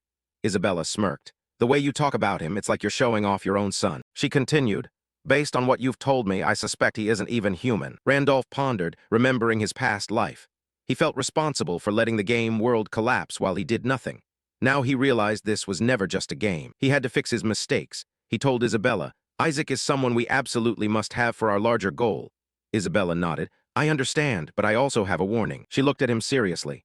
"If Isaac dares to pose even the slightest threat to you, I won't hesitate to kill him without mercy." Randolph cracked a sharp smile. "Good thing I have you by my side." As they continued walking, Isabella asked, "What does Isaac look like?" Randolph began to describe him. "He has a very distinct lightning bolt-shaped scar on his forehead. He has striking blonde hair, and he also has celestial dragonborn wings just like yours." Suddenly, he spotted a winged figure in the distance. He exclaimed in surprise to see the man kicking a cactus-shaped skeleton monster. The man turned around. He turned out to be an energetic salesman. He waved a flyer and yelled, "My hot springs are the cheapest and best in the city. Don't go anywhere. You have to stop by first." Isabella and Randolph stood frozen. Isabella turned to look at Randolph with extreme skepticism, repeating the most dangerous person in history description he had just given. But Supreme Lightning Isaac didn't seem to care about his reputation at all. He just wanted customers. He shouted like a madman, waving the hot spring flyer as if his life depended on it. "No one is leaving until you've bathed in my hot springs." Isaac frowned, his voice full of annoyance. "What are you two standing there looking at me for? As if you're watching a play." Isaac was startled when he realized he had spotted the dragon wings she was trying to hide. Isaac went silent, watching the two of them with suspicious eyes. Randolph suggested having a little chat, but Isaac just thought he was a complete lunatic. Isaac prepared to shoo them away, but suddenly he stiffened. A giant red eye was hovering behind Randolph. Isaac immediately realized he was facing someone far more dangerous than he had imagined. Randolph leaned in close and whispered a name that made Isaac's blood run cold. "Lightning-severing hunter." Amidst the dense, misty street, the atmosphere suddenly turned deadly. Isaac panicked, grabbing Randolph's arm, his voice trembling. How do you know that name?" Randolph replied calmly, "Quit the act. I know exactly what kind of situation we're both in." Ordinary monsters were deceived by Isabella's disguise, but Isaac had a special reason for seeing through it. It turned out Randolph used the exact same trick to sneak into this city. Underneath his ordinary coat, Isaac was wearing the full legendary Michaela set, along with speed-boosting rings, all hidden by invisibility potions. But it was meaningless, because Randolph's great sage skill could see through any disguise. Randolph whispered, "I can see everything you're wearing. Now take your pick, cooperate or die." The air was tense as a bowstring. Suddenly, Isaac burst into loud laughter. He spun 180 degrees, cackling and shaking hands with Isabella as if they were old friends. Isabella tried to play along, but Randolph teased her for the strange "see" sound she made when greeting. He suggested, "We should find somewhere else to talk seriously." As they left, Randolph noticed the flyer on the ground. A hot spring sounded like an ideal place to talk. They headed to a nearby classic-style inn. Isaac kicked the door open, yelling for the innkeeper, while dragging a cactus-shaped monster inside. Inside, a grumpy-looking goblin sat behind the counter. Randolph walked up and asked for 2 rooms. The goblin innkeeper immediately cursed at Isaac for his poor customer service. Isaac didn't care at all, telling him to put everything on the monster he had brought along. The poor monster cried and panicked, shouting that this was blatant robbery. It turned to Randolph to beg the hero to save it, screaming for justice. But everyone ignored its cries. Randolph told Isabella, "Just keep walking, don't look at it." They left the monster behind, as its pathetic cries echoed down the hallway. The inn was quite clean and hung with decorative banners. The hot spring area was spacious and filled with steam. The system notified them that the spring water had special properties that helped stabilize the body. Isaac asked in surprise, "I don't remember there being hot springs here." Randolph replied, "I'm not sure of the details, I only know these springs just started erupting recently." He looked down at the water, wondering if this was a sign of a much larger event. Isaac cut him off, getting straight to the point. "What did you go to such trouble to find me for?" Randolph smiled. "The stars guide my path." Isaac sneered. "The stars again, huh? Stop acting like a saint." He called Randolph a pathetic corpse crow, but the masked man just pointed at him and said, "And you're busy scamming customers into hot springs." Isaac angrily justified that he was just trying to make a living. Randolph didn't argue, but stated his purpose clearly. "I'm here to offer you a deal. Serve me for 1 year. In return, I will take you out of this hellhole and back to the continent." Isaac went silent, clearly weighing whether this lunatic was serious. He sneered, telling Randolph not to talk nonsense and to get lost. But Randolph pressed on. "Do you intend to hide from your past for the rest of your life?" He mentioned the mining city that Isaac had destroyed. Isaac's face immediately turned cold. Randolph began to recount the story Isaac was trying to forget. In his previous life, Randolph used the Isaac character to become the most notorious troll on the server. He accumulated so many bad reputation points that he couldn't step foot in most cities, forcing him to hide in a small village. There, he met the village chief, a typical low-level villain who specialized in embezzlement and bribery to maintain his power. Isaac thought this was the ideal place to hide, so he took a job as the chief's dirty work fixer. He found it amusing that a powerhouse like himself had to play lackey for a common criminal. At first, it was just small jobs and dirty errands, but gradually, Isaac realized the village chief was far more ambitious and ruthless than he had imagined. Underneath his exterior, he was a true monster, willing to shed blood to climb higher. Thanks to Isaac doing the heavy lifting, the chief went from a nobody to a major power player. He eventually became a true devil after signing a mining contract. They stood in the shadows of the mine they had just seized. The chief thanked Isaac, but Isaac began to suspect what he was getting himself into. The man couldn't stop laughing, bragging that a country bumpkin like him had finally stepped onto the main stage. He promised to give Isaac enough wealth and power to make a king jealous. Isaac thought it was just a joke, planning to rob him clean and leave when he got bored. But the chief said, "We've only just begun." He looked at the workers with a twisted smile, enjoying his new position. Deep in the mountains, people were being tortured to the point of exhaustion. They looked miserable, drained by non-stop labor. Isaac looked at the massive scale of the mine, realizing that things had gone too far. The chief nonchalantly explained that he had kidnapped entire populations from neighboring cities to fill the mine. He admitted that the cost of bribing the royal guard was huge, but he considered it a smart investment.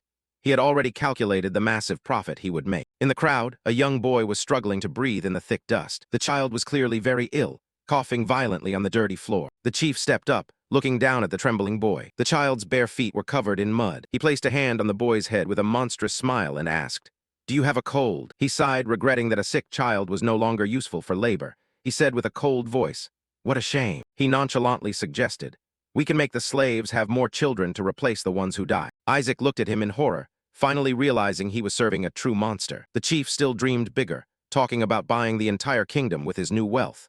He laughed loudly and thanked Isaac for everything, completely unaware of the killing intent radiating from the hunter. Isaac thought frantically. He realized he had made a huge mistake and couldn't let this nightmare continue. He decided right then and there, he would be the one to destroy it all. Back at the hot springs, Randolph said, "After that, you dealt with the chief and tried to reform the city, but it was all in vain. The kingdom that held that mining city was already rotten to the core. A second, third, and fourth wave of villains constantly appeared to exploit it until it was bled dry. That's why they triggered a monster wave and completely wiped that city off the map. Many people were caught in the wave and died, and many lost their homes. But because of that, you broke that endless cycle of crime. Even if you weren't there, the city would have fallen into the hands of some other villain anyway. So that's why I'm telling you not to lock yourself up here anymore." Isaac clenched his fists under the water, his voice cold. "Don't pretend to understand everything." But Randolph pressed on. "Hiding in a place like this isn't a way to atone for your sins." When Isaac asked who he was to judge him, Randolph dropped a bombshell. "My goal is to kill the Demon King." He challenged him, "Stop hiding, do something actually useful for this world." He explained, I'm building a team of comrades who are both powerful and loyal and who will never betray me. Isaac was still skeptical. Why would a stranger like you trust me? Randolph smiled behind his mask. I know more about you than you think, perhaps even more than you do yourself. Isaac scratched his head in confusion, completely failing to understand this guy's confidence. He thought the idea of a corpse crow killing the Demon King was just a terrible joke. Randolph laughed behind his mask and offered, "Let's settle this with a bet." He said, "In Cranel, ordinary social rules don't apply. Here, only power determines your status. I will prove to you that I'm not just an ordinary crow." Isaac looked at him, wondering what crazy plan this guy was scheming. The scene shifted to a mysterious, majestic tower looming in the sky over the dark city. Randolph declared, "I will prove my worth by taking a mystery from the depths of this tower." A system notification appeared. Quest started. Seize the mystery and prove your status. So what exactly is arcana in this world? It's not just a fancy word to make things look pretty. It is a tangible embodiment of power and status. Imagine the sparkling effects you often see in games when a character levels up or activates a special skill. That is exactly the glow that says, "Yeah, I'm a big shot." It's like how items in Panginia start glowing blue or red when you upgrade them enough. Here, these characteristic visual effects are officially called arcana. Most of them are purely decorative. While some rare versions can provide slight advantages or auxiliary abilities, most serve no real purpose. Unless you are a high-level guild leader or a city lord, in which case arcana serves as a symbol of power. For ordinary people, they are just jewelry. For humans, arcana doesn't mean much. But for monsters, it is completely different. To them, this is everything. In the demon world, arcana is like a lion's mane. It directly represents the species rank and the monster's leadership capacity. The higher the arcana, the higher the monster's status in the hierarchy. That is the difference between ordinary foot soldiers and terrifying raid monsters. The strongest monsters usually possess the best arcana, thereby solidifying their absolute position as overlords. Even though arcana itself doesn't make you stronger, possessing a high-end arcana is living proof that you were already strong to begin with. And if you want to find the highest tier arcana on land, there is only one place, the Hall of Arcanas at Cranel. Countless monsters risk their lives every day to climb the tower and prove their worth to the world. The higher you climb, the better the arcana you receive. This is a cruel and simple merit-based system. Recalling 2 days ago, Randolph was relaxing in the hot springs with Isaac. Isaac kept mocking the idea of a lowly crow daring to challenge the Hall of Arcanas. Isaac was certain that Randolph would be torn to shreds within 30 minutes of stepping in there. He almost laughed in Randolph's face. Randolph just endured it calmly, which only made Isaac boast even more. He even offered a bet.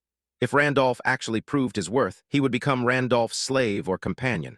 He was so confident he almost gave away his own freedom with his own hands.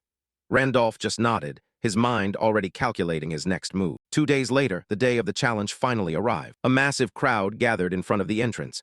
It was a chaotic mix of all kinds of monsters, all looking for a chance to advance. Isabella and Randolph stood and watched from the outside. This was truly a zoo. Half of the monsters were only there to watch others fail miserably. Randolph asked Isabella if she intended to challenge the tower. He was surprised when she said she already had an arcana. She offered to show it to him, and a strangely chilling energy began to swirl around her body. Even Randolph could feel its weight. A brilliant blue aura erupted from Isabella, creating a shape that made the blood in Randolph's veins run cold. It was a presence he recognized immediately, the Jormungandr scales. Randolph couldn't believe his eyes. This was one of the 32 legendary stars, an arcana with an insane value. Isabella explained that she got it after a dream about a giant snake wrapping itself around her. To her, it was just a beautiful effect without any special abilities. Randolph realized the truth. The Desert Queen hadn't kept Isabella out of kindness. She knew Isabella was the key to finding the Jormungandr star. This arcana was basically a map leading to power that no one had ever found.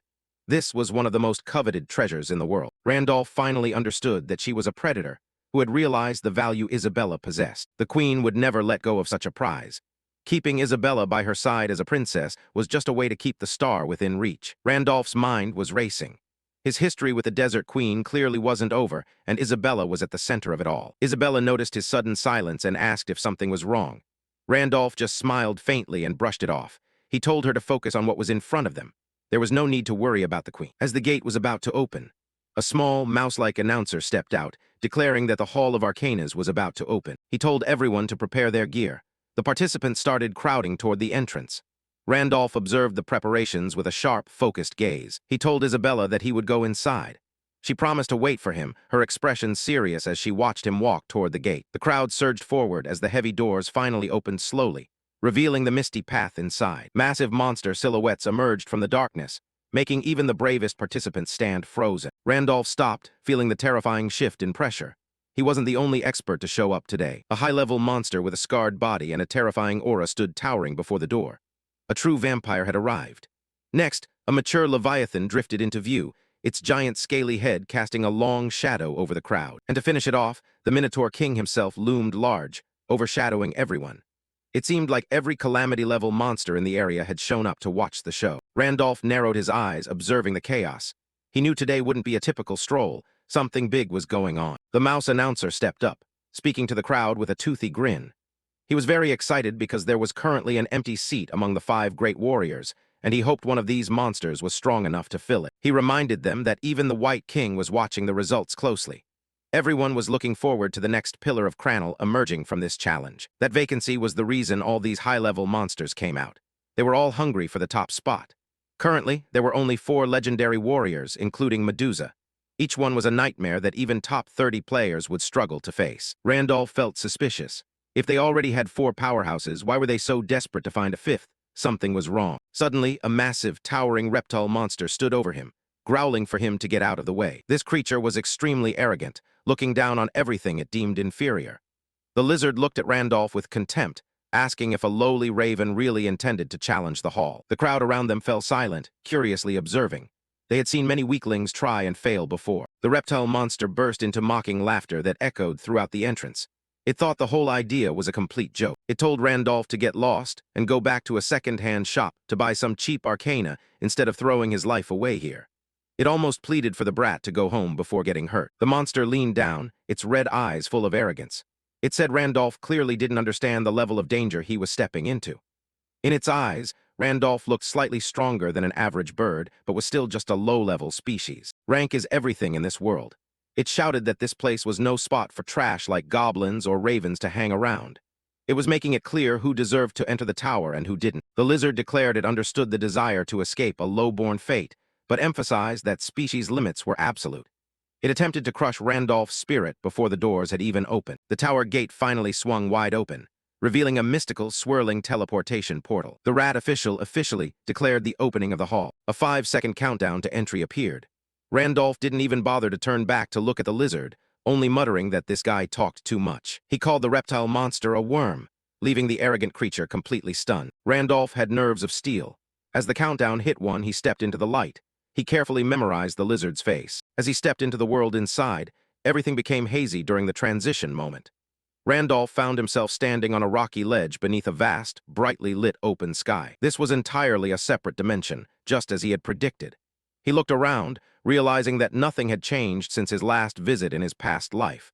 He truly regretted not being able to kill that worm right inside this place. He remembered clearly that this was the only place where Wilhelm had failed to receive the highest reward. That was the first time anyone had challenged this place, so there was absolutely no information available. But this time it was completely different. He wasn't just a challenger, he was an expert who knew exactly what would happen. A crowd of skeletons began to emerge from the ground. Randolph did not flinch. He had memorized every strategy. He recalled the 2 harsh conditions necessary to fully clear this place. One couldn't just rely on brute force. One had to cheat the system. The first trick was to enter at the lowest possible level. It sounded counterintuitive, but that was the key to the entire puzzle. The monsters inside would match perfectly with your level. If you entered at level 100, you would fight level 100 monsters. But as your level increased, their attack patterns would become more complex and immune to easy instant-kill moves. It quickly became a nightmare. Of course, just having a low level wasn't enough. You still had to actually defeat them. You had to completely overwhelm them with stats and efficiency that should have been impossible at that level. You had to be an anomaly. With over 200 talents and 13 hidden traits, Randolph possessed absurd stats that turned the impossible into reality. Anyone else trying this method would have certainly been blocked long before reaching the city. But Randolph was no ordinary person. He activated his exclusive skill, Corpse Raven Summoning. Dark energy erupted from his body, ready to tear through the skeleton ranks. The second factor was his class trait. He chose Corpse Raven for a very specific reason. He didn't just need the core to enter the city. He also wanted the accompanying skills of this species, especially those suited for large group combat. Corpse Ravens specialize in 1vs many combat. They might be a low-level species, but they are the absolute kings of crowd control. Against enemies weaker than oneself, these skills were practically cheat codes. He began harvesting skeleton lives as easily as eating a meal. System messages poured in continuously. Each kill pushed his summoning skill level higher, making his small army grow ever larger. Randolph continued his relentless assault, nodding as his skill proficiency grew at a speed far exceeding that of high-level monsters. This was an advantage only he could exploit. Thanks to his massive talent pool, his character level remained low despite continuous killing. The gap between level and actual combat performance was the foundation of his strategy. A pillar of dark energy erupted, instantly vaporizing an entire row of skeletons. Randolph knew he was the only one who possessed the knowledge and strength to conquer the tower peak. The skeletons shattered like glass under the weight of his power. This wasn't just a clear, it was a declaration of absolute dominance. Outside, a bone dragon monster was lecturing Isaac on etiquette, but Isaac yelled at it to shut its mouth and distribute the flyers properly. Suddenly, the crowd exploded with murmurs and screams. They were astonished that someone had blitzed through the first challenge in record time. The top of the giant tower began to shine with a steady, brilliant light. It was the beacon announcing a successful clear for the whole region. Isaac looked up, eyes wide in disbelief. He couldn't understand how anyone could have finished the first floor so quickly. Isabella asked what the light meant, clearly looking lost. She emerged from the fog behind him, her aura immediately chilling the air. Isaac recognized her as the fake demi-dragon from their previous encounter. He asked if she was truly stupid enough not to know how the Hall of Arcanas worked. She nodded silently. He explained that the light was a progress indicator. It only lit up when someone cleared a floor for the first time. It was a public leaderboard for everyone to see. Isabella didn't understand why that was such a big deal, nodding that many monsters could also clear the first floor. He completely missed the point. Isaac explained more specifically. They weren't surprised by passing the floor. The completion rate for floor 1 reached 30%, which was quite high compared to the difficulty. Of course, from the second floor onwards, the rate would gradually decrease. So passing floor 1 wasn't strange at all. But the problem is that never in history has anyone here cleared the first floor at such a terrifying speed. This pace is even faster than the White King's record. She smiled to herself, whispering that the star-bearer was showing off again. Isaac was skeptical, asking why she was so sure it was the Raven when no one could see inside. He found her confidence almost delusional. Isabella just laughed, trusting her intuition. To her, no one else in this world could do something so extraordinary. Her red eyes flashed as she told Isaac to pay close attention. Since they would be working together, she wanted him to clearly understand the kind of person they were dealing with. In Isabella's eyes, even reality had to bend to the will of the star-bearer. Scene changed to a certain tall tower. One of the 4 great generals, Gungi, was resting here. Just then a voice suddenly echoed from outside. "Hey, Gungi, I heard the lights in the main hall have lit up." Hearing that, Gungi opened his eyes and said calmly, "It must be fast.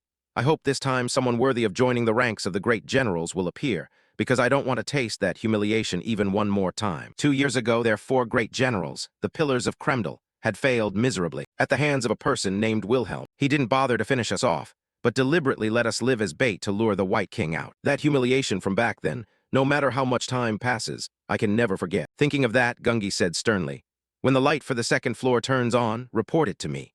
Even if they aren't at the level of the 5 great generals, if anyone is strong enough to climb to floor 2 or higher, I will personally welcome them." But the person outside replied in confusion, "The trouble is, it seems the lights from the lower floors have already lit up all the way to the 4th floor." The Minotaur King's eyes widened in genuine shock. Someone had reached the 4th floor. Someone was challenging the same floor as the White King in a much shorter amount of time. He stood up and ordered the immediate summoning of the 5 great warriors. They needed to gather at the Hall of Arcanas to witness this anomaly. Inside the tower, Boots stepped onto a floor covered in the blood of countless fallen monsters. Randolph stood amidst the ruins as his corpse Raven's summoning skill reached maximum level.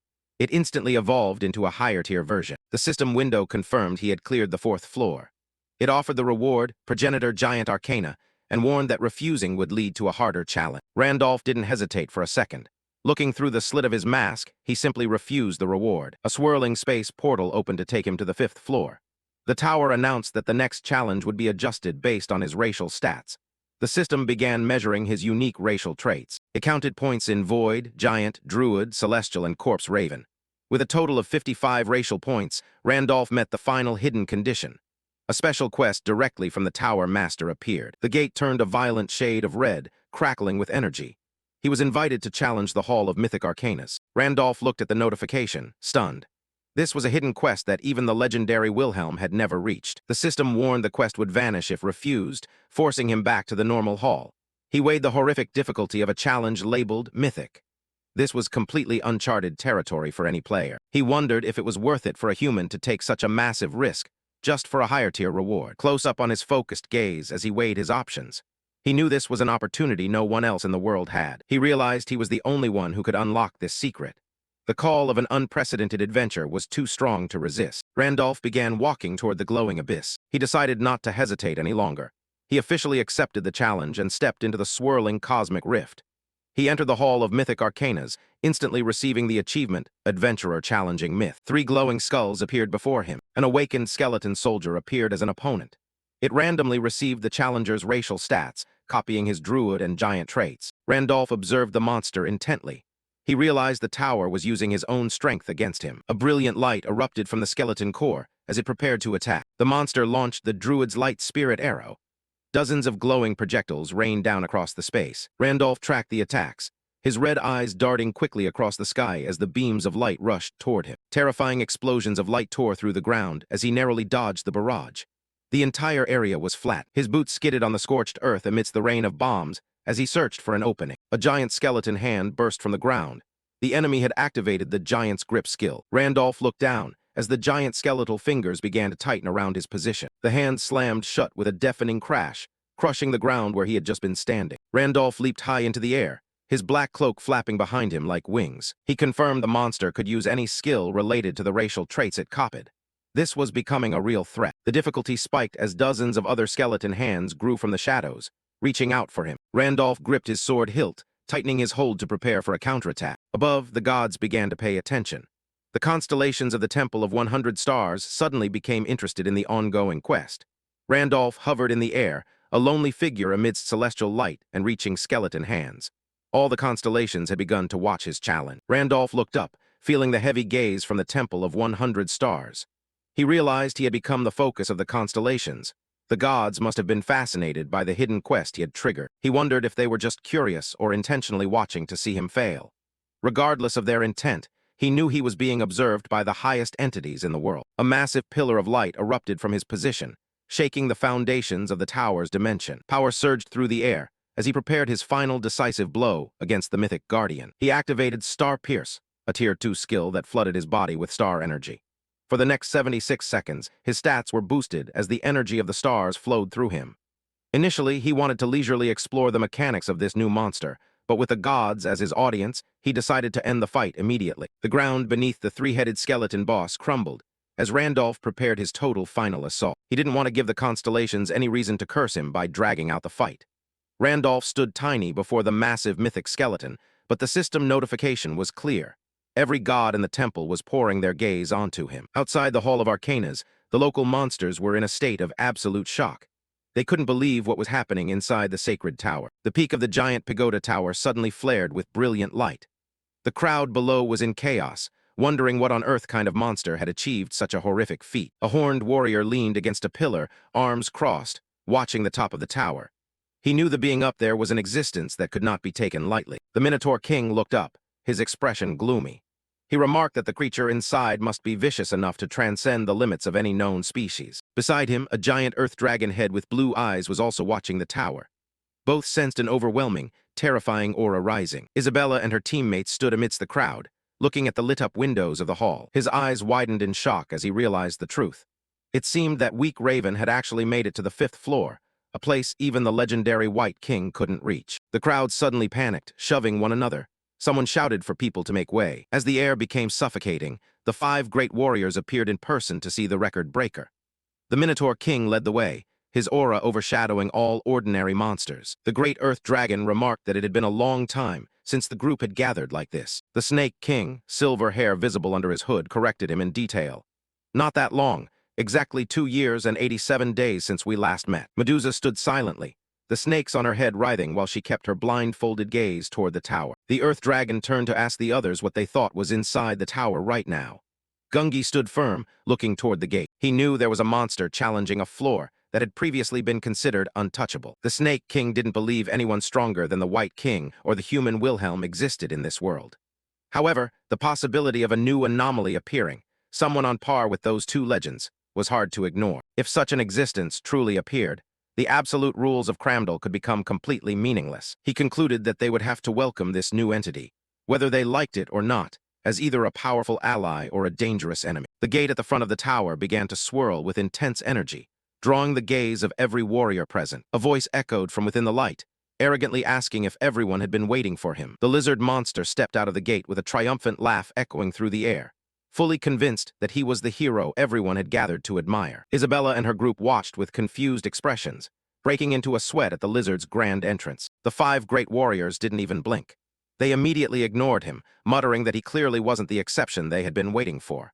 Oblivious to being dismissed, the lizard continued to boast about obtaining a legendary-grade arcana. The Minotaur King looked merely bewildered, wondering what other species were still inside. The gate remained active, shimmering with a blue glow as it prepared to release the hall's true champion. A massive mist dragon appeared, bragging that its arcana was surely worthy of the great warrior title, while Randolph just stared, unimpressed. Right at that moment, the protagonist's voice rang out from behind. "Hey, you earthworm." The comment caused the giant snake to immediately turn back and shout, "What was that? You dare call me an earthworm?" To make things more interesting, he started counting down from 3. Recognition flickered in the dragon's eyes as it realized this was the same crow from before. But the countdown hit 3 before it could even react. A system notification echoed throughout the space. The mist dragon's arcana had been completely shattered. The dragon looked on in absolute astonishment. It couldn't comprehend how its power had just been wiped out in an instant. Randolph leaned down, reminding the beast that he had promised to remember it. The red eyes behind his mask flashed with terrifying intent. The eternal Randolph stats appeared, and they were impossibly broken. This was an eternal arcana that blocked all interference and existed permanently. The craziest part was the secondary effect. It could permanently destroy any lower-grade arcana, completely erasing an enemy's power. Rewards began to pour in, including hundreds of golden scales and massive point gains. The constellations were going wild over this achievement. A huge level-up table filled the screen. Randolph was reaching heights most creatures in this world only dared to dream of. The scene shifted to a majestic, peaceful waterfall in another part of the kingdom. At the foot of the falls, the White King, the giant tiger lord of Cramdal, was cultivating in silence. He suddenly caught a strange scent on the wind. He muttered that he smelled a noble aura he had never encountered before. That was enough to pique the curiosity of a lord who had seen it all. The White King stared straight ahead with bright, amber tiger eyes. Moments ago, inside the tower, Randolph stood over the dragon's corpse. He had officially cleared the 5th floor, an achievement that set a new precedent. An achievement notification appeared. The challenger becomes his own legend. Skeletal hands rose from the ground as if to acknowledge his new legend. His fame shot up by 500 points. The system promised that his name would be carved forever into the Arcana Tower. The results of the hidden quest were calculated, awarding him a perfect score. Now he had to choose one reward from a massive list of 100 items. The list was packed with legendary artifacts from different constellations, from battle lances to weapon blueprints. Everything was there. Randolph scanned the list, but found he couldn't identify what most of these things actually were. He decided not to choose just yet. The details of the Eternal Randolph Arcana appeared again. The ability to permanently erase an opponent's core power was truly on a whole different level. Even Randolph thought this was insane. He wasn't just stronger, he could rob his enemies of their very essence. He looked at his hand, feeling the invisible, colorless flow of his new power. It was intangible, but its weight was undeniable. He clenched his fist as the power stabilized. He was done here. It was time to see how the outside world would react. Randolph decided to head out. Back in reality, the dragon was still in the background, perhaps not yet recovered from the shock of its loss. The dragon let out a final cry of pain and despair. It couldn't believe its arcana, its very status, had vanished. The nearby spectators were frozen in shock. To them, this was completely impossible. They were in total denial, unable to accept that an ordinary crow could strip a legendary beast of its status. The dragon roared a final, deadly threat at Randolph. Even without its power, it tried to show a shred of authority. Randolph just looked back at the beast with a cold, bored gaze. He had finished this fight in his mind long ago. He mocked the dragon, saying that at least there was one creature here with a brain. He watched the giant monster coil itself up, preparing to counterattack. Suddenly, the Medusa's eyes skill activated, bathing the entire scene in a giant red glow. The Minotaur King stepped forward, his massive body obscuring everything. He declared that no disturbance in Cramdal would be tolerated. He affirmed this was the law of the land, laid down by the White King himself. Anyone who dared to defy him would immediately become an enemy. The Minotaur King glared at Randolph, posing a direct question.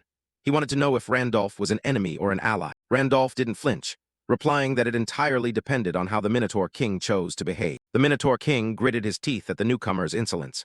But he also realized Randolph possessed a status that couldn't be ignored. He changed his tone, saying they wanted to report a new high-level existence to the White King. He officially invited Randolph to come along. Randolph calmly accepted the invitation. He had no reason to create more unnecessary enemies. He set a clear condition. his teammates had to come along. He pointed toward his comrades, insisting he wouldn't go alone. The group waited outside, the blonde teammate looking quite tense. The giant white fort of the White King appeared through the mist, exuding a majesty befitting its master. They stepped into the dark, stone-pillared hallway, their shadows stretching long across the cold floor. Isaac muttered to himself, wondering why he was getting involved in this mess. Randolph just reminded him that they couldn't back out of their word anymore, pointing out the deal they had made. If Randolph's status was real, he would be an ally, a slave, or whatever Randolph wanted. The blonde man was clearly regretting that bet. Randolph asked him straight out what he wanted to be, a subordinate or a slave. The choice was easy. He quickly chose to be a subordinate. Isabella whispered to Randolph, asking if meeting the White King in person was really necessary. Randolph was resolute. He said there was no reason to refuse the invitation when he wanted to ask the king for something. A giant hand pushed open the heavy stone door. The Minotaur King led them inside, announcing that they had arrived. Randolph and his team followed closely into the cathedral interior. Randolph stepped onto the polished floor, every movement deliberate as they neared the center of the room. The Minotaur King's group stopped and greeted the White King formally. He sat high upon a massive stone dais, looking down like a true god. The king observed Randolph, nodding that he looked fragile, but admitting he was certainly intriguing. He was curious about the crow who had conquered the tower's peak. Randolph raised his head to look at the giant tiger lord. Randolph bluntly criticized the king for being rather rude during their first meeting. Isabella and Isaac were terrified by his lack of restraint. The White King's eyes narrowed. He seemed genuinely surprised by the comment. Usually no one dared to speak to him like that. He repeated Randolph's words in a dangerous tone. "Politeness, you say?" The atmosphere in the room suddenly turned suffocating. The king released a horrific wave of status pressure, his eyes flashing a fierce red. He asked why he should care about politeness in front of someone like Randolph. Randolph clenched his fists as the pressure bore down. He knew that without his hidden traits, this pressure alone would have been enough to stop his heart instantly. In this world, monsters could level up just like players. They gained experience through killing, and the higher they went, the more terrifying they became. The biggest difference was that monsters had no level cap. If they survived long enough, they could grow forever. It was hard for them to level up because they always had to risk their lives, but those who succeeded were extremely powerful beings. Each of their levels was worth much more than a player's level. A level 11 monster was already equivalent to a 1-star transcendent player. At level 12, they were on par with a 2-star transcendent player. The pressure was so strong that everyone was forced to their knees. From his throne, he looked down at the guests being crushed against the floor. The force was so immense that it cracked the stone floor and sent ripples of red energy through the air. System messages flashed constantly before Randolph's eyes as his skills activated automatically. Giant's magic resistance and heart of the iron-blooded monarch were the only things keeping him standing. The system revealed the White King was a terrifying level 15. With the legendary Wilhelm and the Demon King gone, he was the undisputed lord of this world. Randolph knew he had to stay sharp. In his current state, just one breath from the king could tear him apart. Randolph's mouth tightened behind his mask. He was under pressure, but he wouldn't let it show. He stood firm and countered, asking if basic etiquette didn't require respecting one's guests. Isaac couldn't believe his ears. He looked at Randolph in pure astonishment, wondering if his leader was trying to get himself killed. Even the Minotaur King was stunned. He knew Randolph wasn't normal, but he didn't expect him to be unfazed by this soul-crushing pressure. The confrontation continued as the aura grew stronger, with swirls of red energy surrounding Randolph. The White King's mouth curled into a smile. He seemed more amused than annoyed by Randolph's defiance. Suddenly, thunderous laughter echoed through the hall. The king's voice was so loud that the surrounding air trembled. The king called Randolph a strange fellow and admitted he now understood why his warriors had brought him. He was impressed by the guts it took to confront him. Randolph observed the king's reaction through his mask, realizing his gamble had paid off. He knew he had finally broken through the Lord's initial hostility. The White King was known for never paying attention to anything that didn't interest him. To be allowed to talk, Randolph knew he had to be completely different. The king was a beast who acted only on instinct. He was fiercely territorial and always sought challenges from the strong. The scene shifted to the past, 2 years ago. A massive pillar of energy erupted in the distance, shaking the castle's foundations. The ground was charred and cracked from the king's pressure. He nonchalantly suggested ending the fight there, saying it would be a problem if his own house were destroyed. Randolph remained unfazed even as flames burned all around, pointing out that the king truly had no concept of politeness. The king just looked at him, amused by the human's audacity. The White King smiled, revealing sharp, predatory teeth. He threw a giant, curved tooth at Randolph as a reward. It was a gift for the strange fellow who had refrained from killing his warriors. Despite his unpredictable personality, the White King was known for giving everything to those he truly liked. In this world, If you wanted to talk to a lord, you first had to pique his interest. He looked down at Randolph with newfound respect, finally asking the strange crow's name. Randolph stood firm, nodding that being called strange was the highest compliment this beast could give. "I am Randolph," he replied. The king repeated the name, savoring the sound of it. He admitted he couldn't see through the true form of Randolph's arcana, but he could feel its terrifying weight. It was completely different from anything he had ever encountered. He remembered seeing Randolph through Medusa's eyes when he destroyed Amuga's arcana. He wondered if the Arcana Tower granted him the power to completely erase such forces. The White King felt his own arcana trembling, a sensation he had never known before. He realized arcana was a sign of species rank. The fact that Randolph possessed an unknown power meant his species rank was higher than even the king's. It was a realization that humbled the Lord of Cramdal. Although a higher rank didn't always mean more raw power, clearing the final mythic challenge proved Randolph was no ordinary existence. The king glared at him, his instincts on high alert. The urge to battle this high-level existence was nearly impossible to suppress. Randolph saw the sweat on the king's face. The Lord was losing control of his desire to fight. A wrong word could lead to disaster. He warned the king not to make rash decisions, reminding him that if they clashed, Cramdal would be wiped off the map. The king restrained himself, admitting he couldn't destroy his own territory. He asked if the Arcana Tower had been cleared, but Randolph nonchalantly claimed it wasn't anything special. When asked what happened on the hidden floor, Randolph cheekily asked if the king expected him to tell it for free. The king accepted, asking what Randolph wanted. He was ready to pay for the information. Randolph demanded his cooperation as the Lord of Cramdal to find what he was searching for. Behind him, Isabella and the blonde man watched in silent astonishment. The king found this request trivial. He told Randolph to go ahead, saying no monster would dare touch one of the 5 great warriors. Randolph sneered, saying he wasn't interested in becoming one of them, and asked why he had to serve the king. He hadn't come here to be anyone's lackey. The king laughed again, realizing Randolph had misunderstood the title. He explained that the Great Warrior wasn't a subordinate position.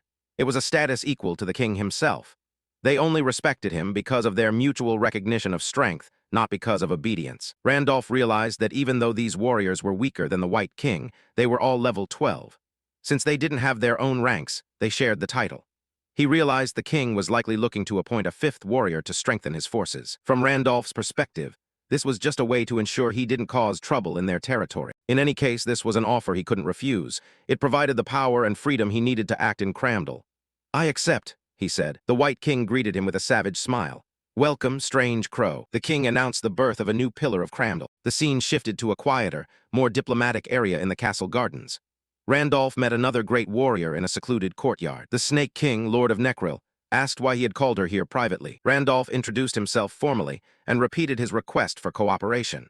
He knew he needed more than just the White King's word to get what he wanted. The Snake King turned away, saying she didn't have time to waste on trifles.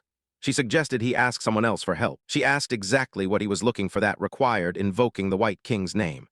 Her annoyance was clear, and she demanded to know why he had chosen her out of everyone. Randolph stood before the Snake King and said that he had finally found what he was searching for in this land. Randolph leaned in closer, asserting that she was his target. The Snake King was clearly shocked, her blue eyes widening in confusion. Behind him, Isabella and Isaac watched with expressions of pure astonishment and embarrassment. Randolph, however, continued, requesting that the Snake King invite him into her sanctuary. The shock quickly turned into fury as she started to scream. She accused him of joining the 5 great warriors with the impure intention of wanting to conquer her heart. She went on, pointing her finger at him and calling him a scoundrel. She warned him that if he thought she was an easy target for his flirting, he was dead wrong. Randolph didn't flinch, looking down at her with fiery red eyes. He calmly asked what kind of nonsense she was talking about, his voice perfectly steady. Randolph turned up his charm, saying he had heard rumors that she was a connoisseur of art. He said he had wandered everywhere just to find an artist of her caliber. He mentioned that her sanctuary was rumored to be filled with exquisite art. He specifically asked if she would let him see the corpse art he had heard so much about. As he walked, Randolph's mind drifted back to the time before he took this quest. He remembered a hospital room. Priest Andrew lifted his head weakly, asking Randolph if he had come to request the final letter of absolution. Randolph stood with his arms crossed over his muscular chest. He confirmed the old man's suspicion with a somber nod. Priest Andrew sighed, admitting he wanted to give the document, but the rules didn't allow him to hand it over so easily. He couldn't simply give away a high-tier reward like this for free. Wilhelm narrowed his eyes, cursing the rigid logic of the NPC in his heart. He knew he would have to win the reward himself. The old man asked what he had just said, sensing the knight's irritation. Wilhelm quickly hid it, saying he hadn't said anything at all. He sat on a small wooden stool, telling the priest that he wasn't looking for handouts and had a proposal for him. He told the old man that he would bring his daughter, Andesar, back. The memories of his past life, as Randolph in Pangenia, flooded his mind. He remembered the burden of the missions he had performed when he was the world's legendary knight. He remembered cleansing Andesar after she had been cursed and turned into an elder lich. Even after the ritual, she was only a shadow of her former self, unable to fully return to human form. The tragedy didn't end with her death. To make matters worse, her corpse was quickly stolen from beside her father.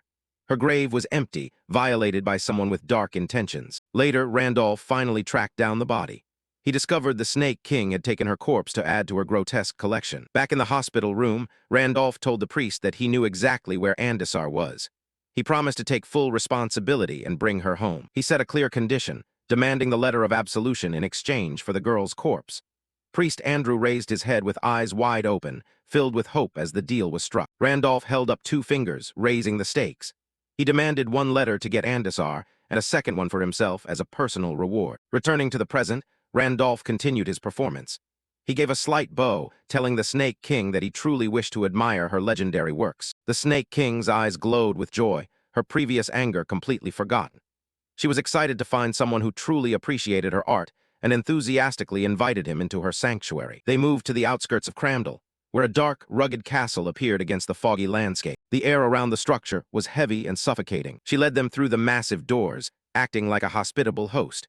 She told the great generals to make themselves at home, saying that any monster who loved art was always welcome. Isaac clutched his head in frustration, lamenting the madness of the day. First the White King, and now this.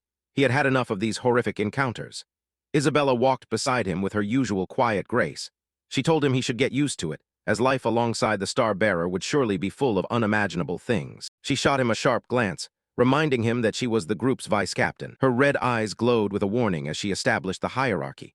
She added that someone named Hudson was third, leaving the blonde-haired man at the bottom of the ladder. He could only sweat, wondering who Hudson was. They followed the Snake King deeper into the dark corridor. Isaac whispered to Isabella, mentioning rumors that this woman had once turned an entire city into a field of corpses. The Snake King stopped before a thick curtain, her smile radiant and friendly. She looked far too cheerful for her bloody reputation. She proudly declared that they had arrived at her sanctuary. The first sculpture they saw was a grotesque pillar created from human arms reaching out in every direction. Deeper inside, they found a statue of 2 figures forever embracing, sewn together. On the wall hung a human face that had been flayed, stretched like fabric and pinned to a frame. The Snake King stood amidst her grotesque collection, hands clasped, admitting she was very proud of these works. She turned her head, a happy smile blooming on her lips as she asked for their impressions. Behind her, Isabella and Isaac stood frozen, eyes wide with pure horror. The blond man's face was covered in cold sweat, his jaw clenched as he tried to process the nightmare before him. He could barely find the words to react to the flayed human skin on the wall. Suddenly, the Snake King's expression shifted from pride to pure rage. She whirled around, calling the blond man a bastard as his disgust became evident. A fierce red aura erupted from her, filling the room with suffocating killing intent. She demanded to know if he intended to insult her precious works. Panicked, the blond man shouted apologies, his eyes almost popping out of his head. He desperately reminded her that creating a disturbance was forbidden in the city. She coldly stated that, as a great general, she could kill him without any consequences. Just as things reached a breaking point, Randolph spoke up, his voice cutting through the tension. He clapped his hands and loudly declared that her work was that of a true master. He suggested she ignore the idiot standing behind him and asked if she would be willing to give him a private tour. The blond man could only watch from behind with a look of utter disbelief. The Snake King's anger vanished instantly, replaced by blushing excitement and joy. She was so happy that her entire demeanor shifted into that of a blissful girl. She enthusiastically offered to introduce the works immediately and ran toward the next exhibit. The blond man stood frozen, stunned by how easily Randolph manipulated her. Isabella stepped over and patted the blond man's shoulder in comfort. He looked completely traumatized, eyes dazed after almost being killed by a psychotic artist. The Snake King proudly introduced the next masterpiece, a large tapestry crafted from the skins of human invaders. Randolph observed it with a cold, calculating gaze, calling it interesting. Bonnie led the way through her grotesque gallery, the sound of her shoes tapping on the stone floor. Randolph suddenly stopped, his red eyes narrowing behind the mask as he sensed something powerful nearby. They stood before a thick, heavy curtain. Bonnie admitted that this piece was still unfinished. With a quick motion, she reached out and pulled the fabric aside. The curtain revealed a headless corpse wearing a formal red vest and black trousers. Randolph looked through the mask's lens, recognizing Andesar's body. Instantly, Bonnie explained that although it was very rare, She hadn't been able to stabilize this material yet. Dark energy swirled out from the headless form as it remained trapped in a state of madness. Bonnie reached toward the corpse, but the dark aura pushed her hand back. A burst of purple energy suddenly erupted from the body, forcing both of them to take a step back. Bonnie looked disappointed, declaring this material useless if it couldn't be tamed. Randolph turned to her calmly, asking if she wouldn't mind if he took the corpse. A cunning smile spread across Bonnie's face as she challenged him to handle what she could not. Randolph stepped forward without hesitation, his hand reaching into the swirling dark mist. His palm began to glow with a soft golden light as it touched the cold fabric. Andasar's soul fluctuated between her past human form and the lick monster she had become. The process of transitioning from monster back to human had left behind a large amount of karma. This weight manifested as a terrifying oppression stat, pushing the soul into a state of blindly screaming madness. Randolph knew the only way to stabilize the corpse was to forcibly lower that stat. He leaned in close, whispering a silent prayer of absolution directly to the restless soul. A brilliant white light filled the room as the system confirmed the madness state had been successfully removed. Bonnie's jaw dropped in pure astonishment, her blue eyes wide as she watched the energy dissipate. She realized the man before her was not just a critic. He possessed a level of mastery in this craft far exceeding her own. For the first time, she saw another artist walking the dark path she had previously walked alone. The Snake King stood isolated, a reminder of the long years spent without a companion. She looked at her grotesque creations, realizing that even the best critics couldn't truly understand her pain. Her isolation was a burden that no amount of praise or recognition could erase. The fear of being the only one of her kind in this world always haunted her. She looked up at the masked man, seeing a glimmer of hope in the cold, bird-like presence he held. She had finally found someone who could truly share her dark world. A blue system window appeared, confirming that a piece of Andasar's body had been officially collected. Bonnie was still overcome with emotion, while Randolph just stood there, wondering why she was so moved. A month had passed since the monster invasion began, and the First Dimension warriors appeared on Earth. In that short time, an online community had become the most important source of survival data for the entire world, becoming a beacon for billions of monthly visitors. A young man sat at his desk, typing away frantically, while elite warriors shared detailed guides with the public on every smartphone. The community's latest updates became a lifeline for those facing the unknown. It reached the point where nations officially recommended this site as an official resource for their citizens. For a world drowning in fear, the information here wasn't just data. It was their only hope. At the center of it all was the site's mysterious owner, a figure referred to with almost religious reverence. Known only as Master, he had built the largest and strongest faction among all players. The narrator explained how the community master used his growing influence to negotiate with the world's most powerful corporations and politicians. Global television stations reported on the interdimensional community app as the new standard for government safety guidelines. Inside a high-security meeting room, the atmosphere was heavy as elite players gathered to discuss the changing world order. War God Master sat cross-legged, exuding an aura of absolute dominance over the meeting. The person known as the Lightning Emperor or Dark Star remained silent, with an unreadable expression. Nine-tailed Fox, also called the Black Demon, observed everything with quiet focus. Bonnie, the Corpse Queen, sat among the heroes, her hands clasped tightly as she listened. Lucifer adjusted his posture, his eyes sharp as the discussion turned to the character named Randolph. Maxim leaned forward, his face partially obscured as he weighed the potential threat from this new player. Adjusting his glasses, Maxim decided that while they might eventually have to deal with him, now was not the time. First, they all had to prepare for the true invasion that was about to break out. The previous waves were nothing more than scouting probes from another dimension. When the true spatial rift opened, the full-scale Great Invasion would officially begin. At that moment, the world would realize that neither the police nor the military could protect them, and this world could only rely on the only saviors, which were us players. At that time, those they would have to obey would no longer be corporations or governments, but us players. Soon the world order would change completely. According to the status screen, the current collapse rate of Pangea had reached 9.1%. The progress of the first spatial rift opening was 0.9%. When the collapse touched the 10% mark, the first wall would crumble. Returning to the sanctuary, Bonnie was in a state of shock, frantically asking Randolph what kind of magic he had used to cleanse the body. Randolph thought to himself that unlike humans, monsters usually knew nothing about the state of madness stemming from their own karma. When monsters accumulate evil acts, their reputation usually only increases. Randolph told her that while asking about an artist's technique was taboo, he would consider it positively. He turned his attention back to Andasar's stabilized corpse, preparing to take it with him according to their initial agreement. While checking the headless body, Randolph wondered where its head had gone. He asked Bonnie where it was, knowing that a careful artist like her wouldn't throw away valuable material. Bonnie sighed admitting that the head had been lost before she discovered the body. She explained that she had tracked its energy down to the Cramdal underground cellar, but couldn't get in. Randolph felt intrigued that even one of Cramdal's powerful pillars couldn't break into that area. It was due to the presence of Star Guardians, making the basement a restricted area for everyone. An inviolable pact prevented the White King and his allies from entering the Guardians' territory. Randolph asked why the Guardians, who usually stayed put in their territory, had appeared here. Bonnie mentioned that the special hot spring in the area was related to the presence of the stars. She described a shimmering rainbow arcana curtain preventing everyone from reaching the star. The Star Guardians couldn't get close, so they just stayed in that area. The White King's annoyance was clear, but his hands were tied by existing diplomatic agreements. Bonnie advised Randolph to give up on his intention to get the head, as infiltrating would mean breaking the pact. Randolph looked at her with a calm, detached expression, saying the problem was much simpler than she thought. He declared he would personally eliminate the uninvited guests, then stepped into the darkness. He told Bonnie to inform the White King that he would handle the intruders himself. A day later, at the entrance to the Cramdal cellar, thick fog covered the desolate, rocky terrain. The giant snake Dramat and the fire phoenix appeared in the distance, guarding the path ahead. The crystal Star Guardian, a giant entity made of sharp stone and light, stood firm before the guests. Standing on the giant Dramat's head, Randolph was accompanied by Isabella and Isaac as they prepared to face the Guardian. The towering crystal Star Guardian leaned over Dramat, demanding to know if the snake was truly behind that bold statement just now. Standing on Dramat's head, Randolph watched as the Guardian warned they would pay a fitting price if the words were lies. Going back a few hours earlier,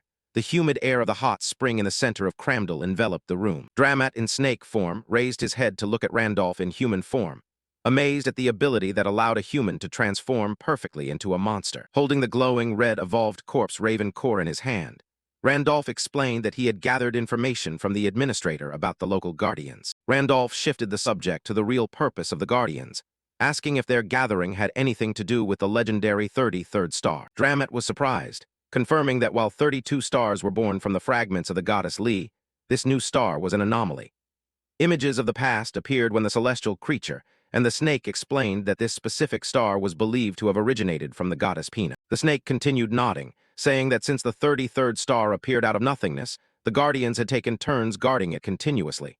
Randolph's gaze remained steady as Dramat spoke of Pina, the younger goddess in the pair of twins, whose essence was believed to have formed this star. The ancient map illustrated the formation of the world, where the remaining lands were lifted into the sky by the goddess Pina's power. The diagram showed the division between the surface world and the demon world, with the abyss having eroded the continent's primordial foundation. Hearing the history, Randolph asked if Pina turning into a star was a certain sign she was dead. Dramat admitted the Guardians gathered to find answers, but they were blocked by a powerful, unique-grade arcana curtain. Randolph made a shocking proposal.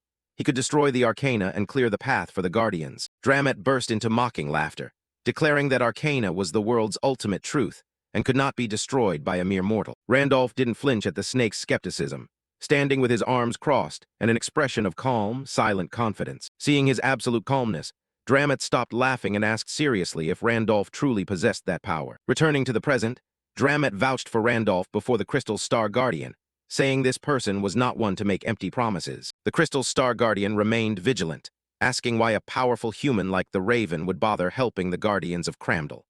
Randolph replied simply that there was something he needed to find inside, and clearing them out quickly would be a win-win for everyone. The Crystal Star Guardian's core eye flickered with golden light as it accepted the explanation, though still skeptical. The Guardian then looked toward the horizon, asking why other uninvited guests had followed the Raven to this sacred area. Bonnie and her cohort stood further away while the White King sat cross-legged on the ground, his giant form exuding power. The White King assured the Guardian they would not interfere, only wishing to witness the spectacle about to unfold. A predatory glint flashed in the White King's eyes as he admitted he was very interested to see how their new pillar would handle such a difficult task. The Crystal Star Guardian dismissed the tiger's interest with contempt, muttering the name of an old rival as he turned back to look at the barrier. Randolph prepared to act, the dark air of the cellar swirling with the weight of the upcoming confrontation. He spread his giant black feathered wings and flew up toward the shimmering screen while Isabella watched with a sharp gaze. He ignored the bickering of the powerful entities below, focusing only on finishing the job quickly to get what he needed. Randolph reached out, his palm touching the transparent, rainbow-colored surface of the giant energy wall. Floating in midair, Randolph felt the terrifying pressure of the curtain, confirming that it was indeed pure arcana. A cold smile appeared on Randolph's lips behind the mask, knowing that regardless of rank, no arcana could resist his unique power. A blue system window appeared, announcing the activation of Randolph's special Eternal ability to destroy the barrier. A subsequent warning flashed. Destroying the first wall would trigger a hidden main quest, leaving Randolph to wonder what secret was about to be revealed. Despite the potential risks, Randolph didn't hesitate, pushing his hand deeper into the screen's radiant energy. He acted decisively. The sound of shattering glass echoed throughout the cave as the first cracks appeared beneath his hand, and the arcana structure began to collapse. The White King watched with wide eyes, while the Crystal Star Guardian was struck dumb by the impossible feat unfolding before them. With one final burst of power, the screen shattered into a million sparkling fragments. A system notification confirmed the destruction of the first wall, opening the path to the inner sanctuary of the stars. Through the fading light of the shattered arcana, Randolph saw a brilliant celestial object. It was the mysterious 33rd star he had been searching for. Randolph stared deep into the blinding light. From the depths of the dark rift, a black knight in jagged armor emerged on a giant black horse. A blue system window appeared, warning that the destruction of the first wall had caused Pangenia's collapse rate to skyrocket toward 10%. A dim red light flickered inside the knight's helmet, as misty dark energy tentacles erupted from his body, signaling he was entering battle. The system issued the final directive. Main quest initiated. Witnessing the knight's overwhelming power, Isabella also grew anxious. Meanwhile, the Snake King shouted, "Are you all right, you worm?" From Randolph's perspective, he muttered, "I thought I'd dealt with him during the Demon Realm expedition, but he was able to sneak in here." A notification screen appeared. First Hell King Aram. The portals to the Demon Realm have appeared. On the other side, Aram's voice rang out. The star's arcana that once suppressed us has vanished. Prepare to step into another dimension, you pathetic ghosts. Once I take Vina's heart and restore my power, I will tear open the space rift. The moment of apocalypse has arrived. Main quest, defeat the King of the Space Rift. Quest initiated. If the King of the Space Rift is not defeated within 30 days, all rifts will open and destruction will descend, followed by the total invasion of Pangenia and Earth. Rewards will be distributed based on contribution rankings. Failure, destruction will befall Earth. At the same time above Earth, everyone looked up at the sky in amazement. What is that? What on earth is happening? Following their gaze, the sky was currently a fiery red. A subordinate rushed in to report to the god of War Master. "Master, the collapse rate has finally hit 10%. It looks like the first space rift will appear soon. Please give us your orders." Responding to that, the master remained incredibly calm. "No need to be so hasty. There's no way the Demon King would appear in the very first week, so our preparations are more than enough. So just wait until this city is drowned in tears of blood. And when they cry and beg for warriors like us to save them, that's when we act. This world will soon belong to us warriors." Before the words had even faded, another notification screen appeared. Raid on the King of the Space Rift in progress. Progress, 1.3% right arrow, 2.5% right arrow, 7.8%. The speed of the increase was so astonishing that the master's expression was forced to change. The rift hasn't even opened yet, but the raid is already underway. What on earth is going on? He wondered to himself. Back to Randolph's group's battle, with just a flick of his hand, the Crystal Star Guardian easily blew Aram away, leaving the demon unable to comprehend it. "This is impossible. How could I be defeated so easily? This can't be.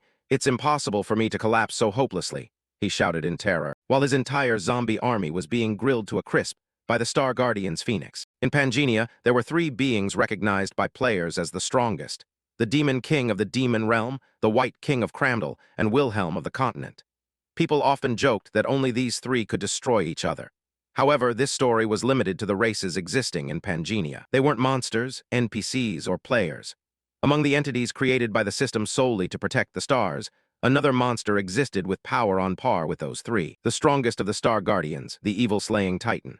Just then, the Crystal Star Guardian also said indignantly, "How dare you? A tiny pawn of destruction dares to covet the goddess's symbol. I will destroy you." Turning back to Randolph's side, he just sat back and waited for the results. He hadn't expected that curtain-shaped arcana to suppress Aram. Regardless, thanks to those Star Guardians, things had become much less troublesome. Especially that one, the evil-slaying Titan, the one responsible for protecting Wilhelm's final star.